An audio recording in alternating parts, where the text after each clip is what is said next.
not the year it was like bad, but I mean it rained for like maybe an hour, and I was like, we're gonna die. You're going to drown because the soil doesn't absorb it into the water. So like for Vegas, right? Like that water can't go anywhere. You know, you look at what was I gonna say, when you go down to Scottsdale and stuff, they have all those like ditches or drainage culverts. Yeah, and like it's like, why do they have those? And it's like, well, the 10 days it does rain, you need those, or the whole city. Same with LA.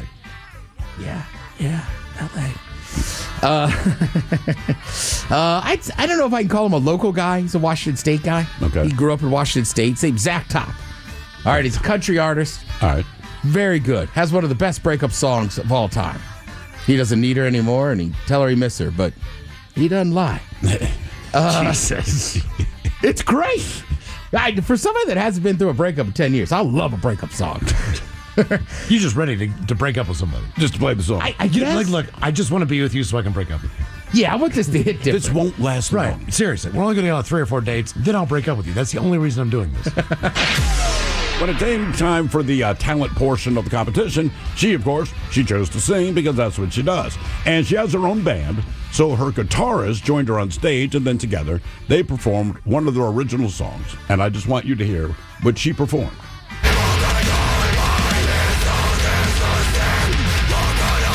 Yes, that is her singing. Miss Chile? She is a smoke Wait till show. you look her up. Then you're going to really fall in love. They have the talent portion. She's like, oh, I sing, I have a band, my guitar player's here. They're like, please, have at it. Yeah, she's in a death metal band called Desasus. And by the way, I looked it up. It's Latin for death. I thought so. This is... Damn. Yeah. That's so badass, dude. Miss Chile, one of the articles says, Miss Chile stuns the world with strange talent. Shifty, Shirley, shy. Jesus. The problem is I can't say all these S words, period. Shifty, Shirley, slyly sits shearing sheep while snips, shelp, shiny, shimmering city sushi seaside. 3 times fast. Shifty Shirley slyly sits, shearing sheep while sips, shiny, shimmering city sushi seaside. 1. Shifty Shirley slyly sits, shearing sheep while she sips, shelp, shiny, shimmering city sushi seaside. 2. Shifty Shirley slyly sits, shearing sheep while she snips, shiny, shimmering city seaside sushi. I don't know. Does that count? Yeah. That is a bummer for the parent that made that plate of cookies. Mm-hmm. Yeah. I did not think you were going to take those to school and share. Because they're not really going to come out and admit that it was them, but they're like, man, they took all of our cookies. I got to imagine if 22 kids had cookies, right? Because kids don't share cookies, not with 21 of their closest friends. I'm guessing it was like a kid's birthday or something like that, right? Where you take something into class and give each kid. Otherwise, I can't imagine any child I've ever known saying, I have 22 cookies, and I'm only going to eat one and give the rest out. The weed in Illinois, by the way, just average. I believe that. Also, when you're doing stuff like that at home, like I don't care where you're going, you got to label it or make sure it's somewhere that nobody's going to get it. Yes. Like, when my mom comes to visit, I'm like, do not eat frozen brownies, right? And she's like, okay. But, like, I've heard horror stories of people leaving, and they're like, my one buddy goes, well, who would just eat just a frozen chocolate bar in a freezer? I go, a lot of people. A lot of people. You're underestimating nighttime snacking. Yeah. That guy went on a trip of a lifetime. So he was concussed, and I remember, like, they were like, I think he's concussed. And somebody was like, who's your teacher? And he just kept naming grade school. Oh, really? We were in high school. It was like he had, at that moment, he had he couldn't fathom that he was in high school. Yeah. Damn. I was an offensive player of the week in our conference one time. That was the week. That was the week. That was and the you only don't time. remember it. I do not remember the second half. I threw for like 300 and some yards. And then the next time we played that team the following year, the same basic team, they just killed us. I was awful. Yeah, of course. Yeah, they threw like 3 picks in the first half. I mean, it was just garbage. What condition do you or did you have, and what were the side effects? 206-803-ROCK. Yeah, the only time in football was practice, and they took my helmet. Yep. And the second smelling salt. I said, they don't work. And they were like, Tana, give us your helmet. If a smelling salt doesn't work, The it's like, second yeah, one. buddy, you I was like, have a seat. Something wrong with them. I threw a second. You know me. Throwing. I remember throwing, because I wasn't that bad. I remember just tossing it away and cracking that second one going, that should not work. Yeah. Give us your helmet. But have you seen Doritos now has a Stranger Thing pizza and Cool Ranch chips together. I have not seen this, no. Yeah. Well, here's the hot take. They're too spicy. The pizza flavored ones. Oh, my God. I know. Mike, that bag I sent you on Saturday, that half bag of Doritos is still sitting on my coffee table. Still hanging out. And I love Doritos. But you can't even eat the spicy ones. I accidentally bought those. That's too much. Yeah. In a chip. You haven't Wow. picked at it a little bit? Like, let me just go back in. No. I opened it last night and I looked at him. I said, nope, not worth Can it. you eat Tim's jalapeno? Maybe one. Okay. All right. I don't Is like it heartburn or does it burn your mouth? What is the? I just think there's no reason to have spice in a chip. Okay. All right. So, yeah. Flaming hot Cheetos? No way. Oh, get real. No. Those are terrible. So, anyhow. The taste is just bad. Yeah, and everything's flaming hot now. I don't want it to be. Because then, somebody else came out with a dill pickled something. Dill flavored. I love dill pickled stuff. Then it's flaming hot dill pickle. It's God damn it. That sounds gross. Flaming hot dill pickle. Yeah.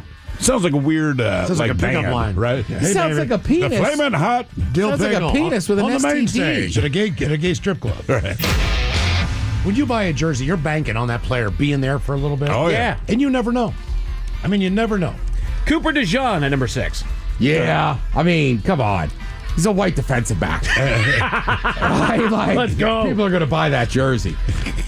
He's a black kicker. Yeah. Everyone's got it. Who's in Pittsburgh as a black punter?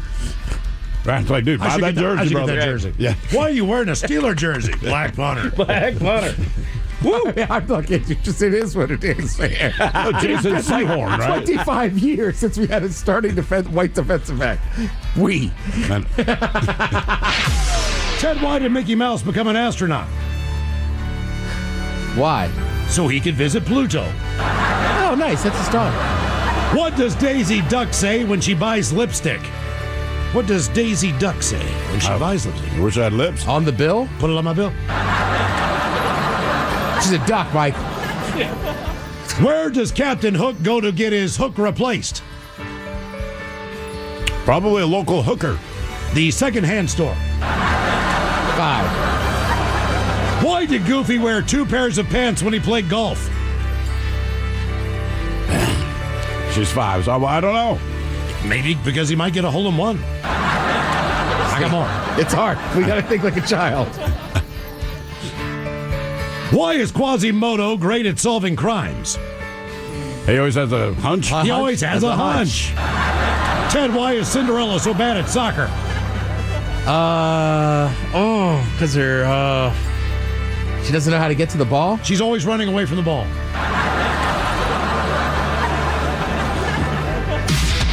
I was at work when I passed the kidney stone, and I'm peeing into the tall urinal, and it just stops. Like, well, that's weird. That's never happened before. It starts again, and then it stops. I'm like, holy hell, what's going on? And then, thump, out pops a kidney stone. I'm like, oh my God. Did you reach in and save it? So did you know you had kidney stones, or is that when you found out? I knew a few months prior that I had some really bad pain in my left side, and I thought that I was moving a kidney stone through the tract. Did you pick up? Yeah. Did you take the stone out of the urinal? Because I'm telling you right now, I would have. I would. I would have got a paper towel. I'd have got my hand in there. I think you and your brother need more checkups. And now, the Men's Room legacy continues. Unfortunately, what you're about to hear is real. The members of this radio program are simply not that bright, or what some people would call educated. They are merely stupid. They're not trying to offend anyone on purpose. And all have played doctors on TV. You have been warned and are cordially invited to join the party. This is the Men's Room. Forget it, man, and get with the countdown. Get with the countdown. Shake this square world and blast off for Kicksville. The trippers, the grasshoppers, the hip ones, all gathered in secrecy and flying high as a kite. This is the Men's Room with Miles and Thrill. You know what they say, shake your radio more than 3 times, and you're playing with it. You're listening to the Men's Room. Away we go. Welcome to the 20th anniversary season, episode number 4,426. Along with Steve the Thrill Hill, the Ted Smith, and Mike Hawk. Head to Hardeman's Room. On tap today, the return of Who Sucks Less. We will play Profile This. Plus headlines, the men's room shot of the day, fun with listener emails, and everyone's favorite, TV Time with Ted. Click, clack. Dingity dong. All right, here we go. 100,000 trees in the Amazon rainforest have been chopped down for an environmental summit. Meanwhile, an influencer who faked having cancer sees her followers plummet. Amusement rider who fell out of the zipper had a 9-year-old on the controls. A Maine gym teacher sees making three-pointers as one of his life goals. And 3 car thieves in Olympia are busted while wearing really bad wigs. That is all coming on today's very special episode of The Men's Room. And now, here's the question. Hola, bitches. Good day to you and yours. All right, this might surprise you, it might not, but in a survey, 93% of pilots admit to naps on the job, as in the cockpit during flights. Now, 12% said they nap every time, 44% said they do it regularly, and 33% just said they occasionally doze off. Now, to be fair, they don't do it during takeoff or landing, and according to every commercial pilot that we have ever talked to on this program, with autopilot, planes pretty much fly themselves. Unfortunately, the same cannot be said for light rails. Yeah, we go to San Francisco, where a light rail operator fell asleep at the controls while the train went around a curve at 50 miles per hour. Just so you know, the average speed for curves in downtown San Francisco is 8 to 10 miles per hour. Now, the operator did wake up, either because of the violent jolting or the screaming passengers. It's hard to know, but luckily there were only minor injuries. Meanwhile, in Texas, a man fell asleep and set himself on fire when he dropped his cigarette in his lap. And look, I've done that myself. I've not burst into flames, but I've awoken to a few telltale holes and pairs of shorts and the occasional pairs of pants. But look, it happens to all of us. Sometimes you just fall asleep at an important time. It happens to the best of us. But other times, you intentionally go to sleep like a normal person. It's bedtime, so you go to bed, only to be attacked by a lion.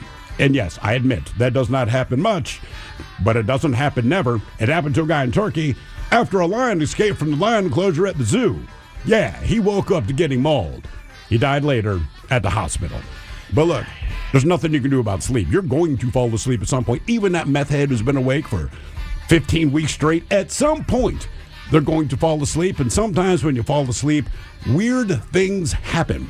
And that's what we want to talk about today. Our question, quite simply, is why is sleep important to the story? To be a part of the big show, call 206-803-ROCK. Like The Men's Room on Facebook, follow us on X and Instagram at Men's Room Live. Send your emails to The Men's Room at KISW.com, and now watch the show live on YouTube at KISW Rock.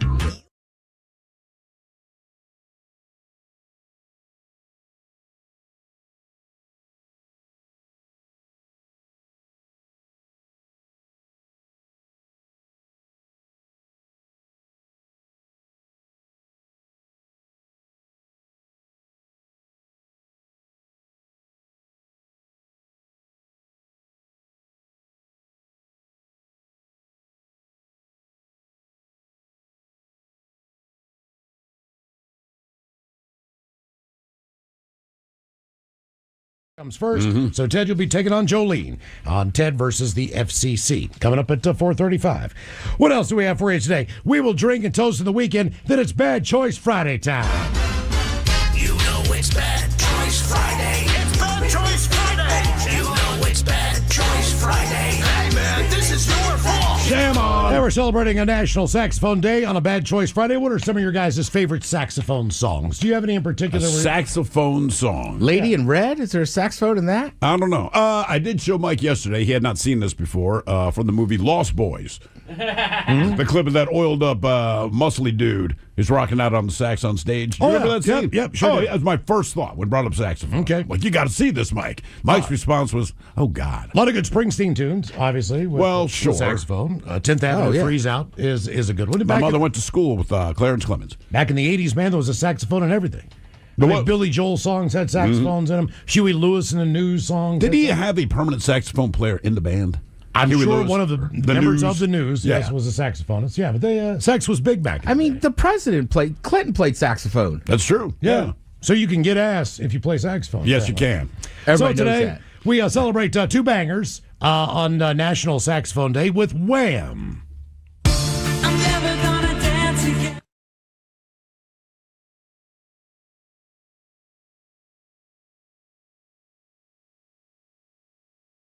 Right. It depends on your perspective, I guess. Now, the thing about this song is there's a monster saxophone solo. There is. We first time I heard Taryn Daly play the saxophone, she joined us on stage. We played this song, and she did the sax solo. All right, and we did this at Slim's Last Chance. All right, so we're outside, and I mean, Chili playing the saxophone. it's all bikers, man, right? And we're like, oh crap, right? Because the other bands that we're playing are kind of rocking out. So we're kind of looking at each other like, dude, we're about to play Careless Whisper for, I mean, like, biker dudes. We play this song. Every biker there grabbed their wife and slow dance. I could not believe who what I was took seeing. over the vocals for that. May have been Joey.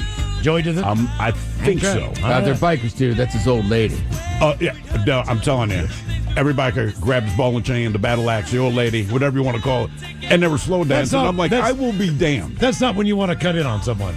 Nah. You know, can hey, you man. imagine? Used to happen all the time in the high school dances, but you don't cut in on that dance. No. Not no, at all. you Yeah, did you not. grab right by the cut, Miles. Just bump him out of the way. That'll go good. So Wham and Careless Whisper take it on Jerry Rafferty on a Bad Choice Friday.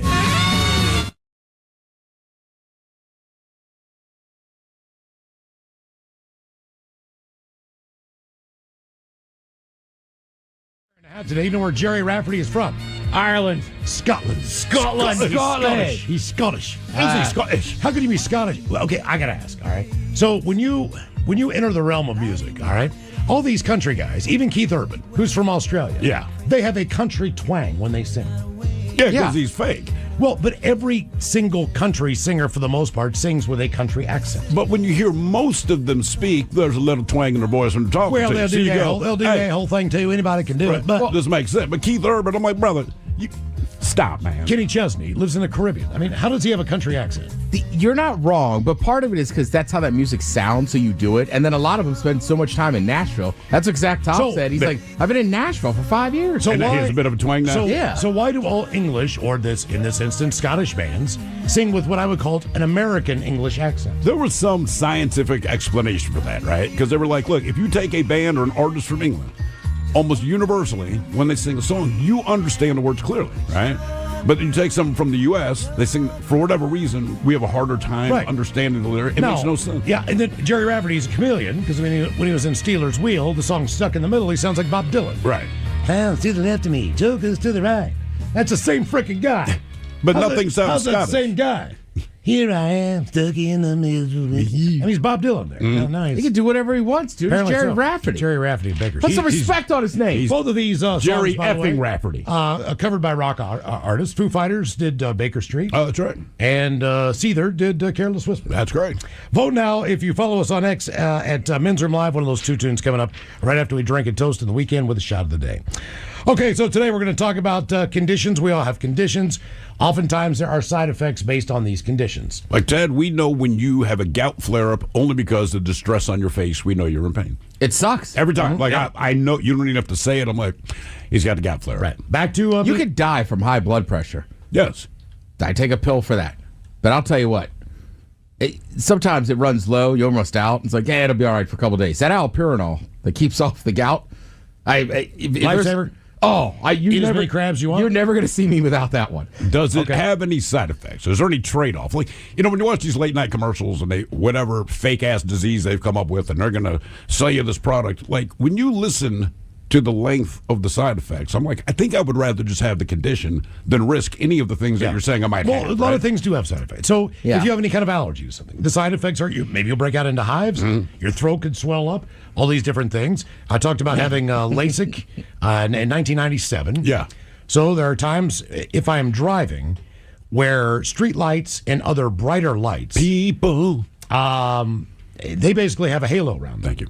Yeah, the Sure. Journey reference. Yes. And they just announced a farewell tour, just so you know. I didn't want to break your heart in the office. Yeah, I saw that today. Journey won't be playing anymore. One more round for Journey. It's their final journey, their final frontier, so to speak. I think they're calling it the Final Frontier. But it's a little bit nerve wracking because it gets worse in the rain. And Yeah, of course. So I kind of just instead of just being able to focus in on the light, there's a halo around it. Now it doesn't affect me all the time. It just affects me at the most inconvenient time. It's dark. It's nighttime. Right. It's raining. Whatever the deal is. These are not your ideal circumstances to be having a vision issue. Of course. But that's one of the side effects of it, and it always has been. I've dealt with it, but it's not, I can't stand it. Well, sure. But side effects with the eyes are always going to be the worst because you need them for pretty much everything. Right. So whether you're seeing halos or your eyes end up getting swollen shut, or if you get something in your eye, and I mean something like legit, when people get shrapnel in their eye and stuff like that. yeah. Like it is a months-long nightmare. We brought you this story, I believe, yesterday. A condition left a man hallucinating women with Baywatch-style breasts for days. Nice. After he had eye surgery. It's the weirdest thing. Retired teacher Mark Bryan, 45. He's retired at 45. Good for him. Had laser surgery to remove scar tissue caused by a diabetic retinopathy. Retinopathy. Well, it's His eye exploded, dude. yeah. A sight-threatening condition linked to his diabetes. But after the surgery in August, while frying sausages, how about that, Ted? He saw a pair of breasts in the corner of his right eye. Mark kept seeing the same image, which he nicknamed Tallulah, for 10 days, and said it was like having Pam Anderson pinned to my face. He was diagnosed with a condition called Charles Bonnet syndrome. That causes hallucinations, often after significant vision loss. These can range from simple patterns to complex images of people or landscapes, can appear and disappear without warning. His were even when his eyes were closed. He still saw boobs. And would appear without warning when he was brushing his teeth, watching TV. I mean, when you look up that disease, some of it is bad. Well, this is not. People see evil stuff, but I'm with you. Like, if everywhere I looked there was just a Baywatch babe, I'd be like, all right. Yeah, I could live with that. After 10 days, the images disappeared. Damn. Mark, who lives in London, said it was very funny. I felt like such a teenager. I had that poster, by the way, of Pam Anderson on my wall when I was younger. This was like having a pin to my face. My wife kept looking at me like I'd lost my mind. I just kept joking that I was going to run away with Tallulah. To be honest, I thought I might have lost my mind too. Although it was hilarious, it scared the crap out of me as well. It kept popping up. It would not go away. It was like 10 days of someone jump scaring me. After that image faded. Boobs. Now, according to the NHS website, CBS occurs after a patient has lost a lot of sight and is not a medical health problem. The hallucinations can be present for hours and are only visual. Mark has been losing his sight due to his diabetic problem related to high blood sugar levels in the retina. He said, I found the surgery was really traumatic after he had it. It's done under a local, so you can see the instruments coming toward your eyeball. Oh. But I guess that was the upside. He said people of usually sound mind experience complex hallucinations and caused by his Her brain boobs. compensating for the lack of information coming in from his right eye. It So tells his you a brain lot is- about his subconscious. Yes. Your brain needs to fill in some kind of information, and obviously his brain, well, he likes boobs, give him boobs.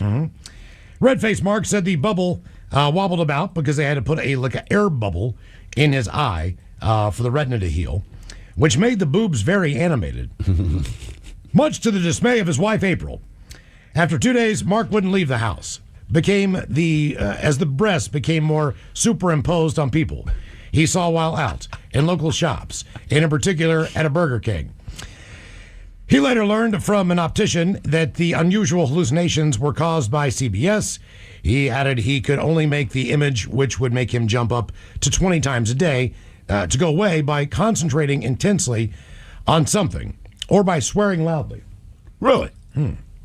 As the bubble in his eye gradually reduced, Get those friggin' boobs out of my face. here's the problem. As the bubble, the air bubble reduced, the size of the breast decreased. Really? Yes. So he went from like a D cup and ended on an A cup. Pretty much. He had a repeat of the procedure in September, but thankfully the hallucinations did not return. He was told by the optician that they're usually personal to the sufferer. again, this is what I'm saying. So, Ted, what were some of the ones you saw? You said as far as people hallucinating, was it Charles Bonnet syndrome? Oh yeah, some people are seeing like goblins and ghouls and like they got red eyes. Like it looks like a nightmare. It looks like a bad acid trip. But that's what's in their mind. I guess. I mean, based on what they're saying there, like your brain compensates with whatever is kind of on your mind. So, Boob Dude, obviously, he's a boob man. Well, didn't you say that at one point in time, during an acid trip, that you stopped and did you say like a tree? It was, yeah. Me and my buddy Leon, we're both tripping. Archery rolls we're out in the on. woods. You're listening So to the the condition men's is room acid. with Miles and Right. Thrill. 99.9 KISW. That explains it. All of Charles, away we go. Welcome to the 20th anniversary season, episode number 4,426. What a large and a charge program we have for you today. Guaranteed future repeat. The exciting return of Who Sucks Less coming up at 4:30. Steve, I don't know how you do it. You find people doing messed up stuff in the news every week. Yeah, it's tough to do, man, because the news is always so good and robust with positive things. It really is. Is there a theme to this week's Who Sucks Less? Not really, but you remember the game Duck, Duck, Goose? What are the rules? I don't. I think you sat down in a circle. Sit in a circle. And one person stood up and they walked around and Oh, patted yeah, duck, yeah, duck, yeah. duck. And when they say goose, I guess That it's kind person of like has to get musical chairs. You ran around, whatever the hell. Okay. But not Duck, Duck, Goose. But today, Mike, I think you'll appreciate this. Doc, Doc, Break. Oh yes. Yes, that works. Yeah. So Doc, Yeah. Doc, Break. Who Sucks Less is coming up right at 4:30. Before that, we do have a very special holiday announcement for you. Good times ahead. We'll do that about 4:30ish, right before we do Who Sucks Less coming up on the program. And today we're going to talk about sleep and why sleep was important to the story, whether you were awakened in the middle of the night for some weird random crap because something was going on when you were sleeping, to you falling asleep, to other people falling asleep. It's all going to be about sleep today. And we all get in uncomfortable situations when it comes to sleep. Yeah. And I've been in many of them. Sure. Some while driving. Back to Ted, you're talking about almost choking over the weekend. One of my biggest fears also was falling asleep at the wheel. Yep. In certain instances, when I lived in Maryland for a while, I would drive back to my hometown of Morgantown, see my brother, see my mom, whatever. But I got off the air at midnight. Right. And it was a 3-hour drive. And, there were times where I would get, 2/3 of the way there to Garrett County, Maryland, to that area where Glen Cannon's from. Yeah. Big mountains, rough terrain as far as snow and everything Not else. much traffic. And can you even Totally. get good radio reception based on that? Yeah, you could because you're on top of a mountain. I mean, but it's sporadic as hell. But yeah, to keep you up, that would be helpful. I think I probably had a cassette deck, doing one of those deals back in the day. But I found with music, man, to me, you need to put on music you hate, and yeah. that helps me stay. Because you're driving angry. You're like, why are you listening to this? Like, because I don't like it, right? If I put on stuff I like, I'm going to fall asleep. There was all the old tricks, right? Roll down the window. Roll down the Try window. to stay cold. And believe it or not, man, like 25, 26 years old, at that stage of my life and being on the East Coast, much different culture as far as just coffee drinking. I didn't drink coffee. I was guzzling Mountain Dews because that's what people did in West Virginia. We didn't have Correct. Red Bull. You rolled down the window, you kept your head out every once in a while trying to wake up, and you're just guzzling Mountain Dews the entire way. I mean, that was the way that if I'd have just known, then I could have pulled into a convenience store and got a hot coffee. Especially the I coffee didn't. and convenience stores on the East Coast. That stuff poured like molasses. Like, you knew it was going to be, it was jet black. Yeah. It poured like maple syrup, but it served its purpose. Right. Now, my car at the time had right side damage. I had street parked and someone had swiped my car. Yeah. Probably drunk in Sunnyside, where West Virginia University is, where the student housing is. So the whole right side of my car looked like someone just completely scraped down the side of it. Not a big deal. Car's still drivable, whatever the deal is. I still had not got enough money to get that thing replaced. And when you do get the money, is that really what you want to spend it on? No. Exactly. So I'm on 70. 70? I think I'm on 70. 70. Or 68, driving west. And I fall asleep at the wheel. And I hear... I must have taken my foot off the gas, thank God. But my right side of that car is scraping along the guardrail on the side of a mountain, which just goes all the way off the side to, blackness that you can't even see. It's just a cliff. It's like going up Snoqualmie Pass. And I mean, that scared the living bejesus out of me. And I got out of the car, and I looked at the side of my car. It looked the same. I was going to say, at least it's the same side. Like the damage wasn't any worse, really. There was a couple more scrapes on it, but it didn't look any better for the worse. But I swear to God, man, that absolutely threw my mind into a panic. Like my heart was racing. I started to get a tension headache in my shoulders when I was driving. Like, Yeah. it just sucks. It freaked me. But the it hell also out. helps you stay awake from that point on, doesn't it? It does. Last week we brought you the story of the judge. I think when you get older too, you'll be smart enough. You are. I've been on a road trip where like my buddy was super pissed, and I said, "Look, I know you're mad," and I said I'd drive for the next 8 hours. I said, but I just woke up behind the wheel.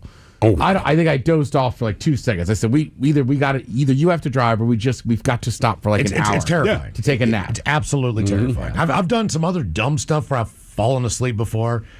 This is ridiculous. But one time, I took the bus home, I think from a concert down at CenturyLink, or it might have been at T-Mobile. I don't know. Anyway, I get on the bus, and the last thing I remember is that we get to Ballard, or it was Ballard or Fremont. Either way, the bridge is up. Yeah. Okay, and it's up, like up. And I'm just looking like, oh my God. And I fell asleep. Now, I'm literally just a few blocks away from my house. If it was a Fremont Bridge, I can't remember because when I woke up, I didn't know where I was. I was essentially basically up in Shoreline Yeah. when I woke up on the bus. This is now 1 o'clock in the morning. I've done that 12:30. a million times. And the driver always does it. Hey, buddy, it's the end of the line. After the last time it happened, hey, buddy, it's the end of the line. I'm like, okay, well, can I just ride the bus back south again to get where I'm going? Do you have fare? I said, I don't, man. Can you give me a transfer? I don't You can't have give fare. somebody a transfer at the end of the line? No, the dude he wasn't mean about it, but I was asked pleasantly that I had to get off the bus. I'm like, bro, I fell asleep. And he's like, hey, dude, this is not my problem. You got to stay awake. And it's happened a billion times. I will say, oddly enough, in Baltimore, they were nicer about it. They almost didn't care. They came to check to see if your ass was alive. If you were alive, they were like, cool.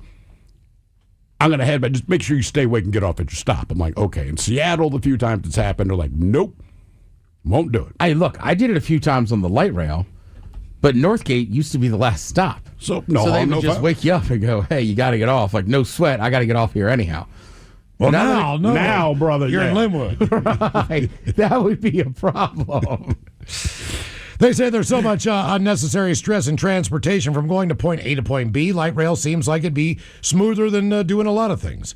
A video has just been released from an incident that happened back in September, the 24th in San Francisco, where a light rail train flew into a curve at a high speed and severely jolted the passengers. It was going about 50 miles an hour, Yeah. which is way higher than the average speed of 8 to 10 miles an hour. The operator had apparently dozed off. Now, in the video, you can see the driver, who was slumped over before being shaken awake during the rough turn. Have you seen the video? I have not. Okay, just understand when they show the video, they're kind of leaning back. Then you see them hunched over. Now your chin's on your chest. All right. This light rail starts taking its turn. When you look back in the cockpit of the light rail, keep in mind the passengers are screaming and they're flying all over the place. When I go back to the cockpit, the driver, it's one of those things where, when you're so tired that no one can wake you up kind of thing. So you see them fly to the right and they fly to the left. I think it's when their head banged into the window. This is the driver. Okay. That they actually woke up and put on the brake. They slept through this whole thing. Driver managed to regain control, slow the train to a stop. Passengers were shrieking and screaming. So the driver opened the door to the first car and said, quote, "I'm sorry, relax. We didn't crash, relax. The train did not, in fact, derail. Passengers did think it might. So emergency crews were dispatched to the scene. Most passengers were okay, some with minor bumps, bruises, but at least one person claims they slammed their head, and they were treated for a concussion. After the investigation, officials confirmed that the cause was, quote, operator fatigue. Yes. They also said the operator had been placed on non-driving status. They said safety is a priority, blah, blah, blah, blah, blah, blah. Either way. The other of thing course, about that video, there's two different videos, all right? So there's the one from the train, and you see the driver, you see the passengers. Then there's another video from someone who's on the street who has their cell phone out. The train is downtown, all right? So when this thing makes this turn, which is the moment that the driver... Is this the BART? I believe so. Okay. So this thing, it comes I can't tell screaming. because there's the BART and they keep calling it the light rail. So it's All right, their maybe, light rail. maybe two different things. But this thing comes screaming around this turn. And when you watch the video from the cell phone, a car had to slam on its brakes and jerk to the right so as to not get hit by the train. People ran out of the way. Like, it's worse than just the video you get from the train. When you see the street view, you're like, Jesus Christ, man. It was plowed into like 3 cars, a bunch of people. ever. But the driver, She is just out. That's what I mean. She's Right. bouncing all over the thing, man. I'm like, how is she not woken up yet? That is some hard sleeping, man. That is. I will say, that is amazing that light rail could stay on that track. Did you see the cell phone footage from outside? No, this is just showing inside and then her. Okay, I'm But, telling you, at one point, when you see outside, it's I'm even trying worse. to see if I can get the moment. Like, it's cruising up there. But I mean, she is, when they cut back to her, she is just out. out. We go to Corpus Christi, Texas. They said you've all heard the expression, where's the fire, when someone's in a rush. But Corpus Christi Police Department officers found the fire had literally been on the man's pants in an uptown neighborhood on Friday night. See what I'm saying? She is just out. She is out. Police got a call for help at 7:20 in the evening. During the call, the man told officers he fell asleep while smoking. When he woke up, his pants were on fire.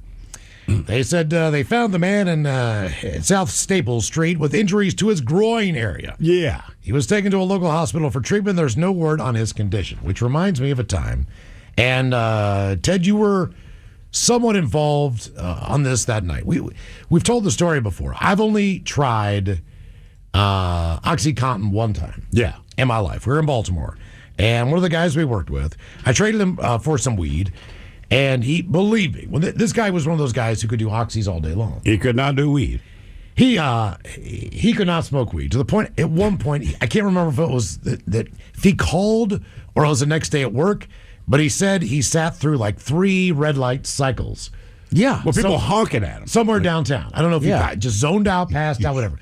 But at any rate, for whatever reason, like we'll try them. They're like 5 instant release or whatever the deal is. So we try them. We're going to meet Ted up at a bar. And we go down there. We could barely walk into the bar. We could not operate the cigarette machine, which That's the part, right? So I'm in the bar, right? And I'm sitting kind of at a booth that we always sat at, right? Yeah. So I could see, people, you walk into a bar and there's the first 2 doors, a little bit of a hallway, there's a cigarette machine. But you guys were out there for like 10 minutes. We couldn't figure didn't it out. have the strength to pull the. It's one of those you drop your quarter in and you actually pull the lever I back think like a that's when I pinball finally machine. kind of opened the door and went, what in the F are you two idiots doing? Now, sometimes you really enjoy drugs. This is one of those times where I do not like that buzz. I don't like. That's not the direction I like to go. I just don't like to be not in full control of what's going on around me. That's pretty well where I was, and I felt like just nervous all the time. So have a few beers, do whatever we do, go back home, take said smokes, and I'm lying down on my couch, and I'm smoking a cigarette inside. Yeah. Which is what I did at the time. Anyway, probably not the smartest idea when it's 11:30 at night. I'm watching television, all the lights are off, and I'm sitting there, I'm smoking a cigarette. And I fell asleep. Now, I had a blanket over my legs, and this blanket was the softest, most comfortable, had a VU emblem in the middle. All right. It was just a nice big throw blanket. It was awesome. And I wake up to my knees feeling a little bit warm. And I have my knees up, I guess. And the blanket was over top of them like a tent. And I guess I just dropped my hand down into the blanket with a cigarette. Now, the way this thing burned was it burned like looking at a solar eclipse. Okay. Right. So, like when I open my eyes, I can smell all the crap. And there's this huge, perfect circle. But it's got this red outline on the entire perimeter of it. Yeah. It was slowly burning out. And my hand has now fallen through the hole in the middle. Cigarette's out, by the way. Yeah. Somehow, either I don't know if the blanket Probably knocked the cherry off. whatever happened. But I mean, as soon as I woke up, one of those little edges kind of flared up and started to fire again. I'm like, oh my God! Like I'm in an apartment building. I'm on the bottom floor. Like I could have lit the entire building on fire. Immediately got up, took the blanket to the dumpster, washed it in the bathtub real quick to make sure it was out. Right. Ran up, throw it away. I'm just like, I couldn't go to bed that night. I mean, honestly, I could not. I was so shaken again. Sometimes my anxiety, my heart's racing like crazy. Yeah. I could have caught myself on fire. I think that's the most dangerous part of smoking. If you're also a drinker, maybe still summertime, but I mean, just this summer, smoke out front, got my little thing under the covered porch, and the last thing I do before I go to bed is smoke a cigarette. I knew I was drunk. That's not that unfamiliar to me, but typically I can get through a cigarette, but I guess I was that hammered. But I woke up to the feeling, not quite a fire, but it had burned through my pants, and it's a pair of pants I liked, by the way, but it burned a perfect hole, but it had burned through my underwear and dropped onto my pubes. And when it hit my pubes, they didn't quite burst into flames, but clearly probably smoldering like your blanket. Yeah. That's what woke me up. So you wake up, right, and you jump up quick, and you're just out there pounding your junk. And I'm like, just go to bed. Just put the cigarette out. But I'm more disappointed that I wasted a cigarette than anything else. And then the next morning, because you kind of forget that this has happened when you wake up, and I grab my shorts and I'm looking at them. And again, it was a pair of shorts I liked. And just that crispy big-ass hole. And I'm like, God damn it. But it's your own fault, right? No one to blame. Look, I have a except hoodie yourself. I love, right? It's a Patagonia one. I've had it for years. But there's one perfect hole on it where somebody was just talking. And dude just burnt a hole. Like, oh, they burnt it in yours? Right, same thing. It took me a second. I was like, ah, damn. Mm-hmm. And he was just sitting there chatting away with the cig. But I mean, I don't know how to explain it. Somehow they burn, like, you know. Oh, yeah. Like, I could look at those shorts and be like, it's a cigarette. There's nothing else, right? Yeah. But at least I just lose your hoodie. I don't ruin it. So our question, I was why telling that story this weekend. why is sleep important to the story? 206-803-ROCK.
Grab the DayQuil.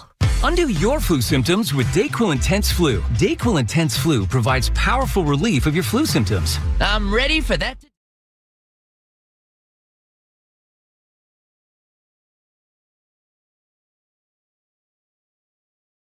That he's like, hey Ted, I like you. Like, there's no chance, there's no goats on this property. Yeah, because we're like on this river. And the next day, I was like, oh my god, what is that mangy dog? And my buddy goes, that's the only animal here, so that's probably your wife's goat. And I'm like, are you hugging this mangy dog? I was like, I should get checked for fleas. I mean, he looked awful. Worse than Tigger. Yes. And you're hugging it. And I'm hugging it, just being like holding his little face, like, you're so right. Like, that is the secret to He the probably universe. fell in love with you. Probably the closest thing when human beings been to him. Yeah, he's probably still down by that river. Our question, what condition do you or did you have, and what were the side effects? 206-803-ROCK.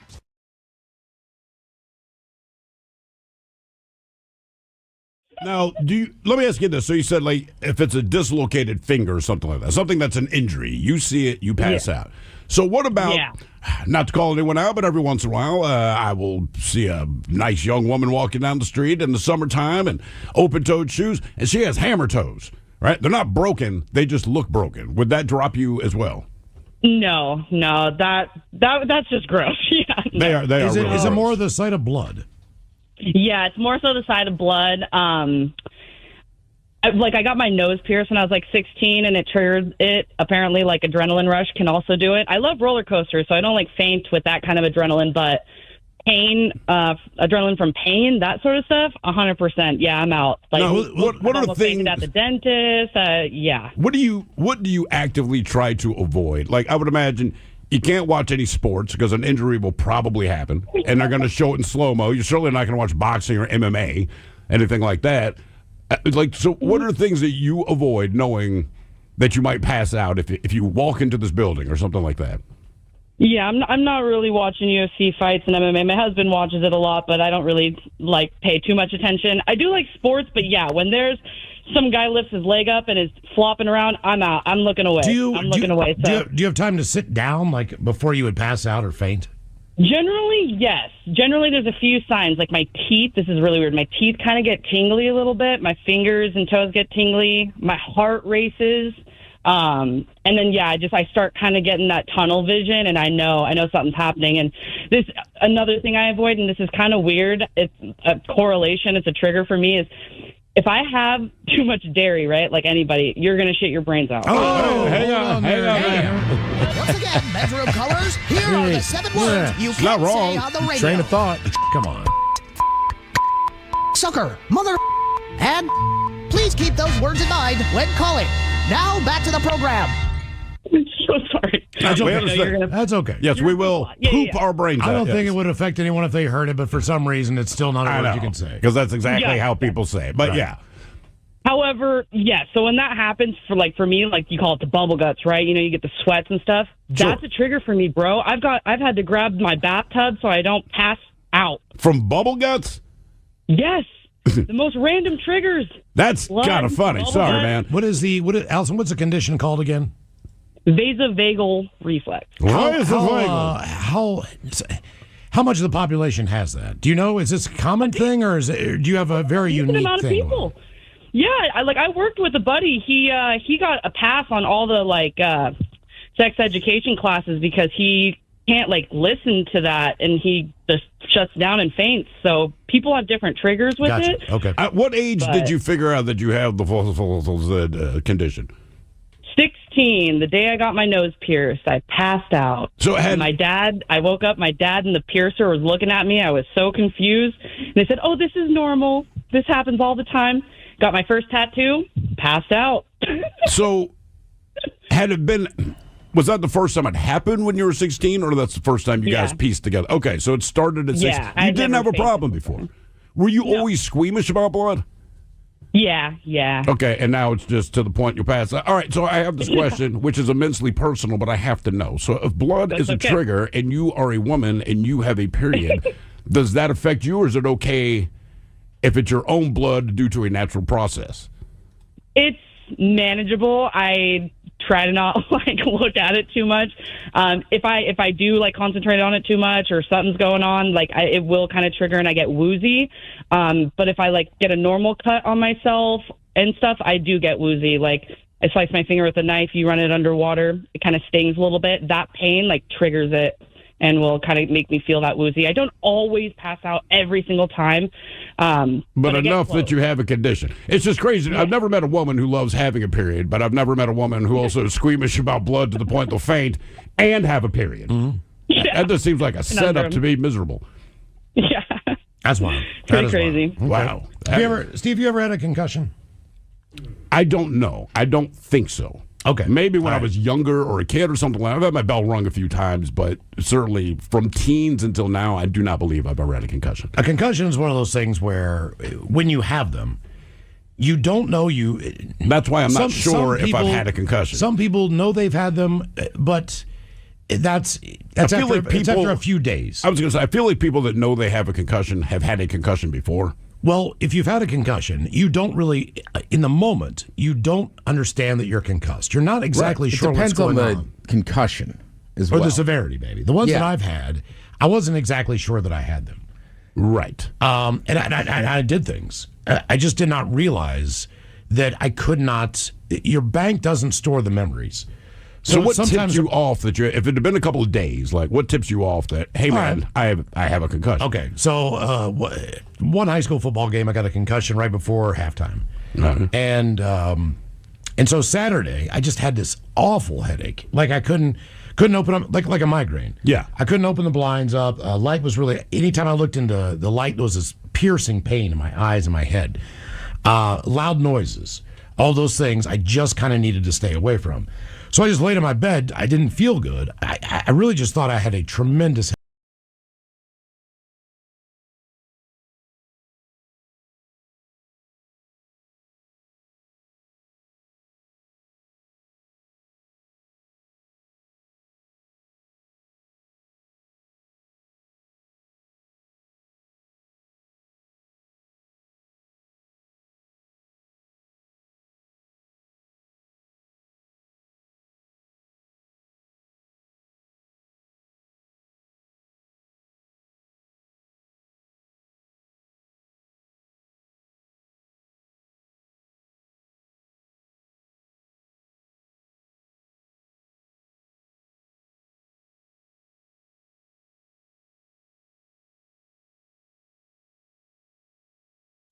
The mighty 99.9 KISW and KISW HD1 Seattle. Always live on the free Odyssey app. Text the guys at 206-803-ROCK from the Pinky's Plumbing Studio. You're in the men's room. Are you special? Yes. At 4:30, we have a special announcement. Oh, isn't that sweet? 4:30 coming up on the program. Yeah. Very special announcement. In the meantime, our question, why is sleep important to the story? 206-803-ROCK. Sometimes special's good, sometimes it's bad. It really depends on the context of the word. Right? Special forces badass. Yeah. You know? Other times, not so much. Not the compliment you want to get. That kid's special. I know I told this years ago, man, but early 20s, like five of us share a house. And one of the things we always did, as young men are prone to do, you just play pranks on each other, right? Whatever you're going to do. And our typical night, everyone drank their face off, whatever. Go up to your room, go to sleep, pass out. And at that time, I just had a mattress on the floor, had the sheets and all that. I wake up the next morning, and between my mattress and the door to my bedroom, which is closed, there is a Rottweiler sleeping. Now, the big problem with this is I did not know anyone at the time that had a Rottweiler at all, okay? And certainly none of us that lived in the house did. So I'm laying in bed, and I'm being as quiet as I can, and I'm just laser focused on this dog that's sleeping directly in front of my door. So it's not even like I could open the door without touching the Rottweiler and waking it up. And I'm going through my mind, and I'm mad at everyone in the house. Because first I'm like, Tony, you son of a bitch. Nah, it's probably going to be Paul. That's Leon. Leon's the guy. And then again, I'm like, but we don't know anyone with a Rottweiler, but it is in my room, and it is sleeping, and I'm laying in bed, and at some point, I need to get out of bed to go to work. But I don't know how to do this, right? Because I don't know if this dog is nice. I do not know if it's mean, but either way, I don't want to find out alone in my room. And there's really no way to open the door. It's a big dog. You don't want to have to wake it up. It is a very, very large dog. Right. And there it is, dead asleep directly in front of my door. I could go out the window, but I'm on the third floor of a row home, right? And even then you got 12-foot ceiling, so it's even higher than normal. And there's no yard. You've just dropped to the sidewalk, so that's out. So I lay in bed. I'm honestly got for like 45 minutes just staring at this thing like, who snuck this in while I'm asleep? Where's this dog from? And at this point, it's no longer funny to me. And I'm even going through my own head like, I would not pull this prank on someone. I might put a Chihuahua in front of the door, but I'm not putting a Rottweiler, man. You know what I mean? And again, I don't know where it came from. After about 45 minutes, I slowly kind of slither off my mattress. I still don't want to touch the dog yet, but I'm trying to get a better view of it. And my relief when I realized it was my crumpled up black leather jacket. Yeah. It was not a dog at all. It's just, but I don't know why I thought it was a dog. Maybe that's just kind of the shape it took. Obviously, I just pulled it off, threw it at my door, but the way it landed, it looked like a sleeping dog. And because of the size of the jacket, the way it kind of bubbled up, it looked huge, man. So for 40, and I was late for work, by the way. So when you get to work late and they ask you why you're late, I was very honest about it. My boss just looked at me like, "Are you stupid?" I'm like, "Maybe, man," but I, honest to God, thought that it was a Rottweiler. And I ended up not getting in trouble because he said, "I believe you." So that story is so stupid, I believe you. So I couldn't even make that up. Why is sleep important to the story? 206-803-ROCK. Hello, Murphy. Welcome to the men's room. Hey, how you doing? Hola. Hola, Kimosabi. Very native of you. So, me and a couple friends go to Orlando to go to Disneyland, and we get back to the hotel, and one of our friends is so tired he just goes to sleep. And we go down to the bar, we hang out with the bartender for a little while. The bar closes, we take her up to our room and party a little bit. I go in the bedroom with her, I do my business, I come out, my friend goes in there, and I sit on the couch and I fall asleep. I wake up later on, and she's singing karaoke La La. And I was bright-eyed and bushy-tailed. See, I've never had that experience. No. As many times as I've gone to sleep, I've never just woken up that way. This is the bartender at the hotel bar?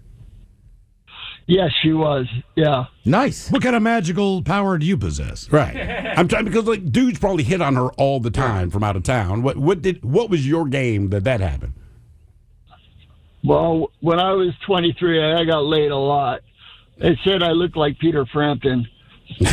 I could go in any bar any night and not go home alone. Wow.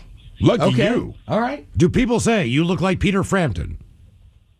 No, not anymore. All right. Okay. What do you look like now? Peter Frampton. Peter Frampton is 65 years old. Yeah, I was going to say, probably looks like Peter Frampton He's now. still a good-looking guy. You know. He's not bad looking, but, back in the day. Well, chicks like Peter Frampton. They definitely like Peter Frampton. That was their artist back in the day. In a survey, 93% of pilots admit to taking a nap on the job. There's a new norm in the skies. Snoozing pilots. Yes.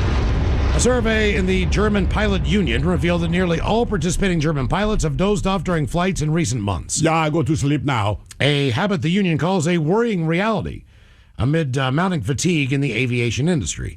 Of the more than 900 pilots surveyed, 93% admitted to sleeping during flights. Specifically, 12% they nap every time they fly. Every time. 44% say they do it on the regular. And 33% said, occasionally. The union, by the way, represents around 10,000 pilots. Cockpit staff stressed that the survey isn't statistically representative. Then why'd you take a survey if you don't believe that your numbers are accurate? But then they got the results and found out the troubling fatigue issues. They said what started as a safety measure, short recovery naps, has now become routine, driven by staff shortages and increased operational demands, especially during busy travel periods. The union clarified the practice referred to controlled rest phases during the flight phase. I can understand this. Controlled rest phases. On some very long flights. I told you, man. Yeah. Well, I mean, look, Miles watches enough of air disasters that you realize, like, basically getting that thing in the air to a cruising altitude, then landing it is like the hard part. Yeah, that's the thing. Most of these guys are sleeping when it's just going through the sky. And like I said, every commercial pilot we've ever talked to on the show said, look, with autopilot, man, there's not a lot. Even if I'm awake, I'm kind of not doing anything because there's nothing happening. Your trajectory's correct, blah, blah, blah. And if the flight staff needs to get to you, they'll wake you up. And also they have all the alarms and stuff. So like, look, taking off and landing are the tricky parts. Once it's in the air, that's why, look, if you got on a Cessna with somebody and say, hey, can I take the controls? If they're in the air, they say, sure, sit down. Don't touch this, this, and this. But because it's hard to F that part up. If you said, hey, can I try landing? They're going to say no, right? Absolutely. So I completely get it, man. I would too. Wouldn't you? Yeah. That's some long-ass Yeah. international flight. There's nothing going on. Autopilot's on. They got the alarm. Although there was a story about 6 months ago, somewhere in Europe, I believe, but both the pilot and the co-pilot fell asleep. I think the radio went down or something, but they could not wake them up. And when they came to, they realized they were like 400 miles past the airport. Do you remember that? They had to. Yes. They're kind of like, hey man, yeah, sorry, we overshot the airport. Like no one was in any imminent danger, but they had missed their target by about 400 miles because they were both asleep. So like we need to circle back around. Our Yeah, on bad. that one. Yeah. Right. I think my most embarrassing sleep story, I've told this story before. I had a one-bedroom apartment in Glen Burnie, Maryland. And I was living there with my soon-to-be fiance and her mother-in-law, her dad's new wife. Okay. So her stepmother comes down to visit for the weekend. Now, we had one bedroom, and we were going to give that to Ellen. She could stay there. You know, she can sleep in a regular bed because she drove down and everything else from New Jersey. And we slept on the pull-out sofa. Now, believe it or not, we had just bought this couch. It was a wonderful pull-out sofa. It was probably the nicest pull-out sofa that I'd ever slept on. There weren't like metal rods digging into you and all the crap. You know, you can't get pregnant on a pull-out sofa, Mike. It's all in the name. Yeah, you can't.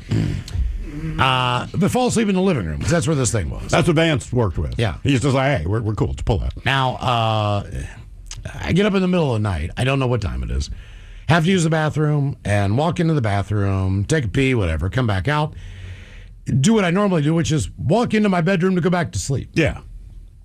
Which is where my mother-in-law is asleep in my bed. Now, there's a couple things you should know about this. Number one, I've always slept naked. Number two, apparently, so does my mother-in-law. Oh. So I get in. Okay. Now, Is she good looking at least? I mean, it's Ellen. You know, I've never met her. Like 1 to that. 10 scale. She had huge boobs. I'll tell you that. All right. And she was a petite woman. So, I mean, what she lacked facial features, she made up. I mean, So she's not good looking, but she has a decent She made body. up with her boobs. All right. So, I typically, give your face a 4, but with the boobs, you're up to an 8. I don't know if you guys do this maneuver or not, but I do it. So when I'm snuggling with someone asleep, I don't know why I do this. If I have my hand or my arm over them, I shoot my forearm between their boobs. You said you don't know why you do that. Let me explain. Because they have boobs. Correct. I shoot them under Yeah. there. Yeah. I'm in between the boobs. Even if it's hot and summery and they're sweating, the whole deal. All right. But the boobs. Now I am naked again. Correct. Yeah. I shoot my hand through the boobs. So what do I do when I get to bed? The same thing I do when I get to bed every single time with my soon-to-be wife. I shoot my hand through her boobs. I cuddle up to her. I start falling asleep. Did the boobs not feel different? Like, was there no... That is what woke me up. Really? Yes. The feel. I mean, it just snapped me into reality. It wasn't, you're somewhat semi-conscious. Obviously, I got up and walked to the bathroom, used it, went back in. When I laid down, I think I was rolled the other direction. Then when I finally, so I'd been there a little while. Yeah. Rolled over, asleep, did the boob move, shot the hand, and then I'm like, these are big. Like I don't just work in my hand. It was harder to get your hand through the normal. cleavage, you know what I'm saying? Because they were so big and heavy. and then I was like, oh God. And when I said, oh God, I woke Ellen up. And I'm like, I am so sorry. I just went to the bathroom. I'm sorry. Did you have also I just woke up erection, since they tend to go hand in hand? Well, when I stood up, I was buck-ass naked. Right. And I'm sure you could see something. I mean, it was a dark room, but I'm sure you could. I'm naked, man. Man, that next morning. For some reason, too, your body seems to know if you've woken up for good, or if you're just doing that pee. Yeah. Because I feel like if you just do the late night pee and then back in, you're not always at full. attention. Right. Yeah. So now my dilemma when I wake up. Do I tell my girlfriend that this happened, or do I wait and see if it's brought up first from the mother-in-law, so then I have to cop to it? Like, is this just one of those things that we can just keep in the trust I tree? would hop on the sword and get ahead of that one. I would definitely get ahead of it. Not that you want to bring it up, but I don't want to risk that stepmom brings it up and then I have to act like, oh yeah, I was going to say something about that. Right, correct. I forgot. Would you choose, Miles? Well, here's the moment. Does he just come clean, or does he wait for someone else to bring it up? I think at that point in time, I started drinking coffee. I got up and made coffee. She comes in the kitchen. I'm like, I got to tell you something. So I tell her, and she's like, well, how did you know, what was going on? I was like, Because of her boobs. I did the boob thing, honey. You know me, man. And she's like, you shot your hand up through her boobs. And I was like, yes. And she's like, and that's when you knew it wasn't me. And I'm like, yes. And she gave me that look like, do you think she remembers? Because she hadn't gotten up yet. I'm like, how could you not? You know what I mean? Right. Like, there's no way about it. But she never brought it up. So then, did she ever give you like a wink or anything? No, Like, I mean, good morning, Miles. I think Or it was anything weird in at her all, mind. It was right. just going to be unspoken. But now that said, it's one you thing did the to right say thing. I something know, but is I didn't need to. But it's one thing to say something's unspoken. And there's many unspoken moments in life, right? Whatever the situation might be. However, the other party involved in that thing that shall not be brought up, you still do one quick check of the eyes, right? It lasts 1/1000th of 1 second, but you've communicated everything. We've all been there. Like, hey, we're not going to talk about this, but I haven't seen you in a few hours.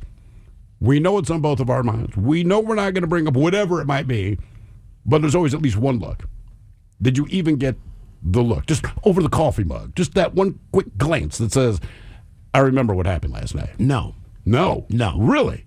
Business as usual. Okay. All right. Which to me was the odd part because I kept waiting for the other shoe to drop. Now, did you keep giving her weird looks? Like waiting for her to give you the weird look? looks. I was just like, all right, when are you going to pull the curtain back on this one? Right. You know, like, when's the show going to start? Because I'm shocked she never said anything to Nothing. you. Nothing. Well, Nothing to me. I don't think she would say anything to her. Miles. I think she would say something to her stepdaughter, right? Like, You gotta if remember, it happened man. to me, I would not go up and be like, hey, just so you know, I remember you climbing into the bed and grabbing my Ted. junk. I might say something to Ted. my wife like, look, this happened last night. It happened with your mom. It was a mistake. You know. Well, but you also remember, man, I'm a cuddler. So when I'm spooning up against somebody, I've got my junk like in between her cheeks. Yeah, I was going to say, It's not just the hand that shot up through the boobs. There's more to this. You know, it's Right. just like I am. You're Tetris. I'm spooning with her. You know. So my junk's in her butt. I mean, not in the butt, but Right. you know what I mean, like in the area. And It's then I got a keeping you hand, warm. and this is my father-in-law's wife. You know, and he's kind of a drunk. Do you think she ever told him? with a temper? I just know in my family that would never have lasted. What, the silence? Just somebody, either the aunt or whoever you did this to, would have just been like, "Hey, Miles." But the way your family does it, it would have been like, wait for everyone to sit down and break. You have to remember. You have to remember. I am Miles. Or somebody would have waited like to get you alone. Because it happened to me once. Like I was in my late 20s, blah blah blah, staying at somebody else.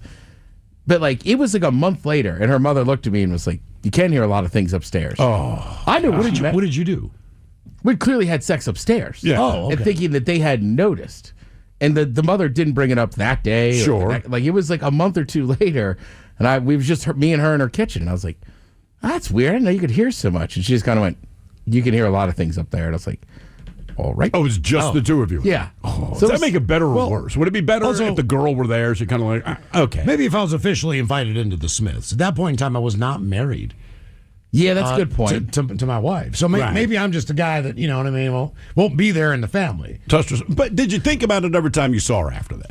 Absolutely. Because you can't not. Right? Absolutely. Like the day you get married and there's the stepmom and you're like, I have touched those boobs and felt that. Okay, for an example. I'm shocked you never told the story. For like 3 or 4 years ago, her father had passed on. Now, he was no longer with Ellen. All right. So, you know, they've been divorced for a few years. But as soon as she said, hey, I got some news for you, just wanted you to know that my dad passed on and all that stuff, the first thing I thought about was sticking my hand. Not about the fact that he died. Right. No sorrow. Nothing like, oh, that's a shame. Like, oh, man. That's big boob down That's as a well. bummer. Yeah, I was just thinking to myself, I shot my hand through his wife's boobs when I was asleep and have a junk on her butt. Yeah. Like, that's the only thing that came to mind. Like, that was the legacy. But I think that's the only thing that's ever going to come to mind. Because it was just like, it was so. If you saw her now, I guarantee your first thought, even if you're like, oh, I haven't seen it in a while, the thought is, I touched those big flappy boobs. You're also a lot nicer than I am. I would have made her sleep on the fold-out couch. I would have kept my bedroom. Really? Yeah. I wouldn't want to sleep on the fold-out couch. But if someone's older than me and they're visiting, like, all right. You know, and keep in mind, I'm dating, well, it's her stepdaughter, but still, like, you have to be a gentleman. Yeah, you're right. You know? Oh, here she is. All right, let me see. She doesn't look bad. But you can't tell she has big boobs. No. I wonder if she's still in New Jersey. Maybe I'll call her up.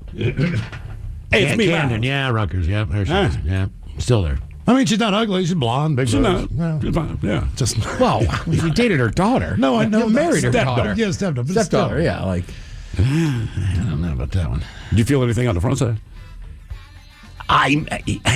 That's the real question. Like, you can act. Look, put it this way.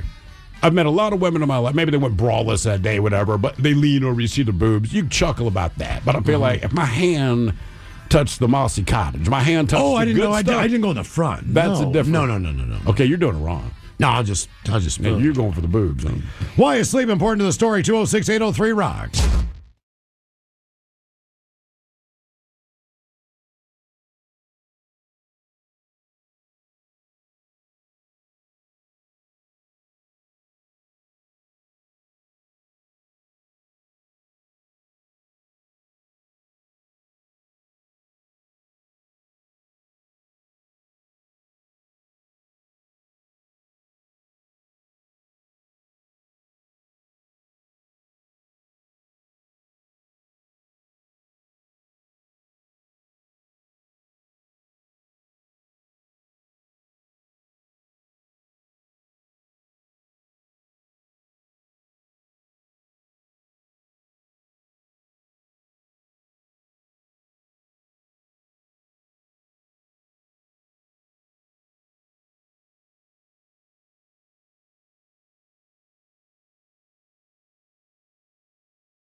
And so Saturday, I just had this awful headache. Like I couldn't open up, like a migraine. Yeah. I couldn't open the blinds up. Light was really, anytime I looked into the light, there was this piercing pain in my eyes and my head.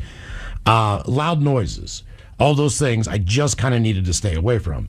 So I just laid in my bed. I didn't feel good. I really just thought I had a tremendous headache. Sure. Took a shot the last night.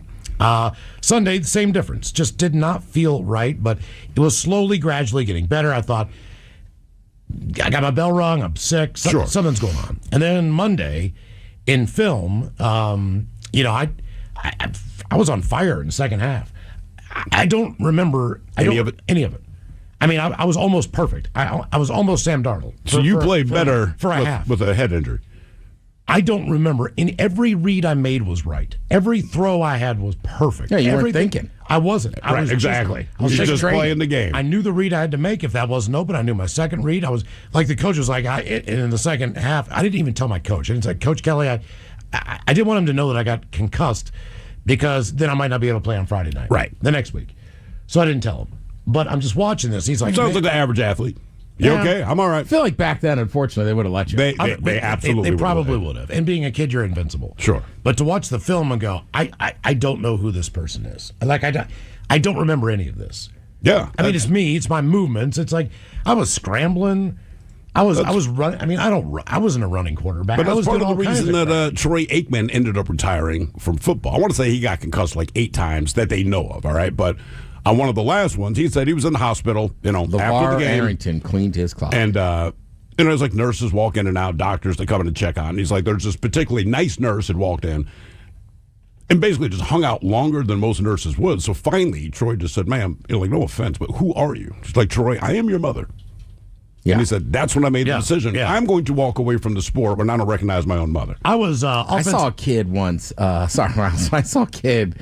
We were doing up downs at the end of practice. Yeah. So his face mask just hit the ground too hard, right? Which your face mask shouldn't hit the ground. Sure.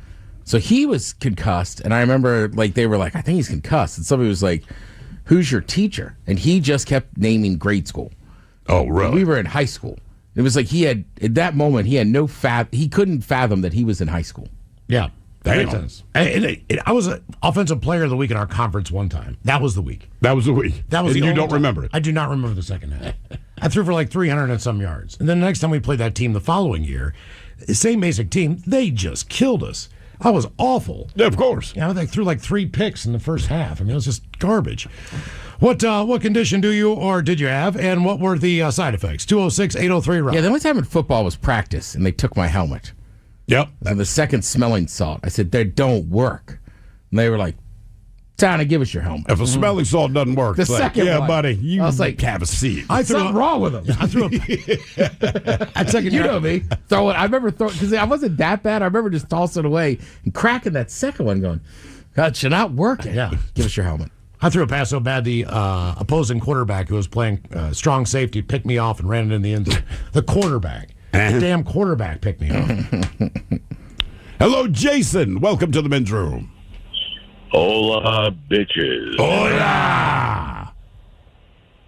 Well, we've known each other for a long time. Oh, this is VD. Yeah, VD, Jason. VD, what are you doing, man? Hello. I'm sitting on my balcony smoking cigarettes like you're on a style. Are you drinking whiskey? I am drinking whiskey. I started about an hour ago. That's probably when you sent me the 12 text messages. Well, I thought you would enjoy those, and I thought you'd use those. So you're welcome. Thank you. It's what I do. And by the way, that's a free service to you, Miles. I appreciate it. My younger brother has had gout since he was 18. He was diagnosed probably about a year later. So he's dealt with, you guys have all met him over the years. He's dealt with chronic gout for years. And about 4 or 5 weeks ago, he had a condition where he had a kidney stone that our sister-in-law said, you should go to the hospital because you look terrible. Apparently he woke up at 1 o'clock in the morning, threw up 4 times, then went back to bed, then he's a police officer, went to the police station, couldn't make it to roll call, threw up 3 more times. She's like, go to the doctor, go to the hospital. He has a kidney stone.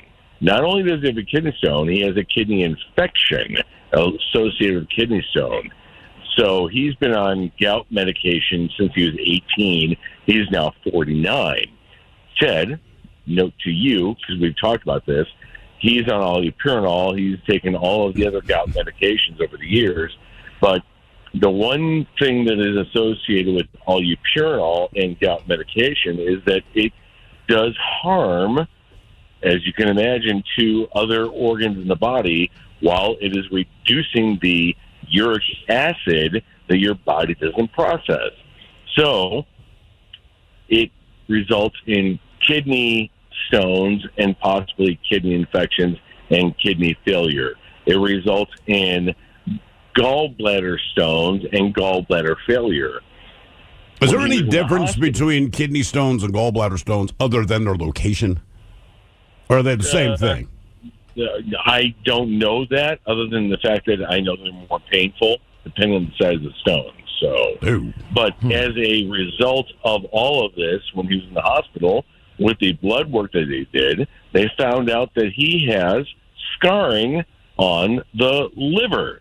He has cirrhosis of the liver. Is that from the medication, or is he a Or boozer? just being a cop, yeah.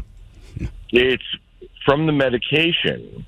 What I found out a couple days ago is that they believe or they think that he might have too much iron in his system, which is causing all of this problem. But the side effects of the medications to treat the gout in the body and the uric acid in the body can deal with liver failure, scarring of the liver, gallbladder issues, gallbladder stones, kidney issues, kidney stones, and heart effects and cardio effects that will kill him. You sound like a disclaimer. I know. Yeah. You sound like the end of every medical ad. Did you do these commercials for a living? Okay. He really should. Well, you should. Well, I should. Yeah, I have a great voice, as you know, so I should do these. But he is just this poster child for if it can go wrong, it's going to go wrong and it's going to affect him. So I get a text this morning at 4:45. I'm sitting in the balcony. My dog and I have just gotten back from a nice walk. Everything's great. And there's this big, long string of things on his toilet seat because they had to put a stent in his bladder to help to break up or to open up the pathway for urine flow so that he wouldn't be experiencing the pain he was. And then they went in on Tuesday and used a laser to break up the kidney stone.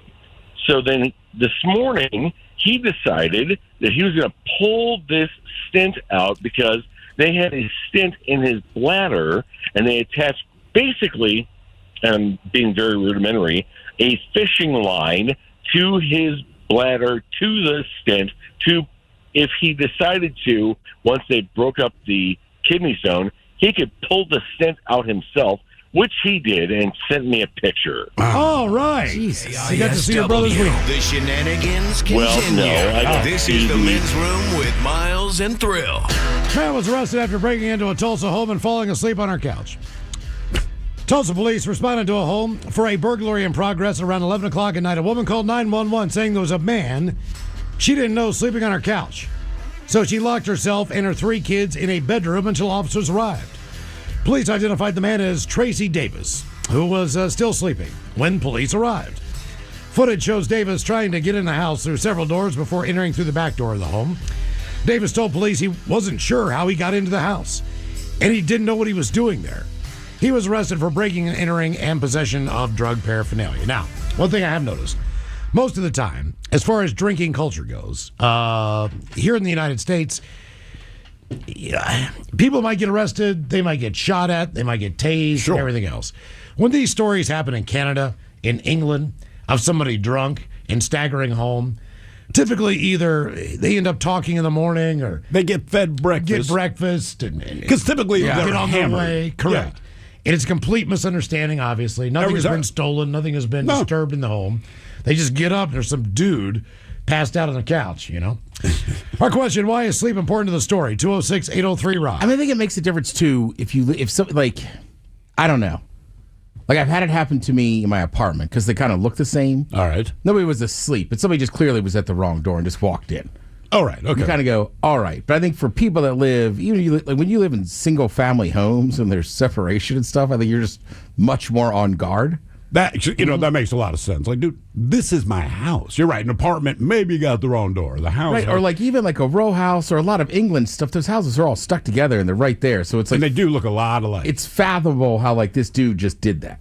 Yeah, but it just seems universal. Yeah. Like, we made him breakfast, helped him out, called him an Uber, and sent him on his way. If you're in a trailer park or something, all the homes look the same or something, I could see that happening a lot more. So why is sleep important to the story? 206-803-ROCK. Hello, Alana. Welcome to the men's room. Hola, bicholas. Hola. Okay, so this was in 1996. And we had just moved out here to Black Diamond, so new bedroom. And I was asleep, and I woke up to a sound. And I was like, what's going on? And kind of rolled over, and he wasn't there, meaning my husband. And he was pissing on the corner of the house. He was peeing in our bedroom. I've been guilty of that. Yeah, me too. So the question I want to know is, had you guys been drinking the night? Because the only time I've done that, I went to bed drunk. I've never just done it on a sober sleep. Well, yeah, that's a positive. Okay. Yeah, all right. I've done it. Yeah. I did it on the corner of my bed. I've done it. I peed on a girlfriend I was dating. I was wake up to, I kind of snap out. I'm like, what the F are you doing? And I realized what I'm doing in that moment. I'm like, oh, God, man, I am so sorry. And obviously it's an honest mistake. But in that moment, they don't want to hear that. They're very, very unhappy. No. I tried to poop in the bedroom chair once when we first moved here. Just hear my wife in the middle of the night. It's dark in the room. Dad, what are you doing? Like, I'm taking an ass. Why do you care? She's like, you're sitting on the bedroom chair. I'm like, oh, good looking out, babe. Mm-hmm. My bad. No. Go ahead into the bathroom. I told my stepdad one time, I was like, look, man, there's a bird in my room. I said, it flies at night. And he's like, you're crazy. And I'm like, I'm telling you, there's a bird. I'm like, I'm sleeping with the door open tonight. Yeah. Because that was my thing. I'm going to sleep with a light on. I'm going to sleep that way. If there's a bird in my room, it'll fly out, into the hallway. So I'm asleep. Next thing I know, I hear like what sounds like a lightsaber duel going on inside my home. There's my stepfather swinging my wiffle ball, my yellow wiffle ball. Yeah, a little bat, thin ass, which is maybe 1.5 inches in diameter. It's not very. It's not, It's an official wiffle ball It's bat. not the biggest one you've ever seen. He's just. It keeps missing it, right? It's a bat. Yeah. And it's just flying through there. That's man. a bird that flies at night. It does. And so I was right. There was a bird. There was something flying in my room. Yeah. I knew it for a fact. Also, the fact that there was bird poop all over my room. Guano. So I knew that there was something in my room because it was on my pillow. It was on my. What did he think that was? When you say, hey, I'm telling you there's something in my room, and you can point at a pile of ass, like, do you think I did this? Like, I'm the same guy then that's hiding my pooped underwear at the bottom and picking my nose and wiping it on the wall by my bed. So I think I was trying to. He just thought it was I'm another, probably just trying another to hide thing you're everything doing. I can, man. But then he goes and he gets one of his wooden tennis rackets. And for whatever reason, back in the day, I don't know what was up with men, but their tennis racket was kind of like their prized possession. It was almost like on the same scale of their bike. Same as my dad. You could not. But he touch didn't them. play tennis. Well, my dad had Italian racing bikes. He had Bob Jackson's. Yeah, but the tennis racket. The tennis racket was like. But he didn't play tennis. But they were wooden, and I don't know Yeah. if they were expensive, but it was a giant thing in my house too. But like, did they play tennis? Never. That's what I'm saying. But they were wooden. Right. You couldn't touch my dad's. No, do not touch the Yeah, it was like it was a Wilson or a Spalding. You don't play tennis. I am actually asking if I can use this because I'm like, I'm going to go play tennis. Well, the difference with my was, buddy. in all fairness, on a wooden some people taped the tops of it. Most people did not. Yeah. If you gave your kid a wooden tennis racket, as many times as you scrape that racket, You're gonna on the break ground, it, sure. You're inevitably going to break it. But again, if I break your tennis racket, what did I prevent you from doing? Because you don't play tennis. But he's got this tennis racket. He goes and grabs his, and that's when he just absolutely smacked the life out of that bat. Yeah. And when you looked, the tennis racket used to have this within the webbing of the tennis racket. The Wilson ones had a W in it, and the W was red. And now the middle of that tennis racket was all red because when he hit that thing, he exploded the bat. Yeah. And the bat hit the wall. So there's a blood stain on the wall. There's a blood stain on the tennis racket. And he took the dead bat and threw it out the window, whatever the deal was. I remember most of this, but the next morning, he'd get up earlier before I went to school. But later on that evening, he's like, "You're right, man." I was like, "How did you know?" And he's like, "Because it flew into their room." Aha. Okay. And when he got up, it flew back into my room. So he'd been dueling with this thing for a couple different bedrooms. But I remember when we lived out in the woods, my brother, whatever reason, he's the nicest guy. So karma just decided it's going to treat him like ass early in his life, and then the rest of his life will be fine. But live out in the woods, everyone lives in the exact same home. We have the exact same problems, except him. For whatever reason, once a year, a single cricket would find its way into his room. We think it was in the closet. We never found it. But they're so loud when they're indoors, all right? And it's just one. And we'd go to bed, and I could kind of hear it in my room through the wall. But, I mean, it's in his room. And I don't know how many decibels those things are, but it's so much louder than you think they should be. My brother's not someone who really gives over to anger much. Disgust, maybe, not so much anger. And this cricket, we think it's in his closet. But like anything, and I love this about crickets, as soon as you turn on the light, they stop. They stop. Right? Yeah. And they're not going to move, so they just stay camoed wherever it is they are. So it was 3 nights in a row. It was during the summer. And I remember he knocks on my door one night, wakes me up. I'm like, what? And he's like, man, help me find this cricket. I'm like, what are you talking about? And we walk in his room, and like, you hear this thing, right? So I'm like, all right, man. We turn on the light, stops dead. Turn the light off, fires back up again. Turn the light back on. We're digging through his closet. We're looking under his bed. I don't know where this cricket was. We can't find it. I'm like, look, I need to go back to bed. I don't know what to do to help you. He turns off his light. This thing fires up again. About 10 minutes later, and it won't stop. All right, there's no break in this thing. It says over and over. Can I sleep in your room? All right, I got bunk beds. He don't want to be in there. I don't want him in there, but I get the situation. Tells my father the next morning, like, hey, Dad, there's a cricket in my bedroom. He's like, well, just kill the goddamn thing. He's like, we can't find it. My brother goes to bed. Obviously, our bedtime's earlier than our parents. We go to bed. I can tell when he's turned off his light, because he's up maybe 10 minutes longer than me, but I knew the moment he turned off his light, this cricket fires back up, right? And keep in mind, it doesn't make any sound during the day when there's daylight. Nothing. So this cricket goes off again. So we go upstairs and get my father. Father comes down, same, it's the whole process again. Turns on the light, cricket's quiet. Turns off the light, cricket fires back up. Turn on the light, we dig through his bedroom. Again, we cannot find this cricket. My father's like, certainly, as much noise as we've made and as much stuff as we moved around, this cricket has probably hopped out of your room. All right, turn off the light. Boom, this thing is right back on. And we're like, Jesus Christ. So now my father's getting frustrated. It's probably 20 minutes of us digging through his room, all this crap. Found his porn magazines, which was a nice side thing. Bonus. Well, my father found them so that you just get a look, but nothing is said, and you don't have to throw them out. The time my mom found them, like, they're all gone. Anyway, turns off the light again. He's like, look, I don't know what to tell you. Just sleep out in the living room. Some brother sleeps out in the living room. Night 3, we go out there. He turns off his light. He's like, Jesus Christ. And he started to lose his S. To me, it's kind of funny because I'm like, this cricket like has it in for you, man. Like, it will not make a sound if the lights are on, and it does not make a sound if you're not in the room. So you can turn off his lights, leave the room. There's no sound from this cricket. I swear to God, as soon as he crossed the threshold of the door, cricket fires back up. Like, you are not sleeping tonight, homie. It's just not going to happen. The 4th day, we finally found the cricket, and we only found it because it died of its own accord. Yeah. And it's like in the middle of his floor. This cricket was nowhere to be found, but when it dies, it's just like dead in the middle of the floor. He had never been so happy. Whatever. Probably starved to death. A year goes by. No one's giving it a thought. I swear to God, that next summer, light goes off. There's another cricket. And I'm like, this is unbelievable. My father's like, look, either deal with it or sleep somewhere else. I'm not trying to do this. Or we can release a snake into your room. Yes, or release a snake, yes. Why is sleep important to the story? 206-803-ROCK. Hello, Luke. Welcome to the men's room. Hola, gentlemen. Hola. Okay, so here's what happened. This was back in elementary school. I had trouble sleeping for about a week. And so flash forward, recess on the playground. I go under one of the covered areas and try to take a nap. And fortunately, I was successful. Now, this is the part that nobody seems to believe, but I woke up and there was a girl sitting right next to me, and I wasn't sure for how long, but as you can imagine, I was pretty surprised. We ended up just making some conversation, but unfortunately, I couldn't remember what the conversation was, and I don't remember her name, and I haven't seen her in years. This is from elementary school. Yeah. I mean, do you think she's your long-lost love from elementary school? Do you think she'd even remember? Say you found her ass on Facebook. Did you go to school with her? Was she a classmate, a neighbor, what? I want to say she was a classmate, but it was so long ago, I don't even remember what she looks like.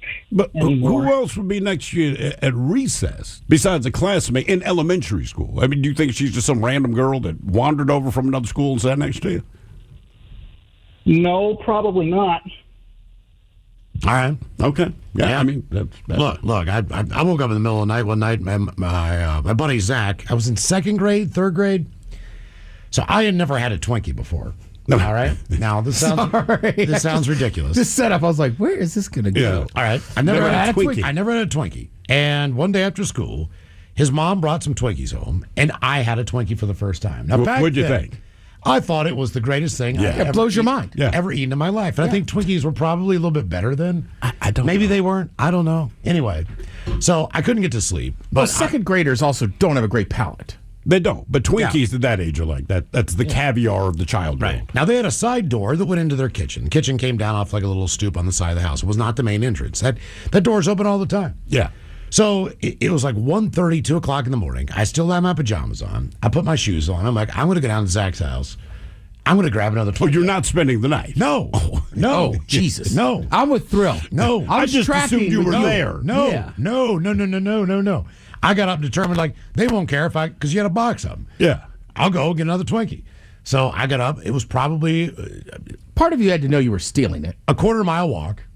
He takes grapes now. I don't think he cares. Because his house was halfway. A quarter mile? Because it was a half-mile walk to the school. We did it every day. Right. 1st, 2nd through 4th grade. But it was halfway to the school. I walked all the way to his house. I opened the screen door. I went into the kitchen, and I grabbed a Twinkie, and I started eating it in the kitchen. Just like, no big deal. I'm going to just eat this. Sure. Zach's parents' house. Light flips on. Zach's dad, he was a doctor. Big dude. I'm a little kid, but he was still like 6'3", 6'4", German dude. And he's like, "What are you doing with Twinkie?" Correct. Oh, he actually had the accent. What are you doing in here? Oh. And I'm like, I'm eating a Twinkie, Mr. Morris, or Dr. Morris. And he's like, son, it's 1:30 in the morning. It's 2 o'clock in the morning. I was like, okay, well, can I finish my Twinkie? He's like, how did you get here? And I'm like, I walked down to get a Twinkie. He's like, all right. So he got in the car and drove my ass home. Oh, yeah. Knocked on the door, woke my parents up, even though the door was wide open. Said Miles is in the kitchen. Just want you to know he's safe. They're probably like, whose kitchen? Our kitchen. And I was Eat like, Twinkies. I had to get a Twinkie. It's like because he has a box of Twinkies. There's like 6 or 12 in there. I'm like, they won't know. I don't care. Just in the mood for a Twinkie. That is the problem with little kids. So I mean, it was completely logical in my mind. to do No. Your kids' logic, it makes sense. The door's always open. I never knocked on their door. I just walked in the kitchen, like in the daytime. The doors were always open. So if the caller said somebody was on his bed, like that was not uncommon. We didn't lock our doors. Now, back in the day, rarely did anyone, especially, and you're right, as a kid, if you were just going over to see your buddy. He was my best friend. So, like, you just opened the door and walked in, and maybe they're eating breakfast or something, and the parents didn't look delighted, but they didn't, granted, it was not 1:30 in the morning, but they kind of understood. When my kids were younger, and I wanted to do their sleepovers, and the younger they are, just the more attentive you have to be. So, like now, if my son says, hey, man, so-and-so spend the night, I go, sure. But here's the deal. Do not remind me that you're in the house. And they don't. They want no part of me. I want no part of them. Perfect. When they're little, it's never like one kid. It's always like 6, right? And inevitably, out of those 6, 2 of them are not comfortable not being at home. Yeah. One of them is going to pee on something that you own. It's just, but you can't get or throw up. So you will get them to sleep. And they're little kids, so they're staying up, quote unquote, late. So maybe it's 11 o'clock. They fall asleep. Cool. You check on them. You go to bed at maybe 1 in the morning, about 2 o'clock in the morning. Someone's tugging your arm. Well, it is not your kid. It is someone else's kid who has one of 2 things to tell you. Either, so if the first one is, I want to go home. I had no problem. Nope. Man, it is too late. I'm not calling your parents. It's 2 o'clock in the morning. You can climb in my bed to me and my freaking wife, which is the last place I want you, but if that's going to calm your ass down to climb in bed. 2 times they took me up on the offer, and it just sucks, man, because I'm laying in bed with someone like, God, or you get the, Mr. Steve, hey, what's up, man? And the first thing you do is always look at the clock, right? Like, it's 3:45. All right, what's up? I peed on your sofa. I'm like, now I have to get up, right? This is not, did you bring a change of clothes? I don't have a change of clothes. All right. Okay, man. Now the lights are on. Now I'm digging to my kid's room to find, like, underwear and a new pair of pants for this kid, and then I throw their crap in my washer. And by the time you're done with this, kid's dead asleep again. You're wide awake. I am wide awake, and I'm like, I'm just up for the day. So I hated doing the spend the night when they were little. Now, brilliant. I don't have to do anything. Well, you're about to get into the age of you got to check the bags. What do you mean? Like, I had a buddy, we could always go to his parents' basement and hang out. But if you walked in and those book bags looked too heavy, he'd be like, let me see it. What do you got in there? Look, I'll be dead on. I don't care what you brought in your bag. If you touch my stuff, we got an issue, right? Just don't touch my stuff. Why is sleep important to the story? 206-803-ROCK. Hello, Con. Welcome to the men's room. Hello, Con. John? Are you talking to me? Yeah, I'm talking to you. Who's this? Oh, it's John. John. Con. No, just so you know, Mike put K. I like that, though. Well, Mike put up Kohn, all right. And then in parentheses, he spelled the word con so that I knew how to pronounce like it. Ricardo Montalban. Right. Sorry, my phone over there And was it's breaking up like crazy. I John. couldn't get his name right. Yep. Yeah. That's why I had to pull over and park. That's fair, Mike. It's unlikely his name would be John. It's much more likely Con. Hey, you never know.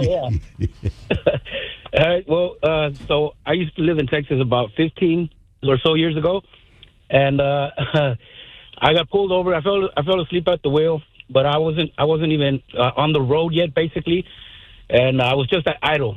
And I kind of went off the road, and I nudged the fence. I stopped. A cop saw it and just pulls up right behind me and gives me a ticket. And so I go to court, and the judge charges me with speeding. So I was like... What, with speeding? For speeding, yeah. So I was like, Your Honor, I was not speeding. I was asleep. Not to split hairs, man, but, you know. Well, do you remember, did they give you like a breathalyzer or anything like that? Oh, well, yeah, I got, but I wasn't drinking or anything. Right. I just, You fell asleep. I just fell asleep.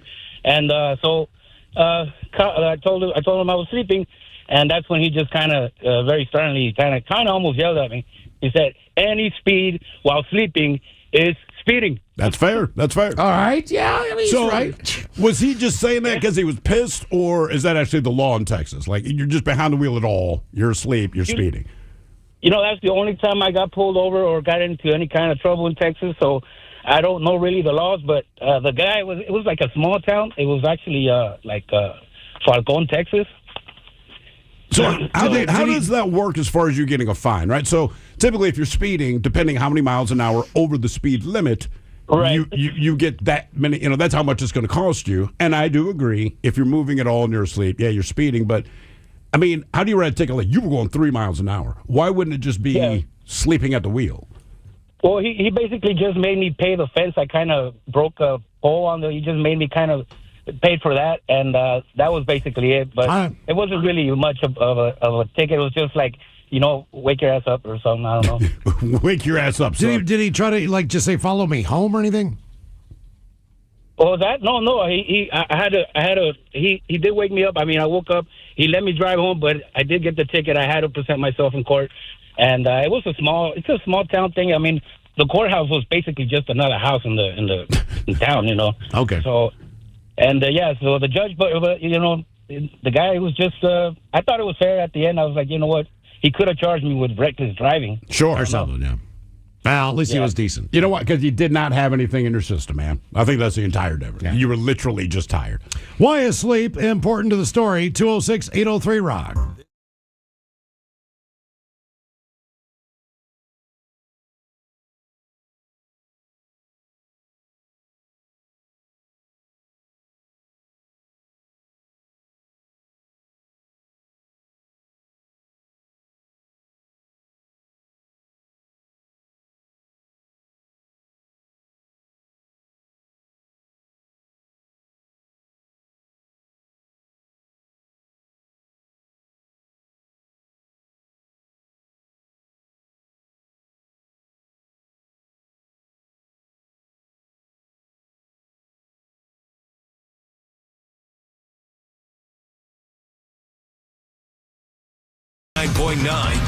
KISW. All of it shows, away we go. Welcome to the 20th anniversary season, episode number 4,386.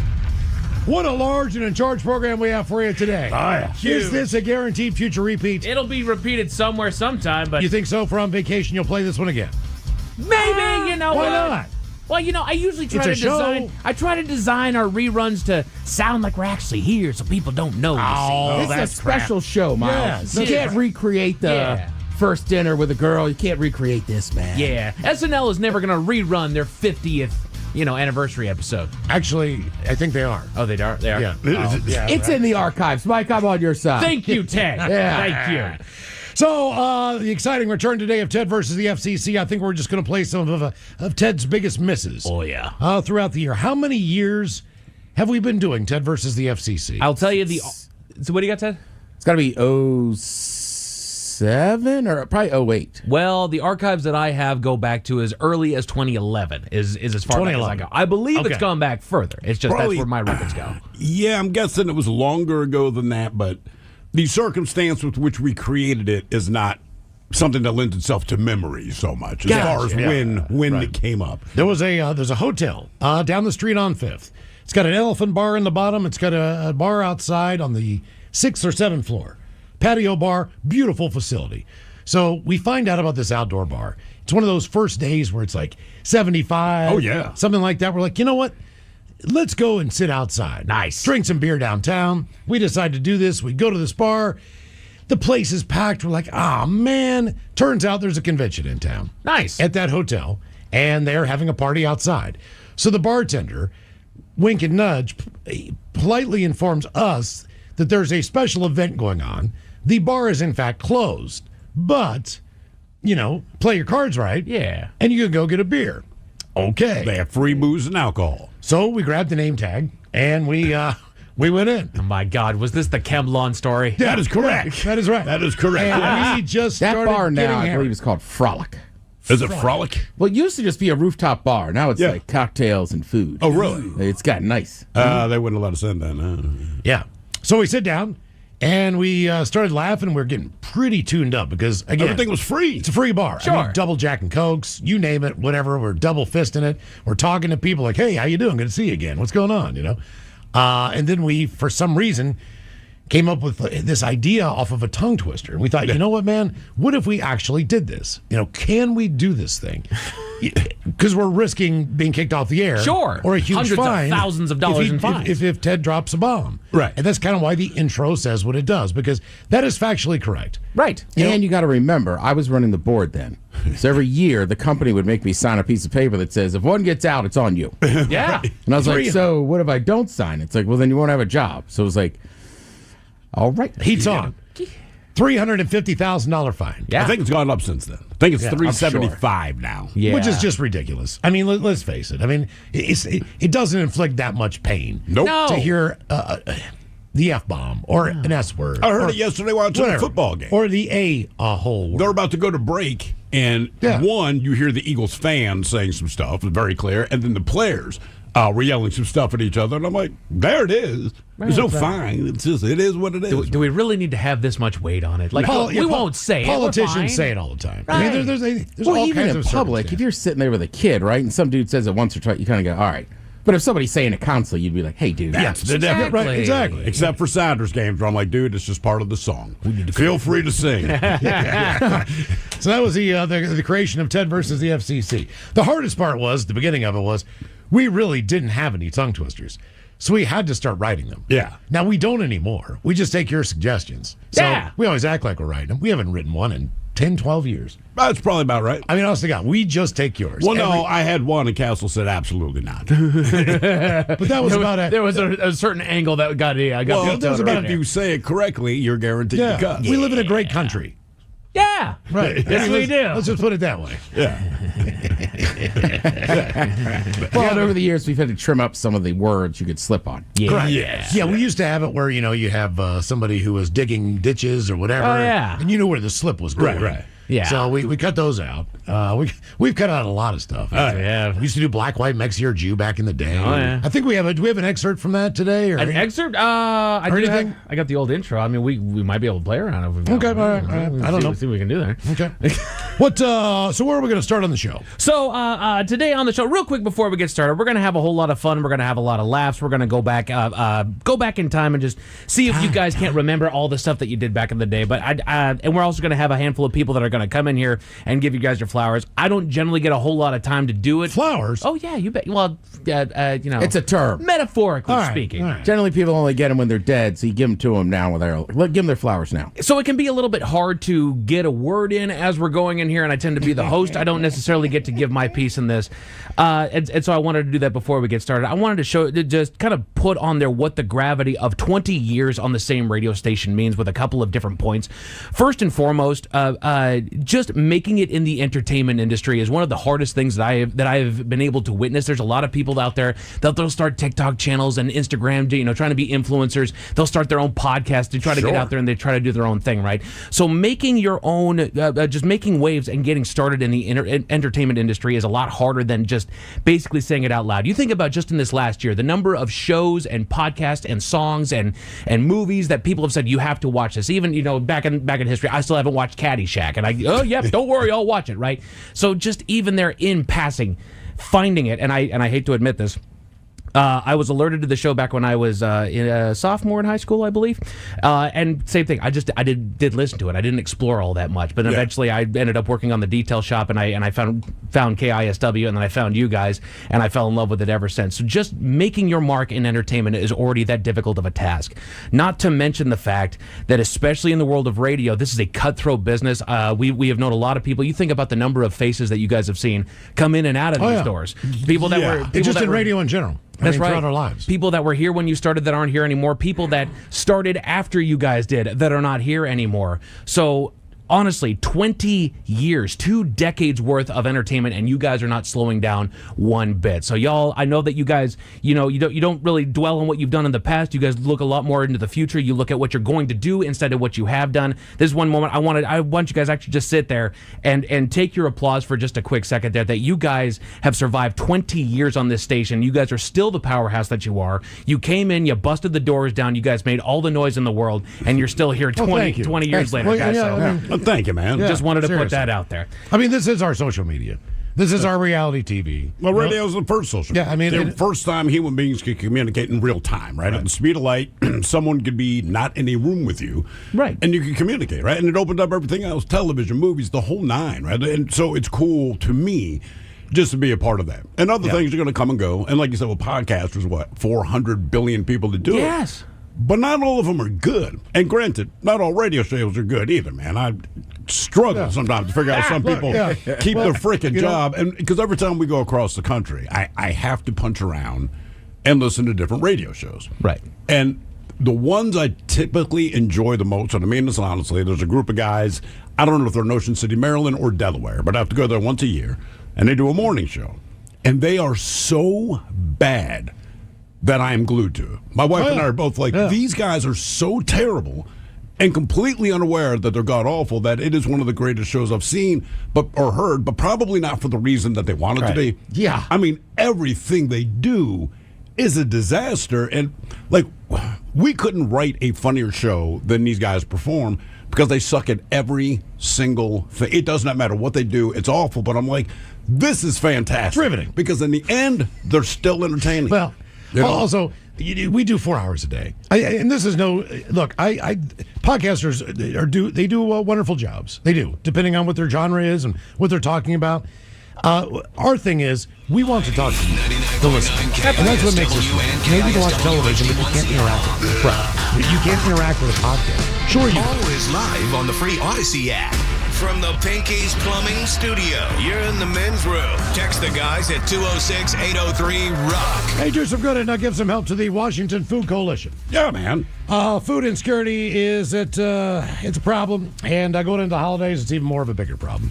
So the money will help your neighbors in need stay here locally in the community. Right. So, for an example, as they say, $20 will provide 12 breakfast burritos at a local meal program.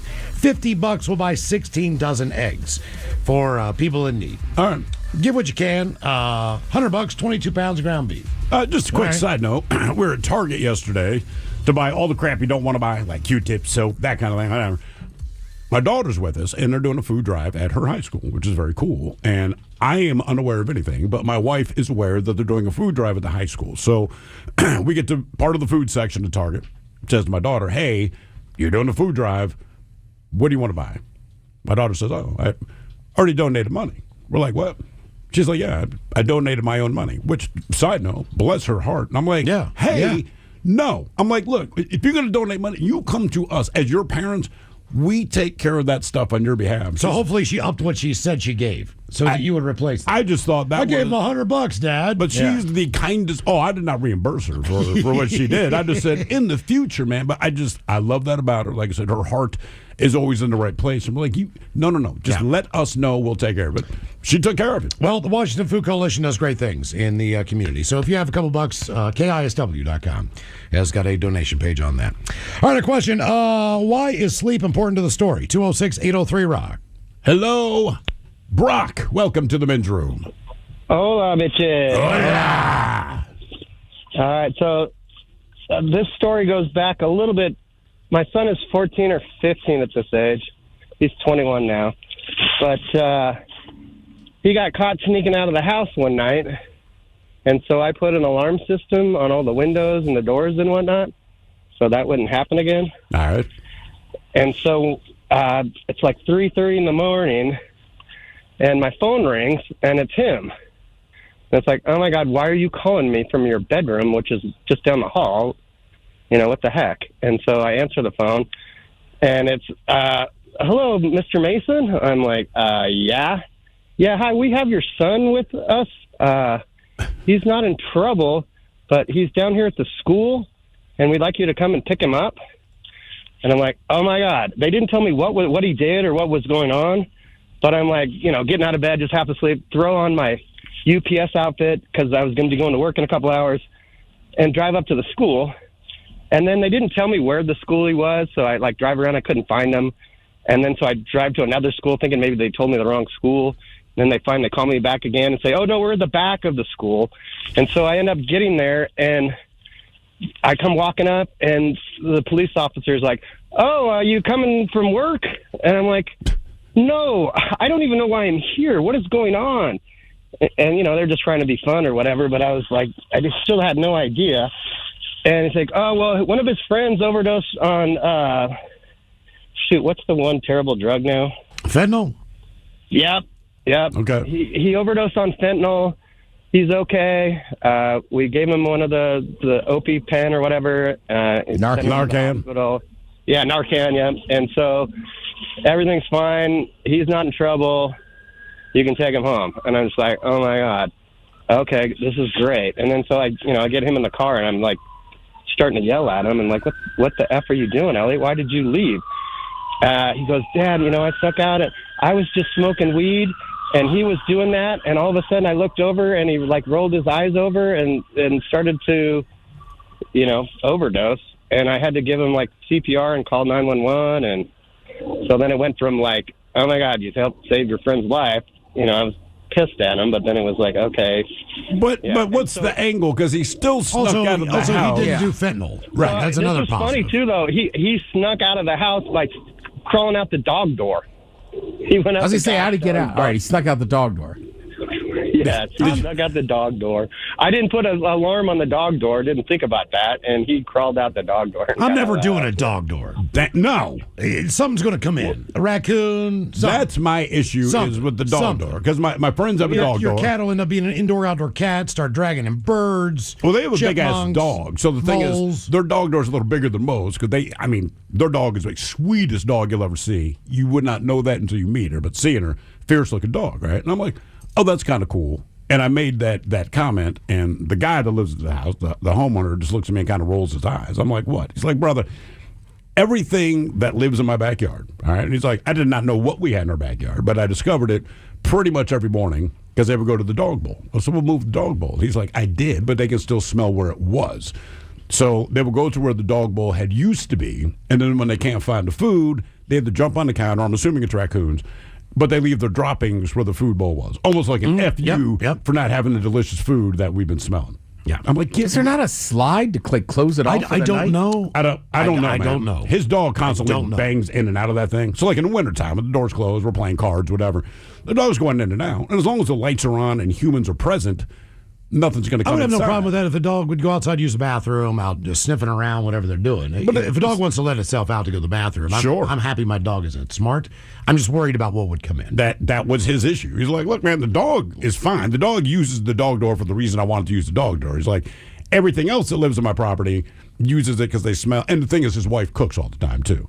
Like she cooks. What you don't think about it, you go to bed, but the smell is still in the air. So she'll spend 3 hours cooking or whatever, and he's like, hey, man, the local wildlife, they're in your kitchen waiting for you. One of the texters says, guys, any of you ever experienced sleepwalking? Would love to hear that. I used to be more of a sleepwalker than I am now. Sure. I don't. There's been a couple times. I fell down the steps once. And it took about 3 days for me to remember exactly what happened. Because I think I came in one day and I'm like, man, I feel like I've been hit by a truck. Yeah, you were telling me. It feels like somebody put soap in a sock and beat me. I am sore all over. I don't remember it. And then it was almost like, it was like 3 days later. I walked in and I was like, I just remember, dude, I fell down the steps. I was sleepwalking and I fell down the steps. Head over, shoulder over, like the whole deal. But I do remember this. When I got to the bottom of the steps, my feet perfectly planted like a gymnast. All right. And I popped right back up. Like the way that I rolled, it was like a perfect 10. Yeah. How many tumbles I did? Like when I got to the bottom, my feet landed on the floor and I popped right up. And then I must have walked into the kitchen or done what I did, whatever I did. Ate some peanut butter. But that's a problem. So back to I've never tumbled forward. I have definitely slipped on the heel and slid all the way down like on like your butt. Yeah. You can't stop yourself. Socks and carpet. Socks or wet day. I did it at the remember that stairwell at the old Hard Rock? Yeah. Did you do it there? Yep. That's an unforgiving stairwell. Right. It's a long stairwell. Heels went out all the way down. I stand up. The bouncer's like, "Are you okay?" I'm like, "I am. I am embarrassed. I'm going to leave." And he's like, "Oh, okay. Don't leave. I'm embarrassed. I'm going to leave." Yeah. There's like people looking at me. I'm like, "I'm fine. I'm just embarrassed." But I would wake up in the morning and I would realize that I could see what I made. It's on the counter. I didn't really necessarily put everything away. One night, I made a box of macaroni and cheese. Damn. It takes a while to boil water. to cook the noodles, to strain it, to do all the things. I got a pot with a half box of macaroni and cheese in it, all dried up. So yeah, that's why I don't keep peanut butter in the house, because I'm afraid I'm going to choke and die. Because for me, it's just like I don't even use utensils. I just stick like 2 fingers down in there and stick it in my mouth. In the morning, I'm like, what is all over my pillowcase? I had a big sleepwalker. I've definitely talked. Oh yeah, right. And only because I remember breaking up with a girl, and she was like, "Yeah, you said this," and I go, "When did I say that?" She goes, "Well, you were asleep," and I go, "Well, that doesn't count." She goes, "Well, you farted on me too." I was like, "When?" She was like, "When you were asleep." Like, don't come at me like I'm doing this stuff on purpose. Yeah, you should have just started faking like you were asleep and just farted on her. Well, yeah, that was kind of the end of it, too. Ah, damn. When you get to that petty point of like, hey, you talk in your sleep. Like, all right. Well, I mean, there's serious issues in the relationship. It's not the talking. But the weirdest one, I just moved into a new house, and I kind of knew the lay of the land, but not really. And that's very important in sleepwalking. You kind of you kind of need to know where you are and what you're doing. And I don't really think I had that consciousness about me at that point. But I wake up and it's raining, and I'm just like, why am I being rained? Why am I getting rained on? I'm sitting in the middle of my yard, legs crossed, hands in my face, with my elbows on my knees. Very zen. And I walked, and I realized I'm in the middle of the front yard, and the only thing that woke me up was it started raining, and it wasn't like a Seattle rain. It was a rain, like a downpour. It was a heavy rain, like big ass drops. We've had a couple of those storms this year, but it was one of those types of rains. And I woke up and I'm like, I didn't want to tell anybody. Like, I didn't want to tell my wife. Because it's weird. I have 2 kids in the house. Right. Oh, the front door is wide open. My front door is wide open. I didn't even close the door when I walked outside. No one's breaking in your house if you're like, dude, the door's open. There's also a guy in his underwear zenning in the front yard. Yeah. I'm not touching that. Yeah, I don't have a shirt on. Yeah. Like it's a fall. It's not warm. Yeah. I mean, I just couldn't believe it. I'm like, what is going on here? Like, what is the deal? Like, what is my... I don't understand it, but... I've never sleepwalked. My uncle, we did not know he used to sleepwalk until he was a guest in our home. Same house with the cricket. And my brother's bedroom was given up to my uncle for him to stay in. And my brother and I, once again, were in the bunk beds in my bedroom. And we just wake up, I mean, like stuff shattering and breaking and all this. We realized it's coming from my brother's room. By the time we opened my door, my father's already down the stairs, man of the house kind of thing. And we opened it up, and there's my uncle in his tighty whities. And he's kind of looking at us weird. Like, he clearly kind of just come to. But my brother had this full, like, wall stereo system. It's not mounted to the wall. The shelf is just against the wall. Anyway, crap. Almost spilled it, but I didn't. All right, I was like... But his stereo, all of his vinyl, and anything else that was on the shelves is now broken on the floor. And we're looking at my uncle like... Again, it's just weird, because he's like 6'3". When you're a kid, he's just the biggest guy you've ever seen. And his tighty white is kind of blinking at us all weird. My brother was like, what the F, man?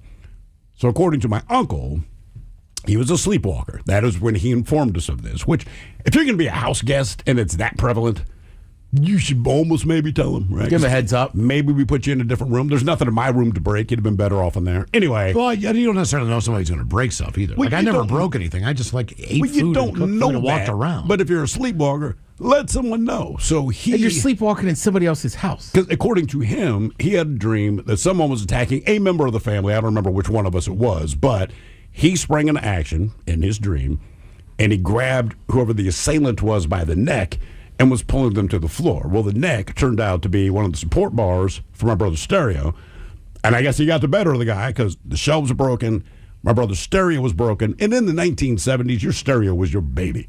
It's the equivalent of a man with his car, right? So stereo's broken, turntable's all messed up. One of the speakers went down, a couple of vinyl records broke. My brother, again, like I said, he's a nice guy, but karma just beat his ass early in life for no reason at all. And he's devastated, man. So then my father moves my uncle into my room. So I moved a few things out of there I didn't want him to touch, just in case.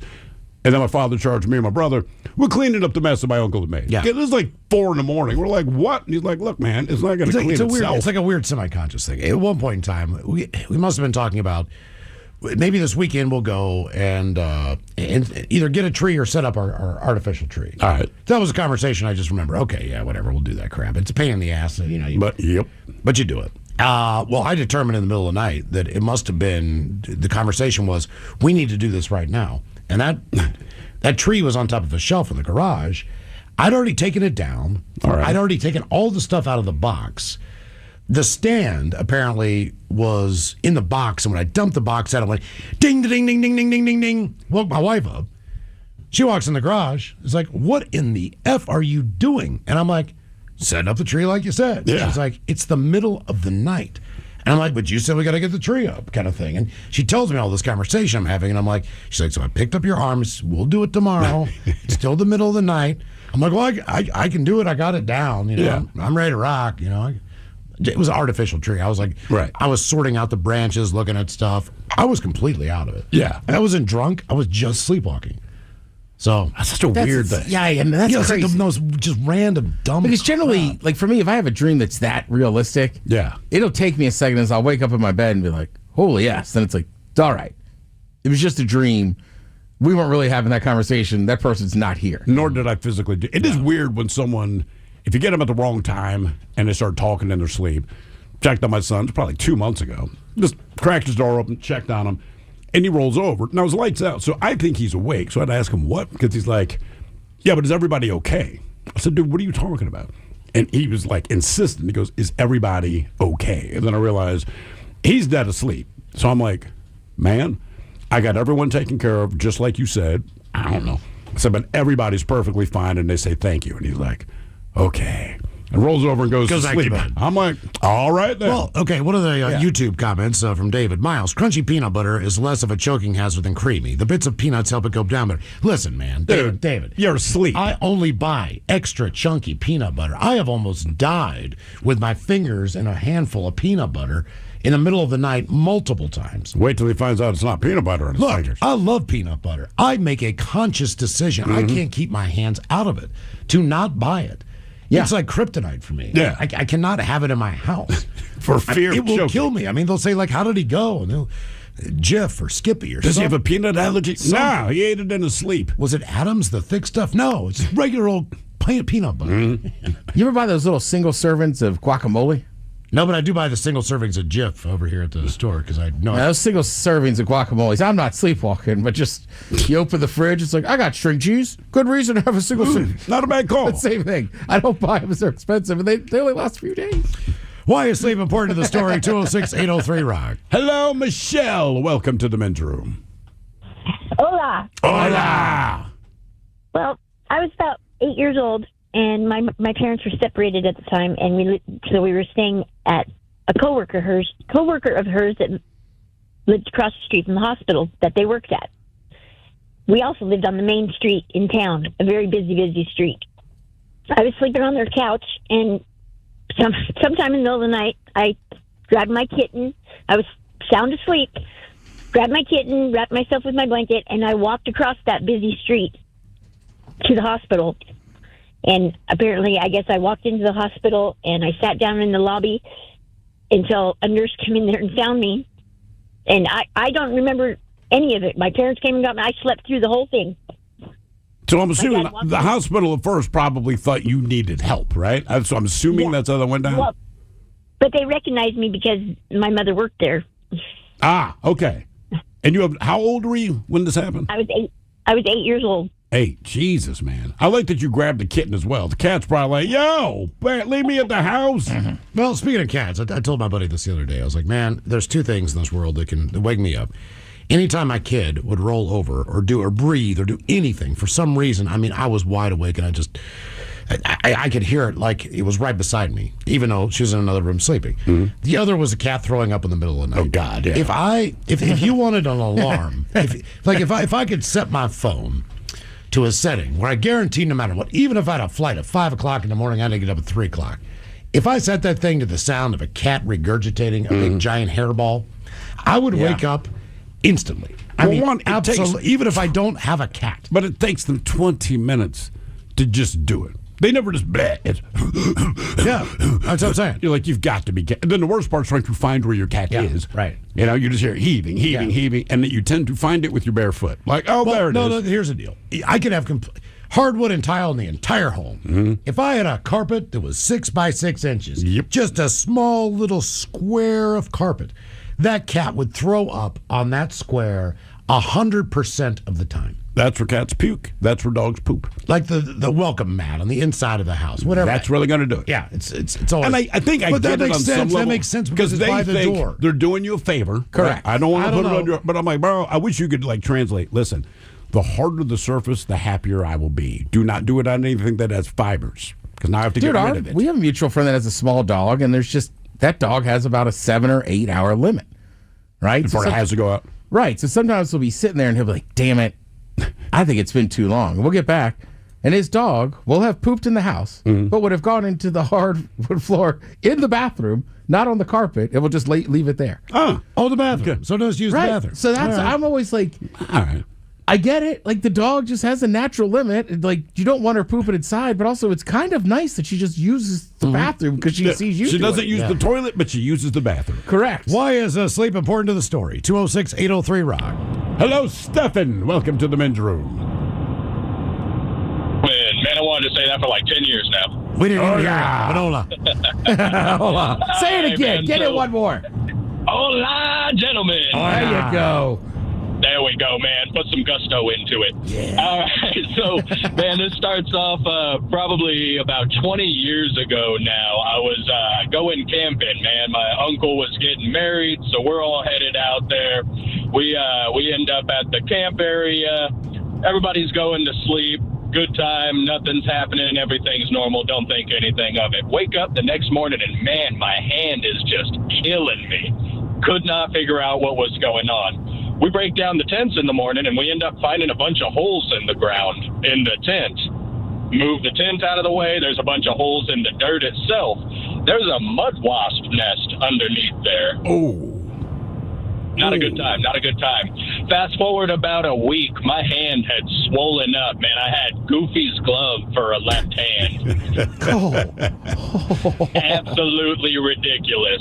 Refused to go into the hospital, though, because I was 17 and I knew everything, and I would heal and bounce back, and nothing would be a problem. Damn. Yeah. Now, so they stung you in your sleep, and you did not wake up? I didn't wake up, man. I didn't notice anything until I had gotten up the next morning. All I knew is it was sore as hell, and I did not know what to do with it. Damn. Yeah. So about 2 weeks after that, my buddy's mom, she's a retired nurse, so she ends up calling me out of my buddy's bedroom. I go into the kitchen. His dad was security at Western State for a long time, so he's not a small guy. He calls me into the kitchen, sits me down on the chair, and this giant behemoth of a man walks up, puts his hands down on my shoulder, grabs my other hand, the swollen hand, slams it down on the table, and his mom comes walking out with a scalpel and just lanced my hand open. And did that do the trick? It did. It did. Okay. It was All right. soaking in water for a couple of days, but man, that was awful. Now, did they tell you that I've not been camping since then. Did they screw tell camping. you they were going to do that, or did they just do it? Oh, no, they didn't tell me anything about it, man. They called me out there. Everything was all good. Honestly, I thought my friend's mom was just going to give us some weed, so I didn't really question it at all. Again, I was 17 and stupid. Yeah, So, Damn. Wow. My buddy, man, we were Boy Scout camp instructors. We had Army tents. They're surplus tents. So it's not enclosed. The floor is dirt. Right. You know, you have wooden stakes in there and everything Yeah, else. you just drape the thing you over. have a cot. You have a trunk. That's basically it. So I wake up one morning and Brett's sleeping. He slept on his back. They're old Army, really heavy back sleeping bags. Yeah. So not like the kind that's like a mummy bag now. They're like industrial. If they got wet, it sucked. Yes. I wake up, man. There's this perfectly coiled garden hose right on his thighs. I mean, it's perfect. And I look at it, it's just this big ass black snake. So I kind of just rub him real quick. I'm like, this is going to freak him out, but it's not going to hurt him. Yeah. So I was like, Brett, I need you to sit up real quick. He's like, what? I'm like, you need to sit up. And he sits up, and that snake is like literally a foot from his frickin' face. And he was like, Jesus Christ, man. He jumps the hell Did it up. bite him? Snake goes fine. Black snakes don't move. They'll like bite a rat. Right. Or something like that. But they don't really have they don't bite people. But it's still, they're big. And obviously, they looking for a warm spot. Oh, yeah. Brett's thighs. Who Sucks Last is coming up at 4:30. Also, a very special announcement on the way in your emails next from the men's room at KISW.com.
coast to coast and around the world. If it's not important, you'll hear it here, exclusively on In Action News. Here now are Stone Ledbetter and Felix Foxworthy. Tonight, an artisan pizza cook was fired for repeatedly making circular pizzas. But first, we begin our broadcast with unfortunate news. It seems that our city's own domestic terrorist has struck again. Domestic terrorist? You mean Eddie? Eddie? Who's Eddie? Eddie, man. Owner of Eddie's Pickled Turkey Waddles, the food truck. Eddie's Pickled Turkey Waddles? Pickled turkey waddles are a thing? Yeah, man. But Eddie's Pickled Turkey Waddles, they do a number on your gut, man. Just last week, 12 people I know had to go to the emergency room because they started pooping teeth. They had teeth in their feces? That's what I'm telling you, Playboy. Why would someone poop teeth after eating turkey waddles?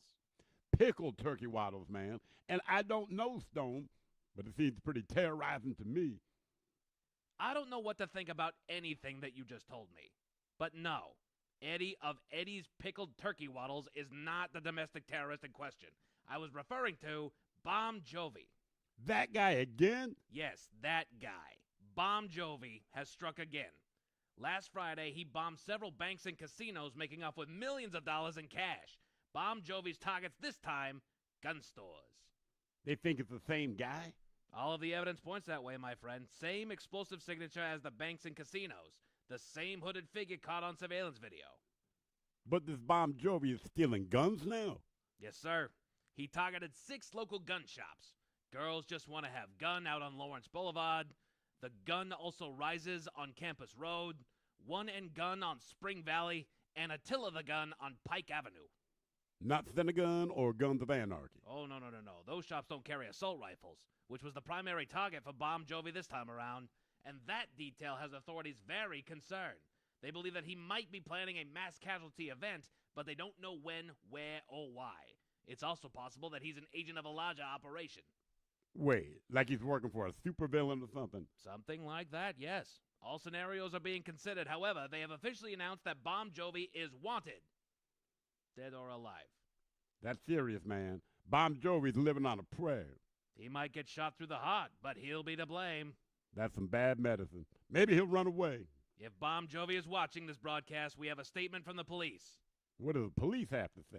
The police say that every breath you take, every move you make, every single day, every game you play, they'll be watching you. Maybe they should set up a sting. Easier said than done. Internal strife has left some of the police unwilling to accommodate a sting. We'll keep you updated as the story develops, and we'll be back next hour.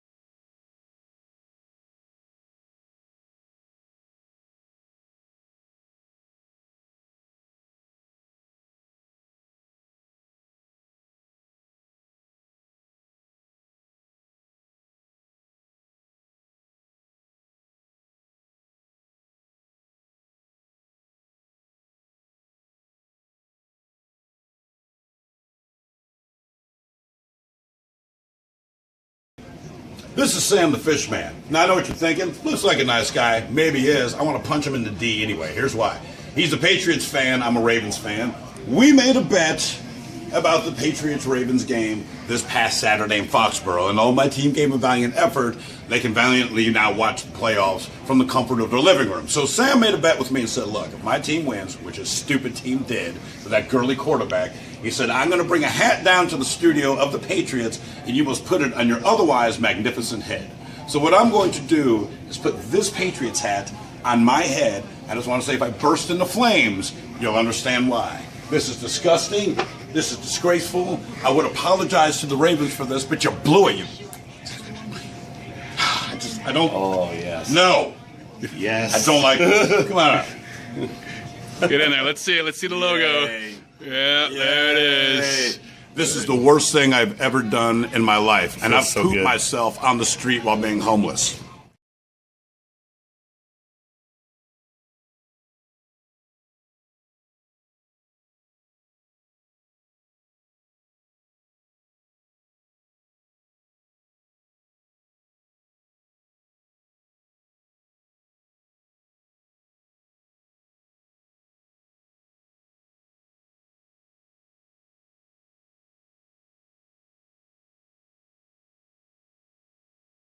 This morning, he decided that he was going to pull this stent out because they had a stent in his bladder, and they attached basically, and being very rudimentary, a fishing line to his bladder, to the stent, to, if he decided to, once they broke up the kidney stone, he could pull the stent out himself, which he did, and sent me a picture. All right. Jesus. So you got to see your brother's wiener.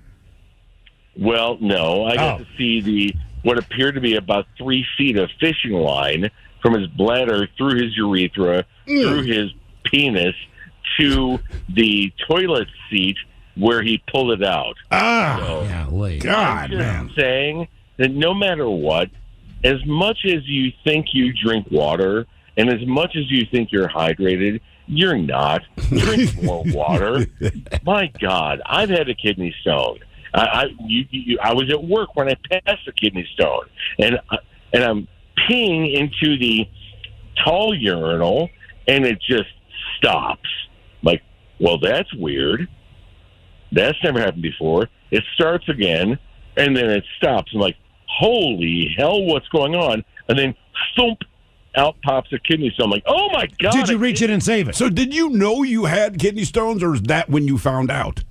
I knew a few months prior that I had some really bad pain in my left side, and I thought that I was moving a kidney stone through the tract. Did you pick up? Did you take the stone out of the urinal? Because I'm telling you right now, I would have. I would. I would have got a paper towel. I'd have got my hand in there. I think you and your brother need more checkups. I'd have washed it off. I did not take the stone out of the urinal, but I did take a picture of it. So I do have evidence that I passed the kidney stone. And it was fascinating. Okay. Like, wow. I mean, wow. Yeah, my brother had kidney stones. My brother's a moron who has lots of health issues associated with gout, and he's been an idiot for close to 30 years of his 49 years of his stupid existence, and he finally started behaving himself. But as much as that medication helps to clear things out, it messes with the rest of your internal organs immensely. Sounds like and that is the issue with all those medications. All right, PD, have a good weekend, man. Good hearing from you. Our question, what condition do you or did you have, and what were the side effects? 206-803-ROCK. How's it going, guys? Doing great, man. Positive Friday. Yeah. So I last winter, Christmas time, I stepped out of my truck and slipped on the ground, went to the doctor. They said, oh, you pulled your groin. So we went home, me and my wife, for about a week, and it got worse and worse. And we went back to the emergency room at Providence, and they were like, yeah, man, you're in way too much pain for a pulled groin. We're going to do an MRI and a CAT scan on you. They came back into the room, and they said, hey, man, you crashed your motorcycle? I said, no. And they were like, you have a couple fractures in your neck, a couple fractures in your back, and a shattered hip. Wow. What? My mouth dropped, like, what is going on? And they said, there's also some stuff going on with your blood. We need to look at this more severe. So they sent me down to the University of Washington and admitted me into the hospital down there. And after about 3 days being in there, they found out that I had a tumor on my brain that was eating my hormones alive. That was sending my cortisol levels, babe. My cortisol levels were skyrocketing, and I wasn't producing any, hormones to, like, keep my body safe. And it was eating my hormones alive. And it's a disease called Cushing's syndrome. So they went in and they removed my tumor first, and the doctors were worried about doing my hip surgery and then removing my tumor and my hip not to heal. So they removed my tumor first, and then they replaced my hip 2 days later, and I was in the hospital for a total of 24 days. Wow, dude. So I'm assuming this tumor itself was not cancerous, but it is, in fact, a tumor that's eating your hormones? Yeah, it's called Cushing's syndrome. And is it a genetic thing, or is it just luck of the draw, as it were? It was the luck of the draw. It was, so when I was younger, I raced motorcycles, and I always broke a lot of bones. And when we were younger, my dad brought me into Children's Hospital, and they mentioned it when I was younger, but we didn't think anything of it. And then as I got older, I was, pulling muscles, and I was breaking my arms, and all this weird stuff was happening to me. And then I got with my beautiful wife, and she pointed it out. She's like, I think you have this disease called Cushing's syndrome. And when I went into the hospital in January, she kept mentioning that to them, and they tested for it, and I actually had it. It was the tumor on my pituitary gland. Now, does your wife have medical background, or what? Her sister is a nurse at Providence. Okay. All right. Were you bedridden the entire time you were in there? We return to the men's room with Miles and So you Thrill. couldn't walk. About 5 minutes away from a very special announcement, but first time for a few emails to the men's room at KISW.com. You've got mail. You've got mail. Couple on our question about sleep, guys. At a huge house party, my brother and I were drinking excessively, and sometime late, I couldn't find him. We organized a search party and found him sleeping in the chicken coop. Guys, when I was 14, I made friends with a new kid in school who came from a private school. He was kind of goofy and didn't have a lot of friends, but we had fun. Invited me to a party and then to spend the night at his place. I had no idea he was the son of one of the wealthiest families in the area. They owned several gas and service stations. House was massive. Woke up the next morning to being kissed. I opened my eyes, and there was an amazingly beautiful woman smiling. Then she just walked off. I woke my buddy up, freaking out, told him what happened, thinking she followed us from the party, and his parents are going to kill us. He said, that's my sister. Now this guy is tall, chunky, and not a good-looking guy. I said, dude, there's no way this lady is your sister.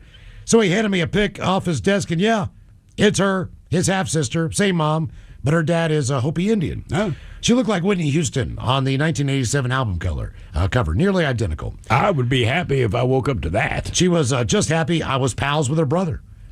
So that's how she showed it. Thank you for being... Yeah, that's unbelievable. Yes. Now time for one birthday. Brought to you by Men's Room Roasted Red Salsa from San Juan Salsa Company. Dip responsibly. By the way, we still have some in the refrigerator, and I still have a bag of chips if anybody wants to get it. Oh, nice. All right. Had some sour cream.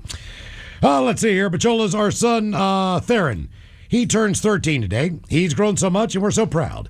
So can we get a big old fart medley and Coach Ted to help him decide whether to run middle school track or play baseball this spring? Lots of love from Mom and from Dad.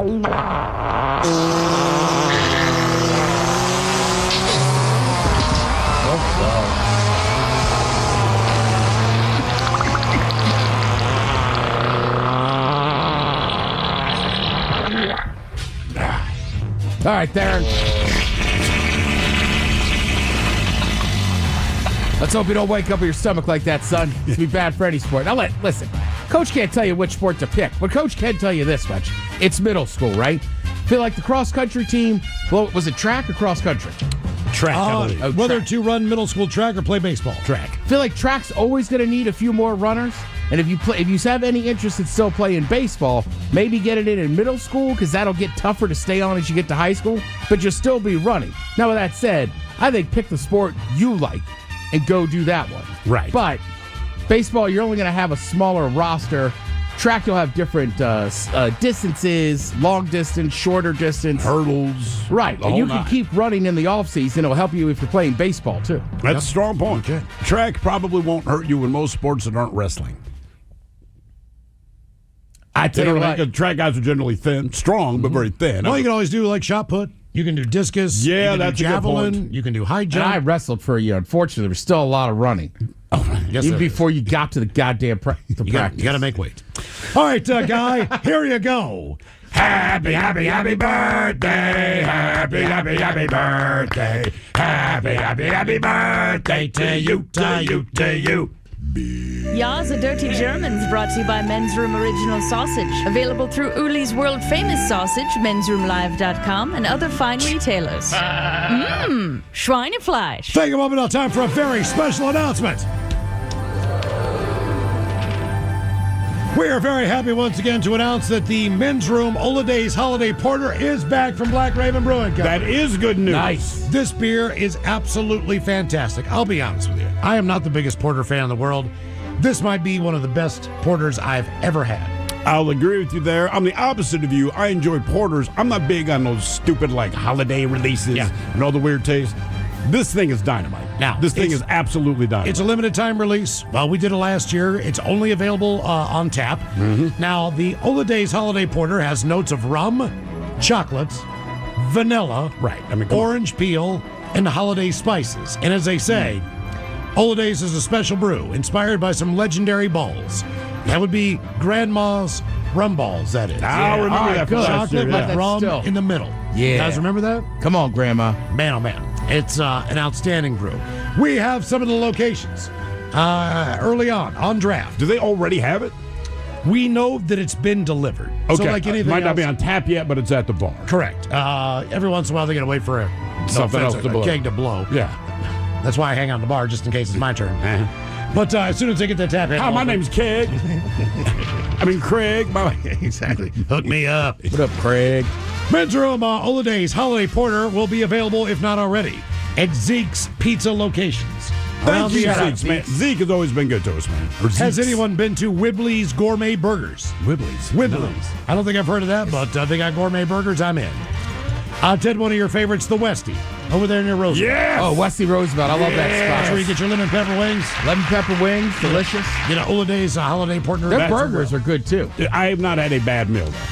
Also available at the West Side Tavern, the Sunnydale Saloon, which sounds like my kind of place. I've been to the Sunnydale down there in Burien. Of course you've been. Yeah. What kind of how many Ted's been to? The Roanoke Inn. Yes. Oh, Roanoke Been to Inn, the Roanoke, for sure. Where's that? Mercer Island. Okay. Great old school spot. They have a fireplace. That's the review. I'm not well, and they have a delicious you can have corn an and Ola Days crab porter, chowder. sit down near the fireplace. Yeah, have that corn and chowder. How about the Riverside Tavern? Ooh, not sure. Where's it at? Riverside of it. All right. The Red Robin Factoria location. Haven't been to the one in Factoria, but certainly have been to Red Robin. Also available at the Rainier Bar and Grill. That is in the old brewery. Oh, yeah. They got a full bar in there. They've carried the Men's Room IPA before, the 20th anniversary lager. Of course, you can get in there and get a tall Rainier as well. As well, sure. What else we got here? Oddfellas Pub and Eatery Tacoma. Why do I know the name? Yeah. Okay. You been there? Yeah, because there's two locations. I've been to both of them. Me and Mike's been in there with me. They have like this pork candy on their advertisements. God damn. Dude, here's one. Such great food. Go ahead. It's not whether or not you remember you've been there, but you also have an immediate Yelp review. Right. That's what my buddy Chad was saying the other day. All right. One I can vouch for, the North Bend Bar and Grill. Get the salmon sandwich, the blackened salmon sandwich. Yeah, they'll throw it on a Caesar salad for you, too. Either way. What else Great we got? spot. Local Boys Tap Room. Don't know that there. one. Sounds fun. Okay. Levitate Gastropub. I've heard of the name, but I haven't been there. How about the Iron Duck Public House? No. Sounds but like my kind of place. I knew Levitate. That one, I think that's out in Issaquah. I think that's out on Front Street. You may have been the one who told me about Yes. Levitate. Okay. Yeah. Okay. That's great Definitely cheese heard dip, of dude. it. Okay. Oh, yep. Been there then. Jesus Christ. In Issaquah, I might have been there too. Yeah. Is that in that kind of like little building with like 4 or 5 different things in it? Or is it a standalone? It's right there on Front Street, so yeah, Okay. there's a handful out there. The Boston Harbor Marina, which I'm assuming is in Boston, Massachusetts, but probably local since it's only a local beer. And finally, our friends at the 884 Pub. Oh, nice. Oh, yeah. Over in Brooklyn. Been there. That's great. Another great spot. As the locations increase, we'll let you know where the beer is going to be found. Yeah, man. Keep in mind, like all of our beers, a portion of that proceeds will benefit the 3 local Fisher houses. So you're doing some good there every time that you pick up a delicious Men's Room Ola Days Holiday Porter. If you go to the Roosevelt on Westie, they also have bubble hockey. Do they? Yeah. USA, Russia? Yes. Of course. What other teams you going to put up there, man? There's the 2 If it's originals. bubble hockey, it's got to be that. Right? Exactly. Damn. Speaking of drinking, coming up at 5:08, we'll drink and toast with the shot of the day. But first, Now, the Men's Room wants to know, who Last! Hey, time for Who Sucks Last. Stephen Thrill, you bring us 3 stories from news each and every week. They always suck, but it's up to us to determine out of the 3 stories which one sucks the least. Now, if you happen to like the Men's Room on Facebook or follow us on X and Instagram at Men's Room Live, the debate is already underway on Who Sucks Less. Yes, indeed. And like we said at the top of the show, are you familiar with Duck, Duck, Goose? Because today we're calling it Doc Breaks. And by the way, Ted, so we did establish Duck, Duck, Goose, but you're sitting in a circle, one person is standing. They walk around patting your head. Each time they pat your head, they're going duck, duck, duck. Correct. Now you say goose, everyone gets up. They run around in circles. I don't remember, how does the game end? What do you do? No, if you're the goose, you got to stand up and you got to chase that person around the circle. You got to try to tag them before they sit where you were sitting. Okay, thank you. It's honest. That's the way I remember. It's been bugging me for 2 hours. You're right. I'm like, how the hell does that game end? All right, so like we said, today is Doc Breaks. Silly goose. I know. 2 doctors, 1 set of breaks. So let us start with a doctor that's been accused of filming women's intimate areas while performing examinations on them after banning their partners from the room so that the women were more vulnerable, right? So you go there with your wife, the doctor says, oh, hey, you don't want to see this. We can't let guys in there, right? Just so that he could film them. So a U.S. Army gynecologist, he used to work at the Tripler Medical Center in Honolulu, Hawaii. He's being sued for taking secret videos of his patients. Dr. Blaine McGraw, which sounds like a cowboy, he's been accused of secretly videotaping patients during intimate examinations. Now, the doctor has been suspended pending a police investigation. A law firm filed a civil lawsuit last week on behalf of an anonymous woman claiming to be one of the victims. And it states that complaints against McGraw, against this guy McGraw, began at Tripler in Hawaii back in 2019. However, it adds that Army leadership allegedly dismissed the warnings, laughed off credible allegations, and allowed McGraw to continue practicing. The petition claims that McGraw's conduct was not an isolated incident, but part of a known pattern. Law firm says that now more women have come forward claiming they had similar experiences with this guy. Attorney Andrew Cobo said, quote, "We had victims who gave us statements who said they asked for their husbands to be in the room with them during the appointment, but the Army turned them down, specifically this doctor. They said, no, your husband is going to have to wait in the waiting room during this procedure. Then they were left alone with Dr. McGraw." Now, one of the alleged victims filed a complaint stating McGraw recorded a pelvic examination on his mobile phone. He wasn't even trying to be subtle at that point. Now, McGraw is said to have since moved to Texas to begin practicing again at a different Army medical center, but the lawsuit claims that the complaints continued during his tenure there. So he started in Hawaii, moves to Texas, and apparently, if the complaints are to be believed, it's a pattern of behavior that he continues. We stay in the medical profession. Now we have a 44-year-old male nurse who worked at a hospital in Germany. Well, he's been accused of playing, quote, master of life and death with the patients that he was supposed to care for. So prosecutors presented evidence that he injected dozens of mostly elderly patients with large doses of sedatives or painkillers like morphine in midazolam, which is a muscle relaxant that's sometimes used for executions in the United States, not to kill you, but to relax your muscles. But he had a simple goal. He's not trying to kill anyone. His simple goal was to make his night shifts easier. Not making this up.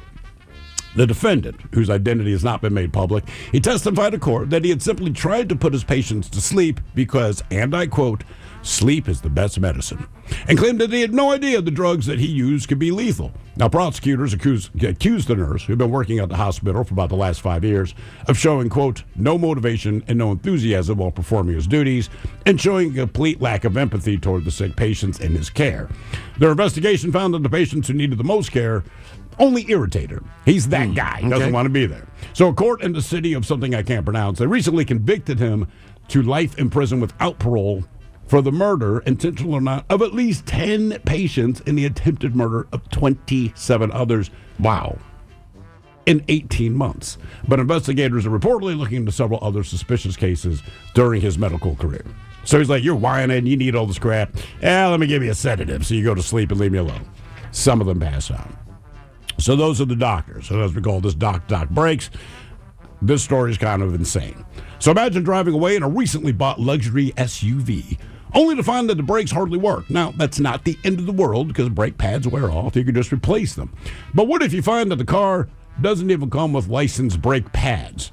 That's what happened to a German motorist who discovered that the Mercedes GLE that he had bought at an auction was equipped with brake pads made of wood instead of real brake pads. In fact, there's a picture that accompanied this. It's unbelievable. Ye old brake pads. The ye old brake pads, yes. You only get them at the Renaissance Festival. The man, who has not been revealed by German media, he told police that he had realized something was wrong with his used Mercedes GLE the moment that he pushed the brake pedal after buying it at the auction. The car barely slowed down, no matter how hard he slammed the brakes. So he called the tow truck, took it straight to a repair shop. Upon inspecting the brake system, the mechanics found that instead of authorized brake pads, the SUV was equipped with wooden pads with the word Brembo scribbled on them that in permanent marker. Now, they offered almost no stopping power and had already damaged the vehicle's actual disc. Says this is not even amateurism, but criminal sloppiness. That according to a technical safety expert who helped with the investigation. Adding that wood wears out almost instantly when rubbing against metal disc and has no chance of stopping a 2-ton vehicle.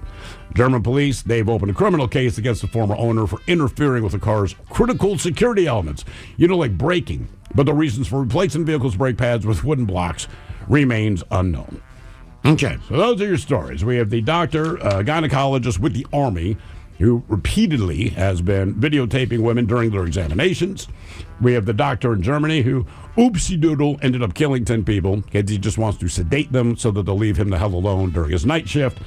And finally, the car that was bought at auction that has wooden brake pads. Ted, in my mind, the German nurse obviously sucks the worst. 10 people died or more. Gynecologist in Hawaii is second on the list as far as just being a creep, and the fact that he's still practicing. And they still allow him to do that, which is ridiculous. So even though that guy could have died who bought the Mercedes or killed someone else, that's the issue. The fact that he didn't in this instance, I'm going to say against the other two, that story sucks the least. I'm already tracking with where you're going, Ted. Just the idea, like, hey, those wooden brake pads, he just didn't die. But he at least would have injured himself, if nothing else, right? Right, and can you imagine, just barreling into traffic because you can't stop your car? In because Germany. Because it's got wooden brakes. So, I will agree with Miles. That one sucks the least. The other two are just so bad. The nurse in Germany, Jesus. Yeah, and it was one of the muscle relaxers just giving them. And granted, it's Germany, but they're in the U.S., they use this for executions, right? He's like, I sure didn't. And no offense, if they're that elderly, couldn't you just slip them a melatonin? To get them to sleep. Not saying you should be doing this to anybody, but... Right, you could do a less damaging thing to get an elderly person to fall asleep. Injected them, yeah. Yes. Debate continues on Who Sucks Less. If you like the Men's Room on Facebook or follow us on X and Instagram at Men's Room Live. All right, coming up at 5:08, we'll drink a toast with a shot of the day. You are listening to the Men's Room.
From coast to coast and around the world. If it's not important, you'll hear it here, exclusively on In Action News. Here now are Stone Ledbetter and Felix Foxworthy. Tonight, an artisan pizza cook was fired for repeatedly making circular pizzas. But first, we begin our broadcast with unfortunate news. It seems that our city's own domestic terrorist has struck again. Domestic terrorist? You mean Eddie? Eddie? Who's Eddie? Eddie, man. Owner of Eddie's Pickled Turkey Waddles, the food truck. Eddie's Pickled Turkey Waddles? Pickled turkey waddles are a thing? Yeah, man. But Eddie's Pickled Turkey Waddles, they do a number on your gut, man. Just last week, 12 people I know had to go to the emergency room because they started pooping teeth. They had teeth in their feces? That's what I'm telling you, Playboy. Why would someone poop teeth after eating turkey waddles? Pickled turkey waddles, man. And I don't know, Stone, but it seems pretty terrorizing to me. I don't know what to think about anything that you just told me. But no, Eddie of Eddie's Pickled Turkey Waddles is not the domestic terrorist in question. I was referring to Bon Jovi. That guy again? Yes, that guy. Bon Jovi has struck again. Last Friday, he bombed several banks and casinos, making off with millions of dollars in cash. Bon Jovi's targets this time, gun stores. They think it's the same guy? All of the evidence points that way, my friend. Same explosive signature as the banks and casinos. The same hooded figure caught on surveillance video. But this Bon Jovi is stealing guns now? Yes, sir. He targeted 6 local gun shops. Girls Just Want to Have Gun out on Lawrence Boulevard. The Gun Also Rises on Campus Road. One and Gun on Spring Valley. And Attila the Gun on Pike Avenue. Not Senegun or Guns of Anarchy? Oh, no. Those shops don't carry assault rifles, which was the primary target for Bon Jovi this time around. And that detail has authorities very concerned. They believe that he might be planning a mass casualty event, but they don't know when, where, or why. It's also possible that he's an agent of a larger operation. Wait, like he's working for a supervillain or something? Something like that, yes. All scenarios are being considered. However, they have officially announced that Bon Jovi is wanted. Dead or alive. That's serious, man. Bon Jovi's living on a prayer. He might get shot through the heart, but he'll be to blame. That's some bad medicine. Maybe he'll run away. If Bon Jovi is watching this broadcast, we have a statement from the police. What do the police have to say? The police say that every breath you take, every move you make, every single day, every game you play, they'll be watching you. Maybe they should set up a sting. Easier said than done. Internal strife has left some of the police unwilling to accommodate a sting. We'll keep you updated as the story develops, and we'll be back next hour. Tonight, experts have the math on how much wood a woodchuck could chuck if a woodchuck could chuck wood. But first, with the cost of college continuing to skyrocket, many parents are urging their children to take a so-called gap year after high school graduation. Nothing wrong with taking a little time off from academia, man. I agree. The idea of the gap year is to really figure out what it is that you want to major in should you go to college, and if you're lucky, maybe travel and see the world. That's what I did when I was 18, Playboy. You traveled the world when you were 18? Well, not the world, but I traveled through Europe and Asia when I was younger. Really? How did you finance that trip? Saved as much money as I could, but I booked most of my trip through Budget Airlines. Budget Airlines? I've never heard of Budget Airlines. Budget Airlines. Yes, I've never heard of Budget Airlines. Budget. Budget Airlines. I understand, Felix. I'm saying I've never heard of Budget Airlines. There's no such thing as Budget Airlines, Playboy. Felix, you literally just told me that you flew Budget Airlines around Europe and Asia. I did no such thing. I said I flew Budget Airlines around Europe and Asia.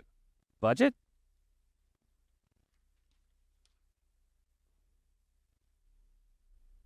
Why do you keep saying Budget Airlines, man? I said Budget Airlines. Budget. Budget, man. Come on.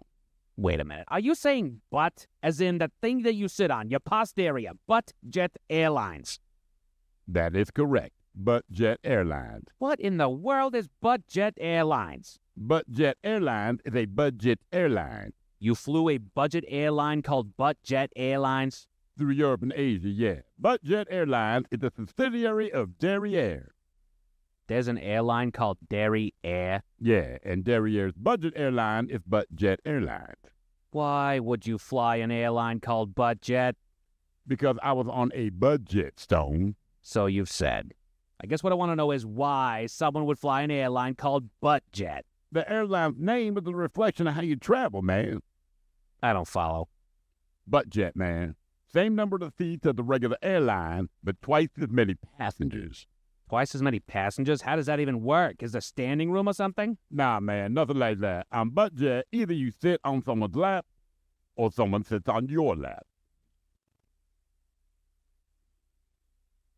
Hold on. People sit on each other's laps on Budget Airlines? Yeah. That's why it's called Budget, man. I see. And how does one choose if they will be sitting on someone's lap or if someone will be sitting on their lap? Well, that's up to the premium passengers, Playboy. If you're a premium passenger, you can choose to sit on a lap or have your lap sat a pond. This is ridiculous and very unsafe. And for those two exact reasons, ButtJet is an affordable way to travel. Are you a premium member? Did you get to choose this lap situation? I'm afraid not, Stone. I shared many uncomfortable flights with complete strangers. Also made a few close friends. You never know who you meet on ButtJet. Most memorable person I met had to be Mario. Ah, Mario. He was another passenger, was he? Yeah. And were you sitting on his lap, or was he sitting on yours? Mario was on my lap, but he wasn't really sitting.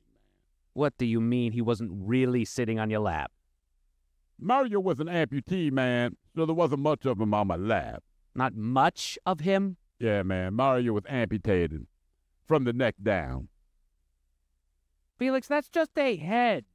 So you're saying that this man... Mario. Yes, Mario. You're saying that this Mario was just a head. He had no body. Yeah, man, amputated from the neck down. Felix, that's not possible. That's what I thought until Mario and I started chatting, man. Real nice guy, big soccer fan, allergic to shellfish, which is crazy because he worked at a seafood restaurant. A man with only a head worked at a restaurant. Yeah, said he was the head chef. Before that, he was the head of security. Are you being serious right now? I'm just telling you what Mario told me, man. He could have been joking. He even said he was trying to break into comedy. Ah, a budding comedian. That's actually why he was on that flight. Said he got his big break at a comedy club in Istanbul. He got a gig at a comedy club. Yeah, man. He was a headliner. I saw Mario perform his comedy routine once. Wait a minute, you've actually seen this Mario character? Not in Istanbul, no, but I actually saw him locally a few years ago at the Gigglebox Comedy Club. He was really funny. Okay, let's just go to break. This is ridiculous. We will be back next hour, folks. Get down while you're still ahead. Felix?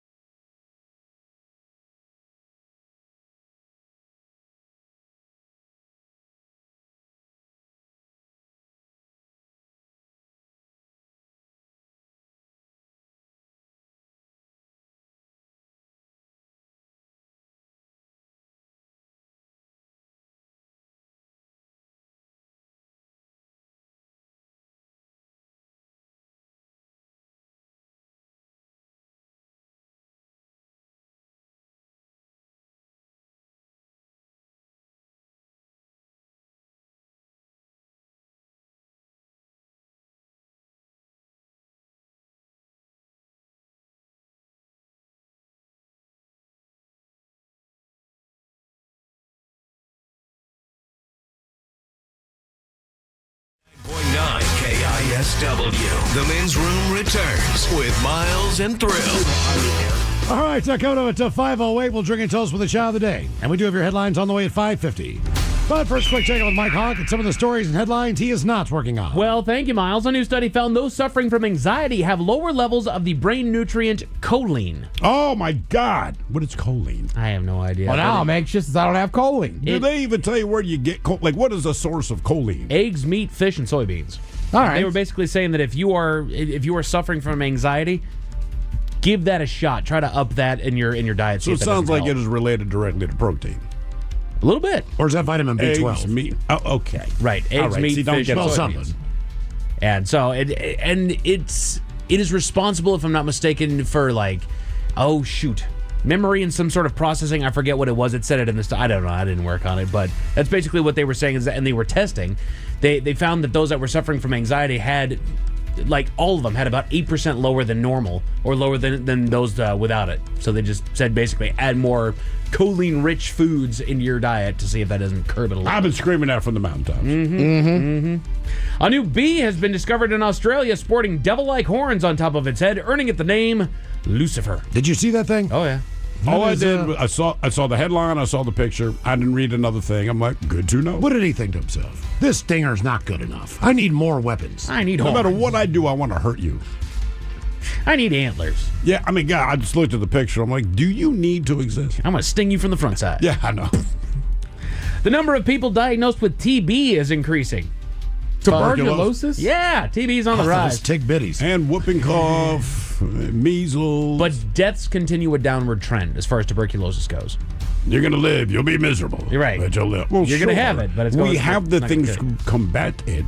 Sure. Just throwing it out there. We know how to- That's why you can keep the death rate down. 'Cause you already have the stuff in place. Yeah. You know. You just know how to solve the problem. Put your thinking caps on, boys. Time for the Merriam-Webster word of the day. I give you guys 60% to get this one right. It is a verb and an A word that means to accept without objection and to remain or continue. If somebody cannot someone or someone, something bad, unpleasant, they cannot tolerate or accept that person or thing. Ascertain? Ascertain. Not a bad word, but not the correct response. And accept is not the word. has to do with right. bad. So it's like I can accept, but if I can't accept this from you, then I cannot A word this. I cannot. To accept without Acquiesce. objection, to remain or Acquiesce, continue. not a good word. No, not a People bad usually word. do this concerning the law, or at least they should be. Abate. Abide. Abide. oh, the dude abide. Yeah. The Abide. dude abides. There you go. Wendy's has decided to close the doors of hundreds of stores in the U.S. Boo! I know. I like Wendy's. I do too.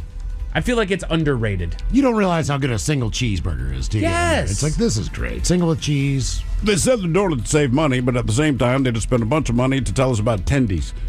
Yeah. And I'm sorry. I thought that they had one of the best fast food fries in the game. I really do. I know that they got crapped on, but I liked them. But there's so something they not redid fun them. about it. Yeah. They got baked potatoes. See, and I'll switch out the fries for a small chili.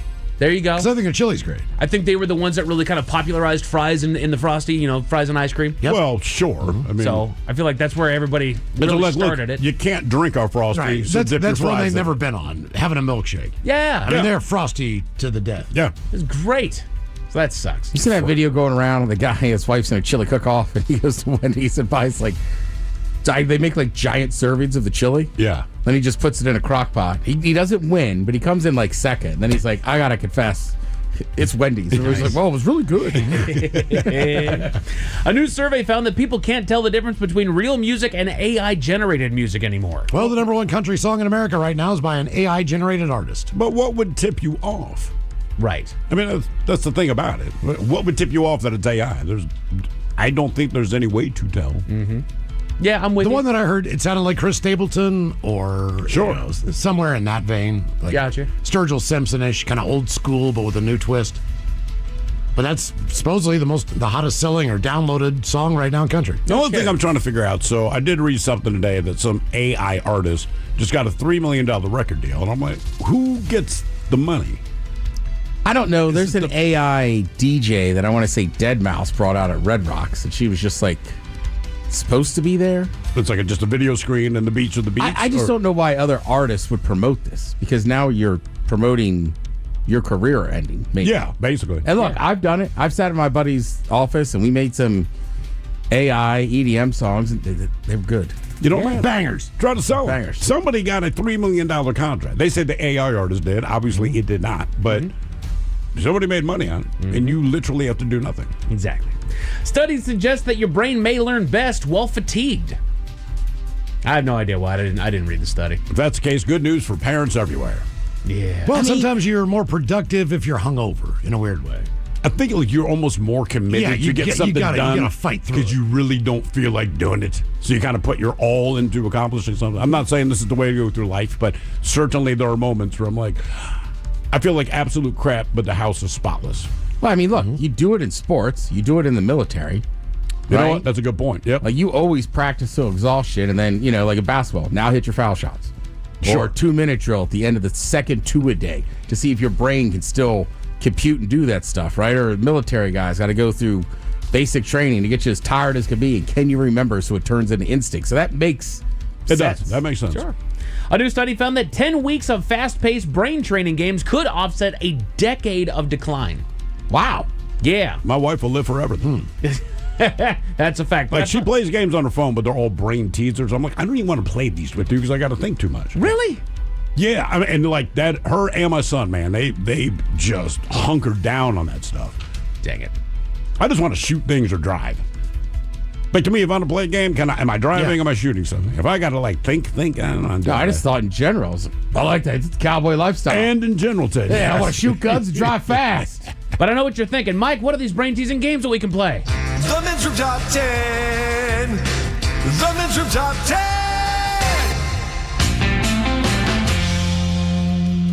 So this comes to us via healthline.com, and it is the 10 games and puzzles to exercise your brain. All right. Now, the number 10 one that they put on the list, I took these things a little bit out of order because some of them are promoting, apps and whatnot, and I wanted to find actual physical games that we've all played to some degree, possibly. So the 10th one I've got on the list is a game called Azul. I have only played this game... Azul, like Spanish blue. for blue, Yeah. correct. I've only played this game one time at one sitting, and it was actually a ton of fun. So it's a tile placement game in which players compete for the highest score by claiming tiles and arranging them on their boards to score points. Okay. Great game to play with the family. I 100% agree. I feel like you can find it in most places. It had never been on my radar. Is it It got pulled out. Is it Mahjong? Mahjong. Isn't that loosely speaking kind of the same thing? Right. Yes. So it's kind of got that same vein about it, if you've ever played that one. They go with the Rubik's Cube. Yeah, listen, I just stopped doing that because I'm an idiot. But there's got to be, Gregor's one of the best. My son actually asked about Gregor. Over the weekend, we brought up Rubik's Cubes, and anytime my son comes in, you walk by Gregor's office, and he goes, who's the guy that has the one that's like 5 squares across? I said, it's freaking Gregor, dude. Listen, But once you understand the basic way to solve, then is it entertaining anymore? Once you get the formula down, right? Am I just and I would cheat. I would look at a YouTube video or something like, all right, what am I looking for? Well, maybe that's why he went up to 4 and 5 across. Just to make it more Because the challenge. math's going to be different than it will be for 3 across, right? And he obviously can nail that in a billionth of a second. Maybe that's why he does it. I don't know. Do you know how many possible moves there are on a single Rubik's Cube? On your standard Rubik's Cube? Are you seriously asking me this question? No. Give it your best shot. How many possible moves can you make? 1,800. 1,800. I like it. 43 quintillion possible moves. Okay, my answer explains why I'm not good at Rubik's Cube. Jesus, It's the world's best-selling and most famous puzzle. This portable game is perfect for stimulating the brain during idle time. Rather than scrolling through social media or watching a show when you're sitting in a waiting room, try solving the cube. I have tried multiple times. I have even looked up videos on how to find the formula, and it's one of those where it's never stuck in my brain on how to do it. To me, you do it, if you're in an otherwise good mood and just want to be pissed off, do a Rubik's Cube. Yeah. This damn thing! Something wrong with it. Wordle shows up on the list of fun little brain games that you can do. Wordle. Yeah, they're all over the Wordle, too. Yeah. That is one of my wife and I's nightly rituals is that we will just solve the Wordle puzzle for the day. Again, my son and my wife, they definitely hunker down on that one every day. No, don't use that letter. We already used to hear blah, blah, blah. And I'm like, I'm just going to turn up the TV while you guys do this. Right. And it'll get you angry because you'll start using words that are crazy combinations, and then all of a sudden, if you lose, it'll be like, actually, the word was cloud. Thief. Right. Like, doggone it. But I found that I am right in the swing of 3 and 4. Sometimes I've gotten a couple in 2 where I've gotten lucky. My wife is the sole holder of the shot it in 1 record. I found that Wordle works for me. When my wife starts it, you hear her getting frustrated. And I guess you have a limited number of attempts. 5. And there's something about not being involved in the process. So she'll show me her phone. I'm like, well, obviously it's Thief. It's just, but that's not where her head is because she's gotten too deep into it and you overthink. But I can just look at it like, what the hell else would it be? I feel like if you played it, Steve, you would get it just as quickly. I don't know, man. Man, I'm telling you. I don't know. Actually, my daughter excels at that. Solitaire shows up on the list. Oh, yeah. I used to play that a lot on the computer. Yes. Just playing cards, man. No matter what you're doing. Now, I agree that having it on my phone, I have burned so much time on planes. If I, for whatever reason, the Wi-Fi on the plane went out, or I don't have enough time to watch a movie or a TV show and I don't want to get involved, they shut it off when you're on the ground. Playing solitaire on my phone is just how I pass by the time. Just like Stephen A. Smith. Yeah. My granddad. It's wild. That ad's everywhere. My granddad had like one of the original Mac computers. Had a Macintosh Classic 7 or something like that. I forget. He spent the entire time playing free cell on the thing. I can believe that. That's all he did was play solitaire. It becomes like a home arcade. Yes, absolutely. I mean, we got a computer, right? A home computer when I was like a junior in high school. And the amount of times I played solitaire in that thing would blow your mind. Yes. Did you play it with actual physical cards? Because my father would play it with physical cards all the time when I was a kid, then got a computer, and basically he stopped using the cards, went to the computer, played the same game. I'll be honest with you, I don't think I've ever played solitaire with real cards. Really? I think I've only done it on apps or on a computer. Yeah. Games and puzzles to exercise our brain. Jigsaw puzzles show up on the list. I can't stand those. Really? Yeah, man. Jigsaw puzzles are great because they exercise both the left and right sides of your brain at once. They require both logic, intuition, and creativity, and it's easy to get lost for hours working on them. That's my problem, because I'm hours of anger. Yes. This piece has to fit somewhere. I would probably do more if my cat wouldn't jump up and start eating them. Oh, jigsaw puzzles are the big 300-piece ones? Yeah, that's on the lowest. as many pieces as you want. Typically 2,000 is the standard big one. Yeah. Did you know that every one of those pieces is cut the same? Yes. I didn't know that until like a couple of years ago, and I was like, huh. I found out with you. I'll be damned. And it right doesn't help me. No. They That do have would be some fun, really though. weird cut designs, though. Yeah. You look at them, you're like, this is impossible. It's like done in a circular shape. Yes. It is wild. I've wanted to see if I could, like, make the puzzle where every other piece was a different puzzle and then just make two simultaneous Because the cuts puzzles. are the same? Yes. Yeah. Absolutely, man. Chess shows up on the list. Well, sure.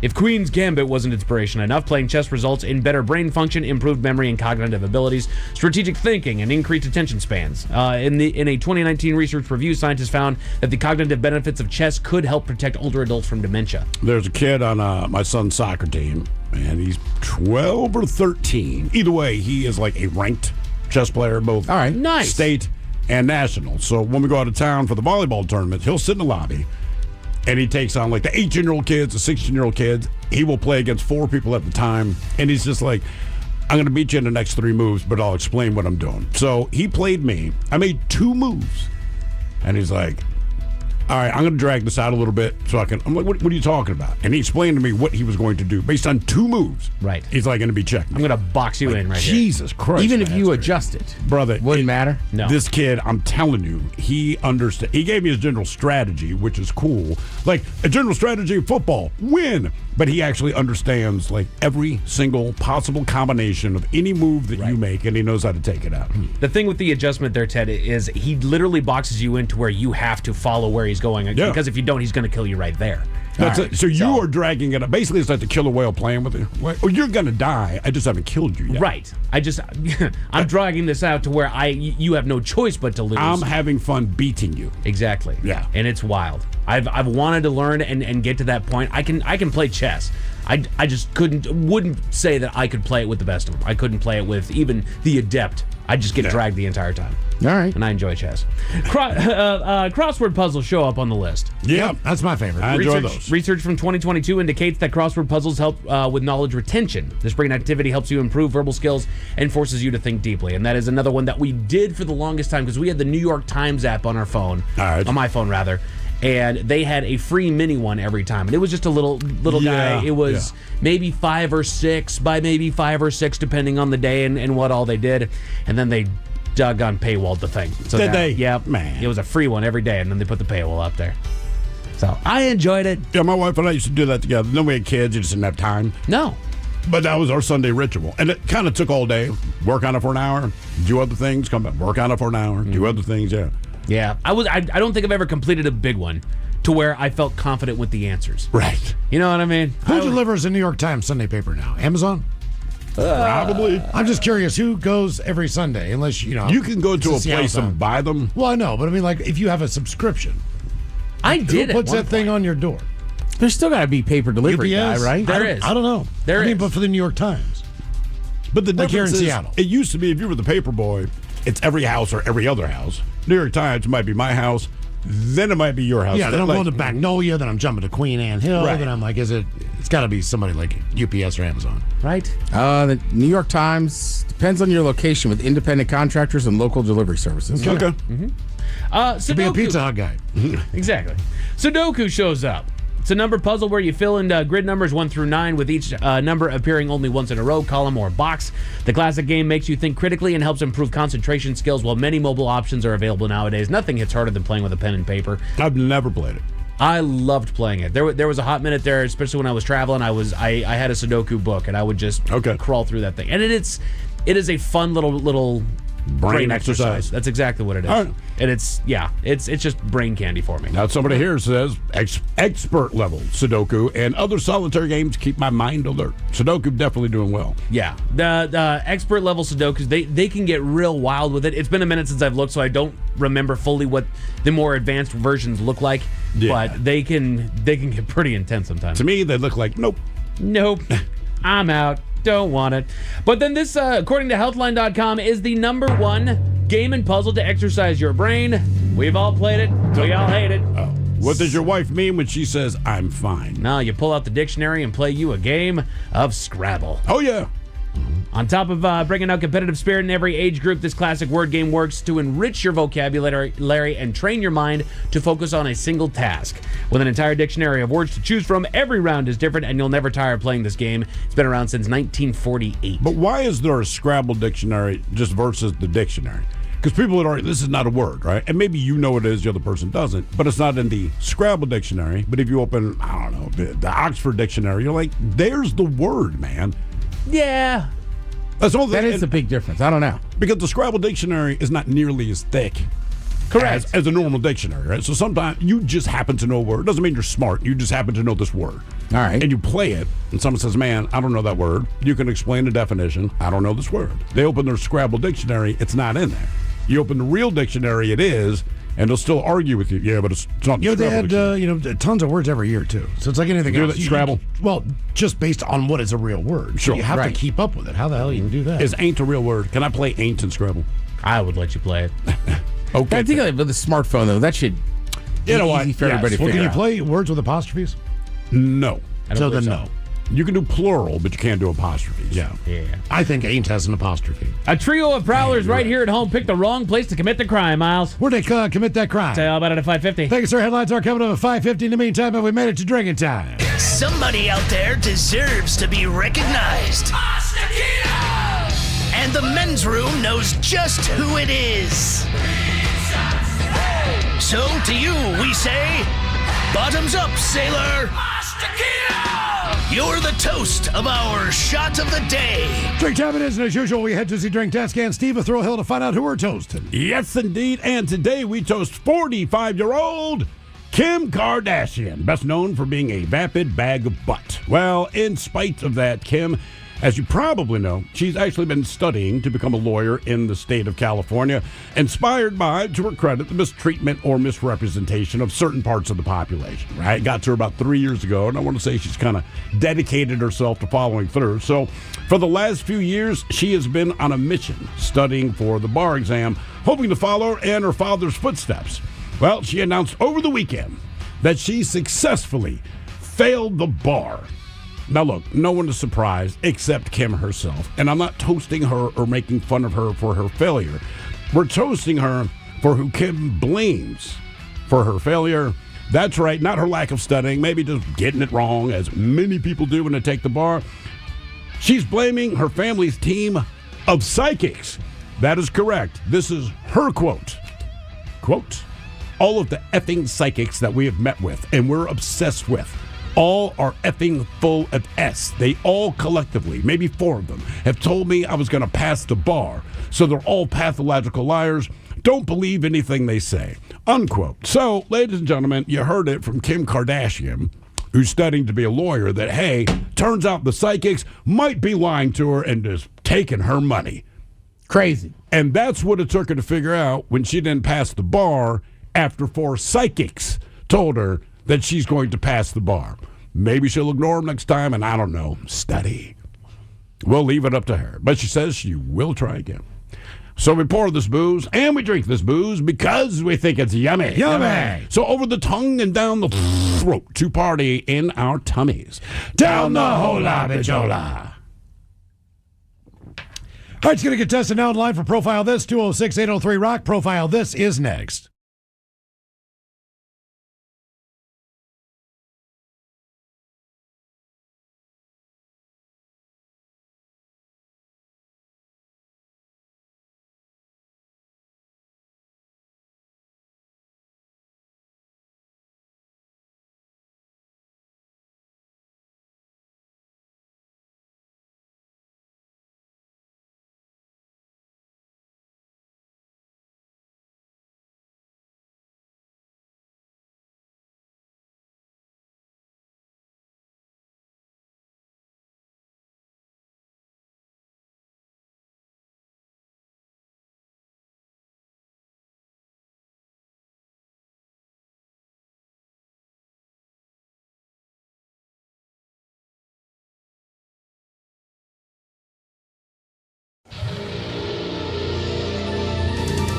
from coast to coast and around the world. If it's not important, you'll hear it here, exclusively on In Action News. Here now are Stone Ledbetter and Felix Foxworthy. Tonight, an artisan pizza cook was fired for repeatedly making circular pizzas. But first, we begin our broadcast with unfortunate news. It seems that our city's own domestic terrorist has struck again. Domestic terrorist? You mean Eddie? Eddie? Who's Eddie? Eddie, man. Owner of Eddie's Pickled Turkey Waddles, the food truck. Eddie's Pickled Turkey Waddles? Pickled turkey waddles are a thing? Yeah, man. But Eddie's Pickled Turkey Waddles, they do a number on your gut, man. Just last week, 12 people I know had to go to the emergency room because they started pooping teeth. They had teeth in their feces? That's what I'm telling you, Playboy. Why would someone poop teeth after eating turkey waddles? Pickled turkey waddles, man. And I don't know, Stone, but it seems pretty terrorizing to me. I don't know what to think about anything that you just told me. But no, Eddie of Eddie's Pickled Turkey Waddles is not the domestic terrorist in question. I was referring to Bon Jovi. That guy again? Yes, that guy. Bon Jovi has struck again. Last Friday, he bombed several banks and casinos, making off with millions of dollars in cash. Bon Jovi's targets this time, gun stores. They think it's the same guy? All of the evidence points that way, my friend. Same explosive signature as the banks and casinos. The same hooded figure caught on surveillance video. But this Bon Jovi is stealing guns now? Yes, sir. He targeted 6 local gun shops. Girls Just Want to Have Gun out on Lawrence Boulevard. The Gun Also Rises on Campus Road. One and Gun on Spring Valley. And Attila the Gun on Pike Avenue. Not Senegun or Guns of Anarchy? Oh, no. Those shops don't carry assault rifles, which was the primary target for Bon Jovi this time around. And that detail has authorities very concerned. They believe that he might be planning a mass casualty event, but they don't know when, where, or why. It's also possible that he's an agent of a larger operation. Wait, like he's working for a supervillain or something? Something like that, yes. All scenarios are being considered. However, they have officially announced that Bon Jovi is wanted, dead or alive. That's serious, man. Bon Jovi's living on a prayer. He might get shot through the heart, but he'll be to blame. That's some bad medicine. Maybe he'll run away. If Bon Jovi is watching this broadcast, we have a statement from the police. What do the police have to say? The police say that every breath you take, every move you make, every single day, every game you play, they'll be watching you. Maybe they should set up a sting. Easier said than done. Internal strife has left some of the police unwilling to accommodate a sting. We'll keep you updated as the story develops, and we'll be back next hour. Tonight, experts have the math on how much wood a woodchuck could chuck if a woodchuck could chuck wood. But first, with the cost of college continuing to skyrocket, many parents are urging their children to take a so-called gap year after high school graduation. Nothing wrong with taking a little time off from academia, man. I agree. The idea of the gap year is to really figure out what it is that you want to major in should you go to college, and if you're lucky, maybe travel and see the world. That's what I did when I was 18, Playboy. You traveled the world when you were 18? Well, not the world, but I traveled through Europe and Asia when I was younger. Really? How did you finance that trip? Saved as much money as I could, but I booked most of my trip through Budget Airlines. Budget Airlines? I've never heard of Budget Airlines. Budget Airlines. Yes, I've never heard of Budget Airlines. Budget. Budget Airlines. I understand, Felix. I'm saying I've never heard of Budget Airlines. There's no such thing as Budget Airlines, Playboy. Felix, you literally just told me that you flew Budget Airlines around Europe and Asia. I did no such thing. I said I flew Budget Airlines around Europe and Asia. Budget?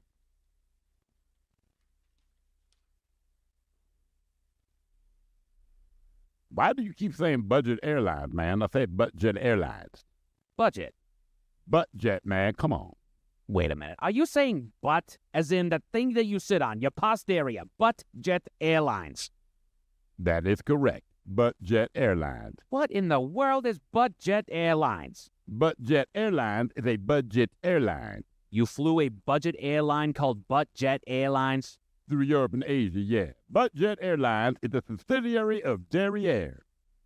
There's an airline called Derriere? Yeah, and Derriere's budget airline is...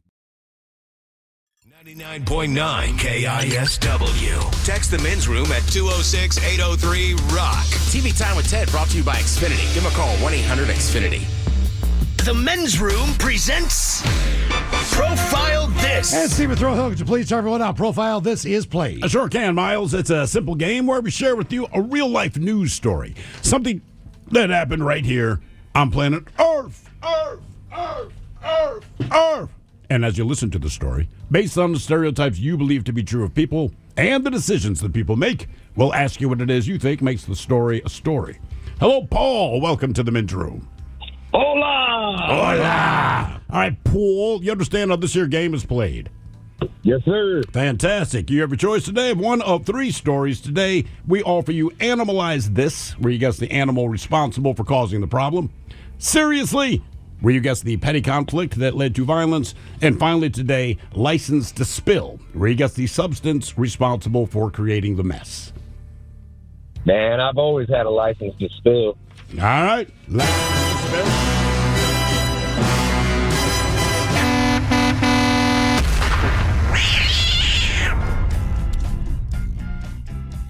A truck spilled a substance earlier today across a residential road, prompting cleanup efforts and renewed complaints from residents about trucks violating weight restrictions. Roz Sloan, she discovered the spill on her street when returning home. She said she saw unassuming drivers glide right over the top of the spill before cleanup crews even arrived. Now, when the crews got to work cleaning up the spill, Sloan said she was caught off guard by their methods. Quote, I noticed they were sweeping, and all the dust that is not good to inhale was just going everywhere. But what frustrated Sloan most was trucks repeatedly using the residential roads that they're not supposed to travel on. She says they're meant to be driving along designated routes like Bennett Road, which is miles from her street. Quote, they know they're not supposed to be going across the weight-restricted bridge, but yet they still do it and they sneak through. Sometimes that's their excuse, that they have a new driver. He doesn't know. I would imagine that if you were training them, that would be something you might want to let them know. And she said, well, it's a good thing that the mess was cleaned up quickly. She's still upset about the ongoing violations and the fact that the spill happened at all. Fair enough. The question is, what did the truck spill? Was it cement? Was it tar? Was it manure or was it biodiesel? So cement, tar, manure, or biodiesel. What was spilled on her roadway? Man, I mean, if they're brooming it up, I'd have to go with manure. I mean, it's kind of a crappy story, but okay. What do you guys think? Paul, I'm going to go biodiesel. Okay. And you didn't say how the truck spilled, right? It did not say. It didn't say if it turned over. It keeps going over this bridge. And it's in a residential area. There's obviously a reason for the weight limit, but it ended up spilling its cargo. I don't even know if the truck crashed or if it just spilled its cargo. None of that's in the story. Did it give a state? What state it was in? Man, I believe it's one of the Carolinas. Okay. I believe it's one of the Carolinas. Yeah. Yeah, I'm gonna stick with poop. Yeah, I'm with you. I'm gonna go manure. All right. Or poop. Paul yes. and Ted. You said manure, right? Poop. Oh, which is poop, sure. All right. What was spilled all over the roadway there? Was it cement, tar, manure, or biodiesel? We'll find out next. That was a tease. You are listening to The Men's Room.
Debauchery rolls on. You're listening to The Men's Room with Miles and Thrill. 99.9 KISW. Category license to spill on profile. This, we got a truck that spilled a substance on the street. The problem was trucks aren't supposed to be in that residential neighborhood. That is correct. Get off my street. So they've complained about it a lot, which means either from the weight limit or that the spills have happened before, it happened again.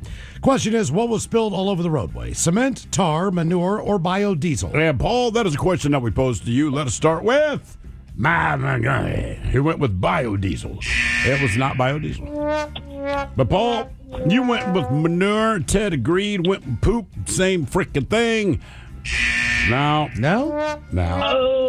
One of our more astute listeners there in the old YouTubes, David, he pieced it together. He said, look, they're sweeping up dust. I'm going to say concrete. It was, in fact, concrete. It was cement? So it was dry concrete? It was dry concrete then. Some of it. And the amount of time it took them to get there, the top layer had dried. That they could sweep up. The other stuff they kind of scraped off. That's why people were driving through it. Okay. Now, for all TV news all the time, it's time for TV Time with Ted. And now, because your pathetic life is confined to countless hours in front of a talking box, the Men's Room presents TV Time with Ted. All right, your choices today. You got the Jimmys. Fallon and Kimmel. Seth Meyers. Stephen Colbert. Or Ted Smith. Is it Ted or is it late night? It is right there. The title. These guys have teams of talented writers help them come up with their monologues each and every night. It is up to you to determine. Is this an actual late night joke and from whom? Or could it be a The Ted Smith original? Wendy's will close around 300 stores starting in late 2025. Well, I guess everything eventually... I'm sorry, folks. I can't read sometimes. Wendy's will close around 300 stores starting in late 2025. Well, I guess everything ends eventually, which was also the original slogan for the Baconator. Ted Smith. Seth Meyers. Stephen Colbert. Wendy's will close roughly 300 stores starting in late 2025. Well, I guess everything ends eventually, which coincidentally was also the original slogan for the Baconator. Kraft Mac and Cheese is releasing an apple pie flavor for the holidays. Because if we can't bring down the price of groceries, the new strategy, I guess, is to just make you not want them. Fallon? Yeah, Fallon. Seth Meyers. Kraft Mac and Cheese is releasing a new apple pie flavor for the holidays because if we can't bring down the price of groceries, the new strategy is to just make you not want them. I feel like somebody's going to serve that to their children and they're going to ask for it all year round. You think? I don't know. Seems like an odd You know one. what? You might be right. You might be. Sean Diddy Combs is now working at the chapel in the prison he is in. They described it as, quote, he works at the chapel library where he describes the environment as warm, respectful, and rewarding. Not only that, he actually teaches in there as well. Mostly the Sodom and Gomorrah stories. Seth Meyers. Yeah. Ted Smith. Ted Smith. Yeah, I know this one. I don't even need a book. The USA is getting hit with a major cold snap as temperatures drop to record lows across the country. Temperatures drop quickly in New York. Between the marathon last week and temperatures this week, it's been a brutal time for nipples. Seth. Fallon. The U.S. is getting hit with a major cold snap as temperatures drop to record lows across the country. Yep, temperatures dropped fast in New York between the marathon last week and the temperatures this week is a brutal time for nipples. Maybe the nipples were excited. It's cold. Awesome. It's our time. We're out. A man snapped 65 cucumbers in 30 seconds to break the world record, obliterating the previous record of 50. Man, now breaking 50 cucumbers seems pointless. Colbert. Fallon. That's Colbert. Meanwhile, it was just reported that a man snapped 65 cucumbers in 30 seconds to break the world record, obliterating the previous record of 50. Man, now breaking 50 cucumbers seems pointless. Let's see. A couple things. The weekend, obviously, we were gone for a couple days. Somebody already said it to Mike. I did text couple of my buddies on Monday. Happy birthday to the Marine Corps, 250. Yeah. And then, of course, happy Veterans Day. My dad was a veteran. But, you know me, I was like, I should watch something. So I was going through old war movies. Don't blame Veterans Day for you watching a war movie or anything to deal with it. What'd you watch, Hogan's Heroes? I know, but it was a better excuse. It is a better excuse. She goes, what are you doing? Watch World. Well, the problem is, Shane Gillis has a joke about it too, but like World War II in color has always got me. But now there's a whole thing of just the Pacific Theater in color. Yeah.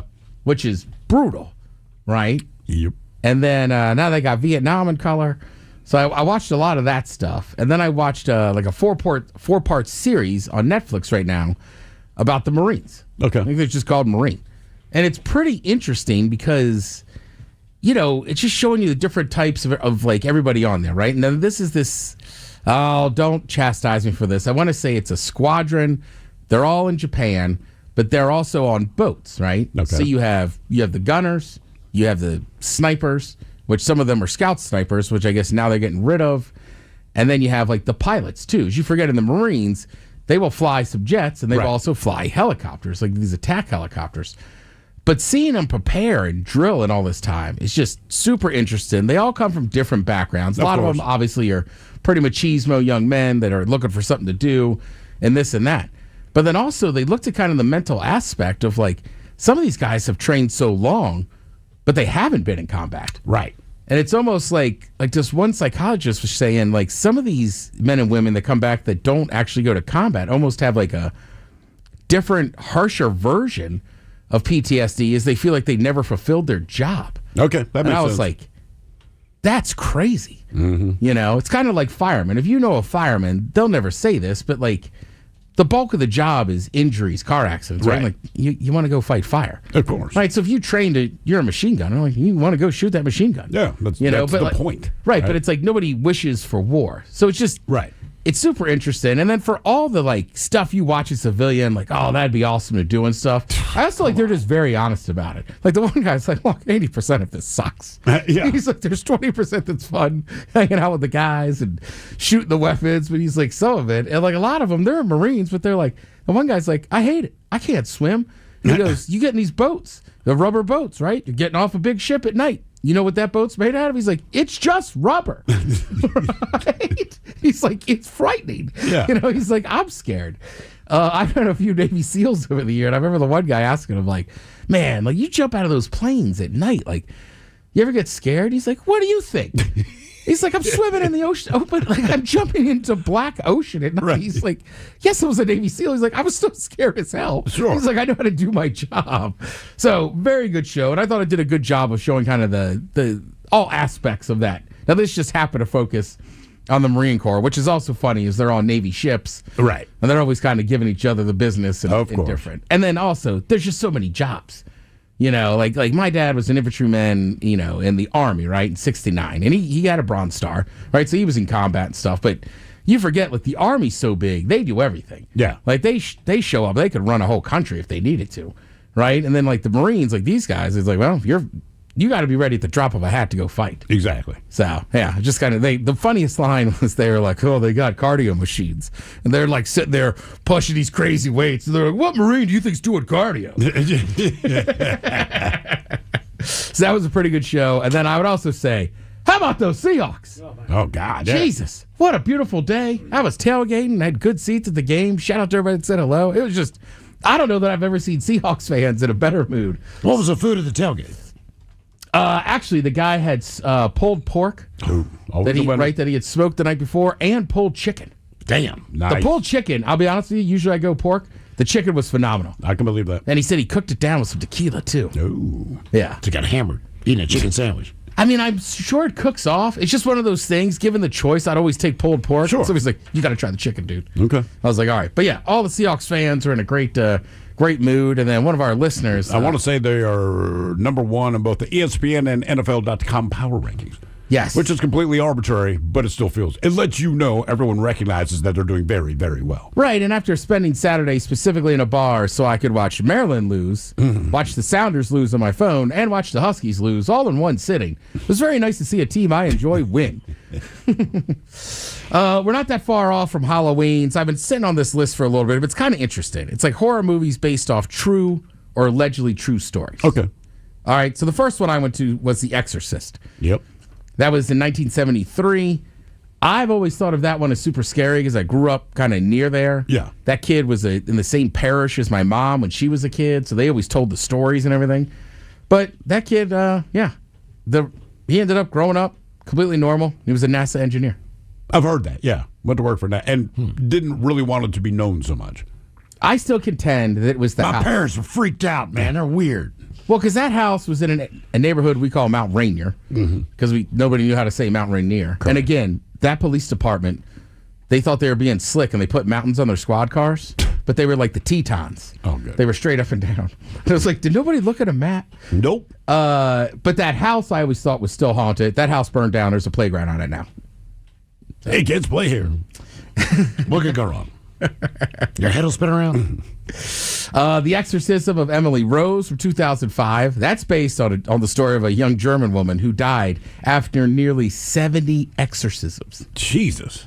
If you got to do 70 exorcisms, is the devil in her or is she the devil? Well, I mean, how many did you do before you quit? Maybe she just has mental issues. It might, you know. Poltergeist, they were like, look, no children were abducted. They weren't taken via TVs. There was just a lot of creepy stuff going on there. Sure. Texas Chainsaw Massacre, now we all know because of Netflix, loosely based on the story of Ed Gein in Wisconsin. Amity Horror, if the house was haunted, why haven't any other occupants had trouble with the ghost? Yeah, that's a good point. It is, right? Do people still live? Does someone live there now? I guess they do. Annabelle, right? It's actually a Raggedy Ann doll, not some creepy porcelain thing. But The Conjuring, the first movie where we see that doll, that was based on real-life paranormal investigators, and the movies are based on their actual exploits. Okay. So I wouldn't do that. Right, and then we saw this year that doll was on tour, and one of the guys with it died. Natural causes, but still. Weren't they like 39? Yeah, natural causes. I mean, I know you can. I'm not saying there's anything to it, but there's also a thing like a bad luck charm. Right. So you just know. That's kind of what I'm saying, too. Like, if you tell me there's a haunted house and somebody goes in there and has a heart attack, it's like, okay. It could be coincidence. It could be just coincidence. It's like those diamonds that people say if they own them, you know, bad things will happen to them. Whether it's the Hope Diamond or any of that crap. It's like you just own it. Right. But then all of a sudden, bad things happen to everyone around you. Yeah. To me, that's just a bad luck charm. Get that thing out of the house. Don't do it. Yeah. Who knows? Doesn't matter. Just don't own it. But it is pretty interesting, and if you like all that ghost stuff, there's a ton of it on there, and some of them real-life stories. What are you going to watch tonight? Got a little Maction on TV. Mike's always looking forward to Maction. He loves the Mac conference. It's his favorite thing in the world. You also have the second season finale of The Golden Bachelor. Thank you, Tim. We appreciate it. You're listening to The Men's Room.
From coast to coast and around the world. If it's not important, you'll hear it here. Exclusively on In Action News. Here now are Stone Ledbetter and Felix Foxworthy. Tonight, an innocent pizza cook was fired for repeatedly making circular pizzas. But first, we begin our broadcast with unfortunate news. It seems that our city's own domestic terrorist has struck again. Domestic terrorist? You mean Eddie? Eddie? Who's Eddie? Eddie, man. Owner of Eddie's Pickled Turkey Waddles, the food truck. Eddie's Pickled Turkey Waddles? Pickled turkey waddles are a thing? Yeah, man. But Eddie's Pickled Turkey Waddles, they do a number on your gut, man. Just last week, 12 people I know had to go to the emergency room because they started pooping teeth. They had teeth in their feces?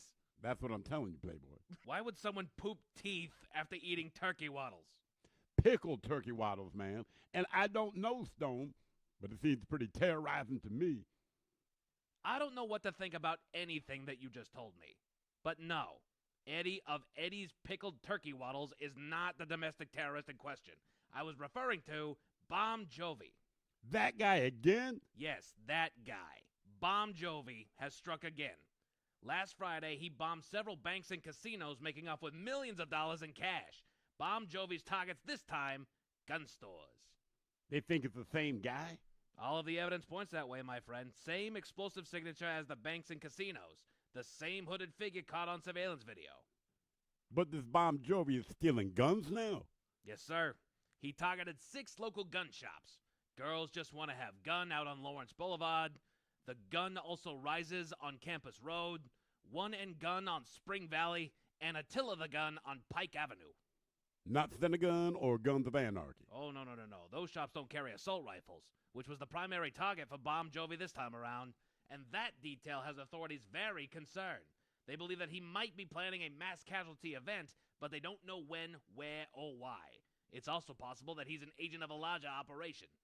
Wait, like he's working for a supervillain or something? Something like that, yes.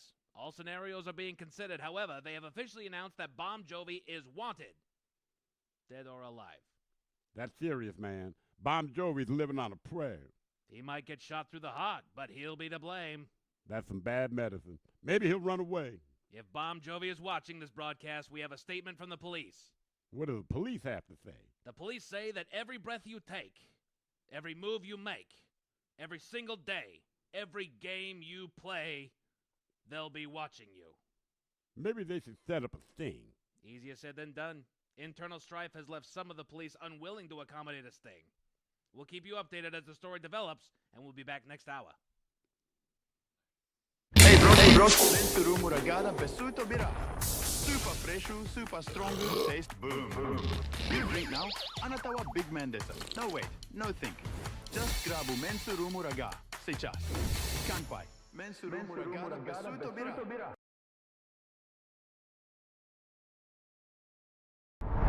Tonight, Harvey Plunk, the 400-foot-tall fire-breathing lizard who portrayed Godzilla, accuses Hollywood of typecasting. But first, time to celebrate celebrity birthdays. Today, Prince Harry celebrates his 40th. Prince Harry, man, he ain't that hairy, man. Harry is his name, Felix, not a description. Okay, that makes more sense.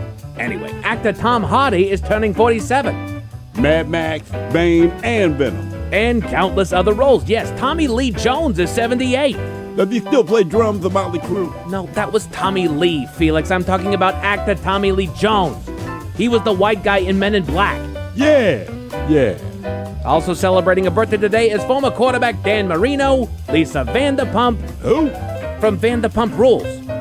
Yeah, I got nothing, man. She rose to fame on one of the Real Housewives shows. Oh, okay. She's a phony. Cool. Celebrating his 79th birthday is director Oliver Stone. And finally, today is the birthday of Marco Polo. It's pretty cool the kids still play that pool game that he invented. Felix, Marco Polo did not invent the game Marco Polo. Okay, Stone, who did? Marco Polo was a famed explorer, Felix. He introduced Europe to China via the Silk Road. Well, happy birthday, Marco.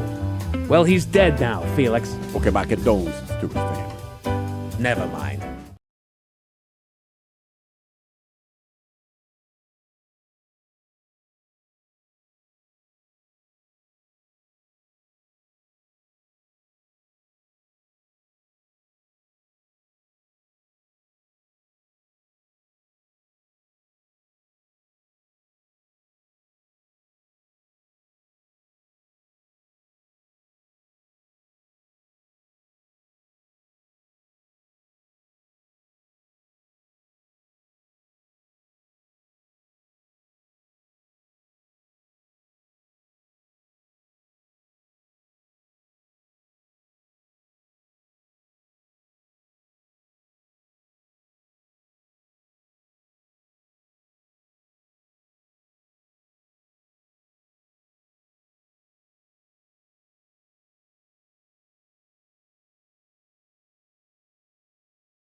Room returns with Miles and Thrill. Now, let's see what's happening in the real world. All right, here we go. 100,000 trees in the Amazon rainforest are chopped down for an environmental summit. Meanwhile, a social influencer who faked having cancer sees her followers plummet. Amusement rider who fell out of the zipper had a 9-year-old on the controls. Main gym teacher sees making 3-pointers as one of his goals. And if 3-car thieves in Olympia are busted while wearing really bad wigs, just like we did on Halloween. It is time for your headlines. Now, it's time to hit the headlines. Here's my car. All right, our top story right here at home in Thurston County. A trio of prowlers have been caught. They've been known to cause trouble in the area, but picked the wrong place at the wrong time this time around. They were caught arriving at the scene of a local property in a car without license plates that had been reported stolen earlier that day from a movie theater in Olympia. They were making their way onto the property when the call came in, but officers didn't have to go far, as there was about 15 deputies and the Thurston County Sheriff himself nearby for firearms training. Damn. The squad descended upon the trio and took them into custody. In spite of one wearing a hat and wig and the other providing a false name, they were quickly identified and arrested. Good work. Just walked right into that trap. Jesus Christ. Of course. Right? It's like the guys that try to rob, like, Walmart right before Christmas. In spite of that, there's 200 cop cars in the parking lot, and it's like, cop will bring a kid to Walmart Day to buy him a toy. Exactly. Like, at no point did you think when you saw a bunch of cop cars in a Walmart parking lot that maybe don't rob it today. Right. Today's just not your day. That story's going to happen within the next 6 weeks. You know it is. It happens every year. Like, Jesus Christ, guys. It's not like they're undercover cops. They're in uniform. They're all over the parking lot. The cars are in the parking lot. Like, what is wrong with There's a fleet of cop cars. And all you out still decide, like, you know what? I'm going to shoplift today. That's right. They're going to be distracted. Okay. They won't see me coming. In other news, awkward situation in BC, Canada, just northwest of Vancouver. Authorities were called in after someone was injured on a ride at a local carnival. This is wild. If you've ever taken a ride on the Zipper, you know that it looks like that it looks and operates like a Ferris wheel if they squeezed it flat and added cages to the individual cars. Well, an investigation was launched after a man fell out of one of the cars after the ride was activated, and he was about 8 feet in the air when he fell, breaking multiple bones upon landing. What they found was the man was severely intoxicated at the time of the incident and was the second to get out of the car behind a friend. Unfortunately, he took a little too much time to get off the ride and was activated by the operator. What's more is the other carnival employee helping patrons on and off the cars was the son of the foreman, who's 9. But here's the dude is drunk, the operator's 9. And obviously, it's not a good combination, but you go like, this should not have happened. Right. So he was slow getting out of it after the ride ended. Because he's drunk. Then the 9-year-old fired the ride back up. Because he's 9. No. So the 9-year-old was helping people get in and out of the cages. Basically, that's what you can trust a 9-year-old to do, is to pop the cages open, get everybody out of it, put people into it, close the cage again, and seal it. And he actually did a damn good job of it. The thing is the 9-year-old is just there. The other guy had loaded up, I think, the last of his patrons or whatever it was, but he didn't see that there was a guy still trying to get out of it, so he just activated it. So it was the operator who was on it, not the 9-year-old. It was just that when the investigation came down, they're like, why is there a 9-year-old doing this? Which is a fair question. I mean, those things look terrifying enough. Yes. And they're always just like, sometimes they're not even at fairs. They're just in a parking lot somewhere. Yeah. And basically, the guy that was drunk was too drunk to have been on there. He had already been kicked out of the park the day before. Jesus. The day before? The day before. So he's just on a wicked bender. Yeah, pretty much. And he went back. And he went in there, and the 9-year-old was he's 9, so he sees somebody's like, I guess he's good enough to me. He doesn't know. Yeah, but a report was filed by a BC safety regulator. That's going to be a fun one. We go to Brazil, where change is about to be talked about. 50,000 world leaders, climate change activists, journalists, and other high-profile guests are descending upon the country to sit at the table and discuss the issue of climate change in our world at this month's COP30 Climate Summit. And what location to hold such a summit? A forest that has been regarded for years as being at a quote-unquote ecological tipping point and could not afford much further destruction, believing that if a significant percentage of the trees were to be removed from the rainforest, the region as a whole would stop making enough rain, drying out, and turning into a grassy savanna. That's how fragile this thing is. So what they're saying, we're not serious about this, but this is all for show. Which is why the summit is drawing criticism, as they've destroyed upwards of 100,000 trees to build a highway to usher in this horde of climate activism leadership. They've also touted that the sustainable nature of this highway, noting it has several wildlife crossings, protective fencing for vegetation and bike lanes, and solar-powered LED lighting, which is what we need in the Amazon rainforest. Yes, all of that, but Bike not lanes. the trees. Read the room, y'all. And like we said, there's rhetoric and there's receipts, right? So That's right. just do the math on it. That was the only way to bring people into the summit, was to knock down 100,000 trees. In Amazon. Or do it somewhere else. Right. It's a whole freaking planet. Again, like the Amazon is a great place for it. Like, look how fragile this thing is. This thing can't sustain any more damage. Like, come on. What are we doing? Let's see here. We go to the lovely world of the internet where not everyone is as they seem. A now well-known influencer in the UK has come forward to apologize after she could no longer keep up the charade. She admits that she first lied to a friend back in 2017 before she obtained internet stardom, where she made a mention that she had cancer. This eventually came to light with her followers, who then took it upon themselves to create a GoFundMe account to raise money for her treatment. But the problem is, she's perfectly healthy and to her knowledge has no cancer. She swears that she never took a penny from the charity funds and immediately shut it down, but also had just come forward to apologize to her followers for the lie, saying that she was in a, quote, dark place mentally at the time and did it to keep people close to her in her life. Now she uses her platform, or at least wants to use it, as a place to advocate for mental health awareness. She still has upwards of 3.5 million followers, something like that. And a lot of the comments on the video that she put up said, "It took you 8 years. We found this out 8 years ago that you were lying." Some amount of small credit for you admitting it. Right. But it's also like admitting that you murdered someone. But just in case those stories left a bad taste in your mouth, thankfully, there's good news. we go to Maine, where a local PE teacher earned his spot. He's already broken a couple Guinness World Records in the realm of basketball, but sought to notch one more win by making the most three-pointers in an hour. The record was already set at a whopping 1,372 shots, and our boy wanted to have no doubt, aiming to reach up and over 1,500 by the time that he was finished. Unfortunately, he fell short of his personal goal, but did indeed exceed the record by a staunch 145 shots to bring the total up to 1,516 in an hour. What if that was the NBA line? So the college line for foul shots? No, for three-pointers. Three-pointers. So he also holds the record, Miles, for the NFL line three-pointers as well. NBA. Yeah, NBA. NBA. Sorry, Yeah, I said yeah, NFL. yeah. Yes, the NBA. I was like, every time I look, it's farther out. I can't even keep up. So he's done both. Those NBA guys are sorry, they just can hit them from anywhere anymore. I don't know what the answer is. Men's Room Sports, you got some college football over on ESPN2 and CBS Sports, NBA basketball on CW and ESPN, college hoops on FS1 and ESPN+. That's Maction. Nice. And some hockey over on TNT. As far as your weather, should have some steady light rain overnight with a low of 52. Tomorrow they're expecting plenty of rain as well and a high of 57. The 40s are in the near future, gentlemen. Just be a couple weeks before that starts being the high. That's it for your headlines. With that, Mike Hawk is out. Thanks, sir. Appreciate it. We'll see you next time for the return of Big Dummy. And the head chef is back with Ted's Meat and Potatoes. Lovely Jolene up in seconds. Yes, indeed, it's all true. But in the meantime, well, we be all about this biatch. So until tomorrow, please do what you do best. And for Aletha's sake, stay beautiful. The Men's Room has been taped before a live studio audience. Wardrobe and makeup provided by Mantastic Limited. This has been a presentation of the Men's Room Radio Network. Oh, man! A Double Flush production.